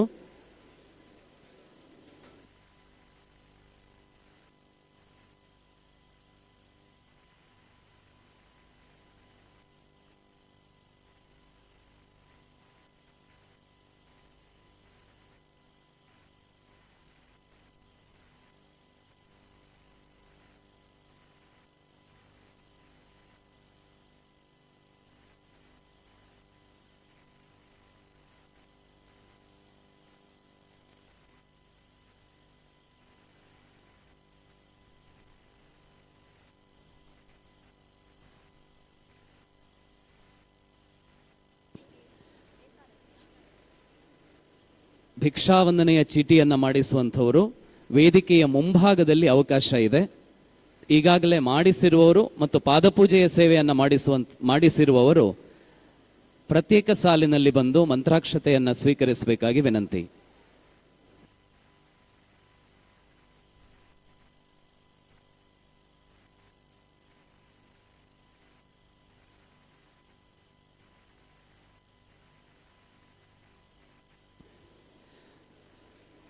ಗುರುಗಳಿಂದ ಮಂತ್ರಾಕ್ಷತೆಯನ್ನು ಸ್ವೀಕರಿಸುವಂತಹ ಸಂದರ್ಭದಲ್ಲಿ ಶರ್ಟ್ ಬನಿಯನನ್ನು ತೆಗೆದು ಮಂತ್ರಾಕ್ಷತೆಯನ್ನು ತೆಗೆದುಕೊಳ್ಳಬೇಕು. ಮಂತ್ರಾಕ್ಷತೆಯನ್ನು ತೆಗೆದುಕೊಂಡ ಬಳಿಕ ತಾವುಗಳು ಭೋಜನ ಪ್ರಸಾದವನ್ನು ಸ್ವೀಕರಿಸುವುದಕ್ಕೆ ತೆರಳಬಹುದು.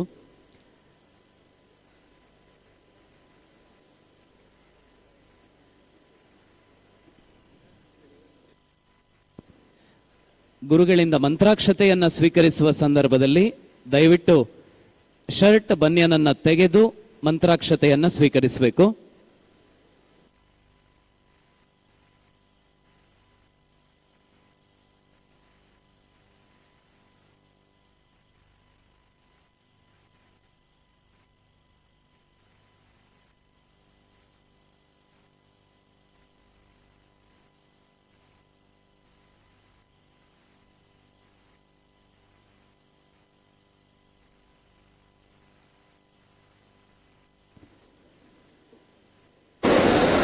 ಜಗದ್ಗುರುಗಳಿಗೆ ಫಲ ಸಮರ್ಪಣೆಯನ್ನು ಮಾಡುವಂತಹ ಸಂಘ ಸಂಸ್ಥೆಗಳು ಕರಾಡ ಬ್ರಾಹ್ಮಣ ಸಮಾಜ ಪುತ್ತೂರು, ಬೈಲಾಡಿ ಕುಟುಂಬಸ್ಥರು, ಗಾಣಿಗಯಾನೆ ಸಫಲಿಗರ ಸೇವಾ ಸಂಘ ಮತ್ತು ಮಾತೃಮಂಡಳಿ ಪುತ್ತೂರು, ಶ್ರೀಕೃಷ್ಣ ಸೇವಾ ಸಮಿತಿ ಪುತ್ತೂರು ವಲಯ, ಕೆ ಈಶ್ವರ ಜೋಯಿಸ್, ಒಕ್ಕಲಿಗ ಗೌಡ ಸೇವಾ ಸಂಘ ಪುತ್ತೂರು, ತೆಂಕಿಲ ಮತ್ತು ಎರಡಾಡಿ ಕುಟುಂಬಸ್ಥರು, ಧರ್ಮಾಭ್ಯುದಯ ಧರ್ಮ ಶಿಕ್ಷಣ ಸಮಿತಿ ಪಡುಮಲೆ, ಬ್ರಹ್ಮಶ್ರೀ ನಾರಾಯಣಗುರು ಬಿಲ್ಲವ ಸಂಘ ಪುತ್ತೂರು, ಪರಿವಾರ ಬಂಟರ ಸಂಘ ರಿಜಿಸ್ಟರ್ಡ್ ಮಂಗಳೂರು ಪುತ್ತೂರು, ಧರ್ಮ ಶಿಕ್ಷಣ ಸಮಿತಿ ಕಾರ್ಲಾ ಪೆರ್ನೆ, ಶ್ರೀ ಲಕ್ಷ್ಮೀ ವೆಂಕಟರಮಣ ದೇವಸ್ಥಾನ ಪುತ್ತೂರು, ಶ್ರೀ ರವೀಶ ಆಟಿಕುಕ್ಕೆ ಮತ್ತು ಮನೆಯವರು, ಡಾಕ್ಟರ್ ಕೃಷ್ಣಮೂರ್ತಿ ಶಾಸ್ತ್ರಿ ದಂಬೆ ಪುಣಚ, ವಿಶ್ವಬ್ರಾಹ್ಮಣ ಸೇವಾ ಸಂಘ ಪುತ್ತೂರು, ತಾಲೂಕು ಬಂಟರ ಸಂಘ ಮತ್ತು ಶ್ರೀ ರಾಮಕೃಷ್ಣ ವಿದ್ಯಾಸಂಸ್ಥೆಗಳು ಪುತ್ತೂರು, ಶ್ರೀ ಶಿವಾನಂದ ಆಚಾರ್ಯ ಪರ್ಪುಂಜ, ರಾಮಕ್ಷತ್ರಿಯ ಸಂಘ ಪುತ್ತೂರು, ಶ್ರೀ ವಿಕ್ರಮ್ ನಾಯ್ಕ್ ಶ್ರೀಮತಿ ಸುಧಾ ಶ್ರೀಮಾ ಹಿಲ್ಸ್ ಬಪ್ಪಳಿಗೆ, ಶ್ರೀ ಶಾರದಾಂಬಾ ಸೇವಾ ಸುಧಾರಣಾ ಸಂಘ ಬಪ್ಪಳಿಗೆ ಪುತ್ತೂರು.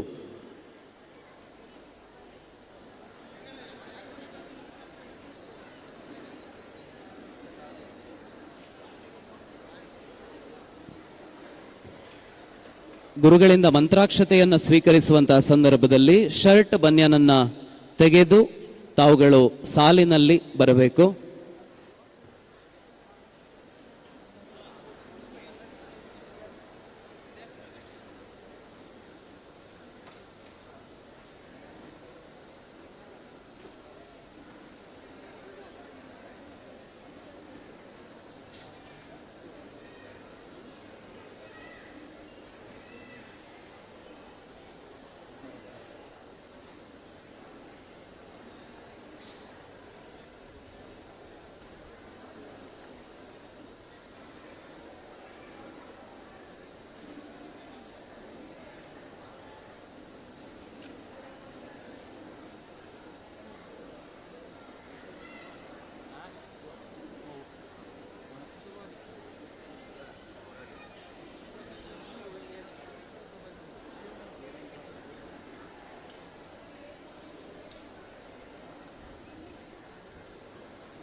ಮಂತ್ರಾಕ್ಷತೆಯನ್ನು ಸ್ವೀಕರಿಸಿದ ಬಳಿಕ ಪ್ರತಿಯೊಬ್ಬರು ಕೂಡ ಅನ್ನಪ್ರಸಾದವನ್ನು ಸ್ವೀಕರಿಸಿಯೇ ತೆರಳಬೇಕು.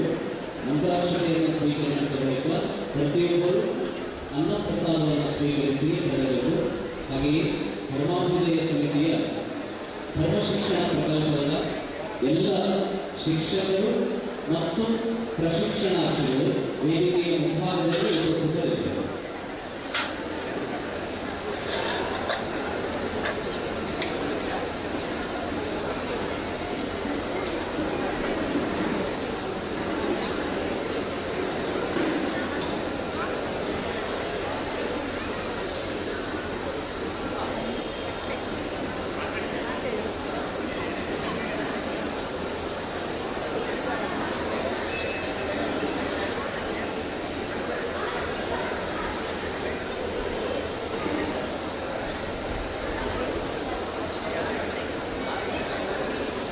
ಮಂತ್ರಾಕ್ಷತೆಯನ್ನು ಸ್ವೀಕರಿಸಿದಂತಹ ಭಕ್ತಾದಿಗಳು ವೇದಿಕೆಯ ಎದುರುಗಡೆ ಪೆಂಡಾಲಿದೆ, ಅಲ್ಲಿ ಅನ್ನಪ್ರಸಾದ ವಿತರಣೆ ನಡೀತಾ ಇದೆ. ದಯವಿಟ್ಟು ಮಂತ್ರಾಕ್ಷತೆಯನ್ನು ಸ್ವೀಕರಿಸಿದಂತಹ ಎಲ್ಲ ಭಕ್ತಾದಿಗಳು ಕೂಡ ವೇದಿಕೆಯ ಎದುರುಗಡೆ ಇರುವಂತಹ ಪೆಂಡಾಲಲ್ಲಿ ಅನ್ನಪ್ರಸಾದ ವಿತರಣೆಯ ಕಾರ್ಯಕ್ರಮವಿದೆ. ನಾವು ದಯವಿಟ್ಟು ಅನ್ನಪ್ರಸಾದವನ್ನು ಸ್ವೀಕರಿಸಿಯೇ ಇಲ್ಲಿಂದ ಹೊರಡಬೇಕು.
ಧರ್ಮಾಭ್ಯುದಯ ಧರ್ಮ ಶಿಕ್ಷಣ ಸಮಿತಿಯ ಎಲ್ಲ ವಿದ್ಯಾರ್ಥಿಗಳು ಮತ್ತು ಶಿಕ್ಷಕರು ವೇದಿಕೆಯ ಎಡಭಾಗದಲ್ಲಿ ಪ್ರತ್ಯೇಕವಾಗಿರುವಂತಹ ಸಾಲನ್ನು ಮಾಡಬೇಕು. ಧರ್ಮಾಭ್ಯುದಯ ಧರ್ಮ ಶಿಕ್ಷಣ ಸಮಿತಿಯ ಎಲ್ಲ ಶಿಕ್ಷಕರು ಮತ್ತು ವಿದ್ಯಾರ್ಥಿಗಳು ವೇದಿಕೆಯ ಎಡಭಾಗದಲ್ಲಿ ಪ್ರತ್ಯೇಕವಾಗಿರುವಂತಹ ಸಾಲನ್ನು ಮಾಡಬೇಕು.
ಪಾದ ಪೂಜೆ ಮಾಡಿಸಿದ್ರು ಎಲ್ಲಿದು ಬಾಯಿ ಬಿಟ್ಟೆ ಅಂತ ಅದರೊಳಗೆ ಉಂಟು.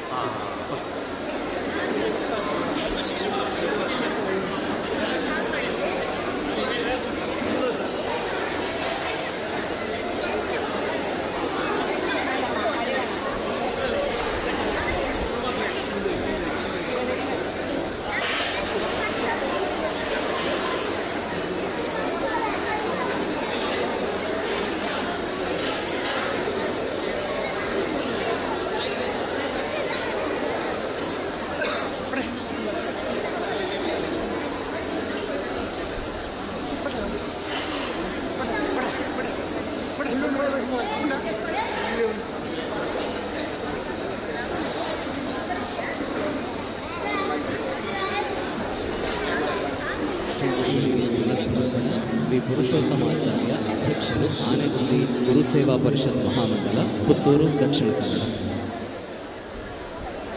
ಧರ್ಮಾಭ್ಯುದಯ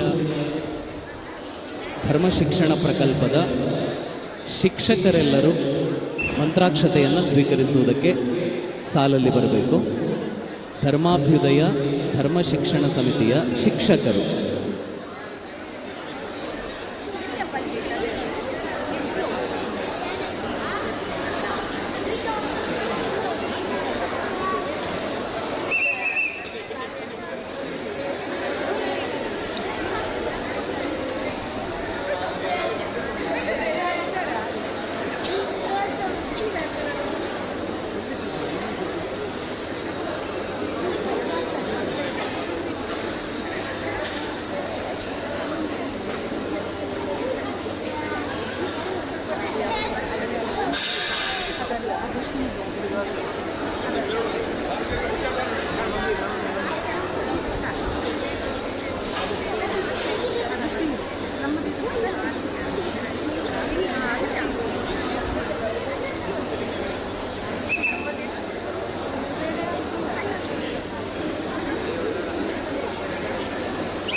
ಅಂಬಿಕಾ ಸಮೂಹ ಶಿಕ್ಷಣ ಸಂಸ್ಥೆಗಳ ಎಲ್ಲ ಸಿಬ್ಬಂದಿಗಳು ಕೂಡ ಮಂತ್ರಾಕ್ಷತೆಗೆ ಬರಬೇಕು.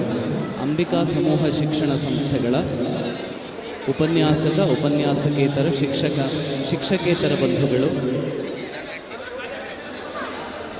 ಮಂತ್ರಾಕ್ಷತೆಗೆ ವೇದಿಕೆಯ ಬಳಿ ಎಲ್ಲರೂ ಜೊತೆ ಸೇರಬೇಕು.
ಭಕ್ತಾದಿಗಳೆಲ್ಲ ಎದ್ದು ನಿಂತ್ಕೋಬೇಕು.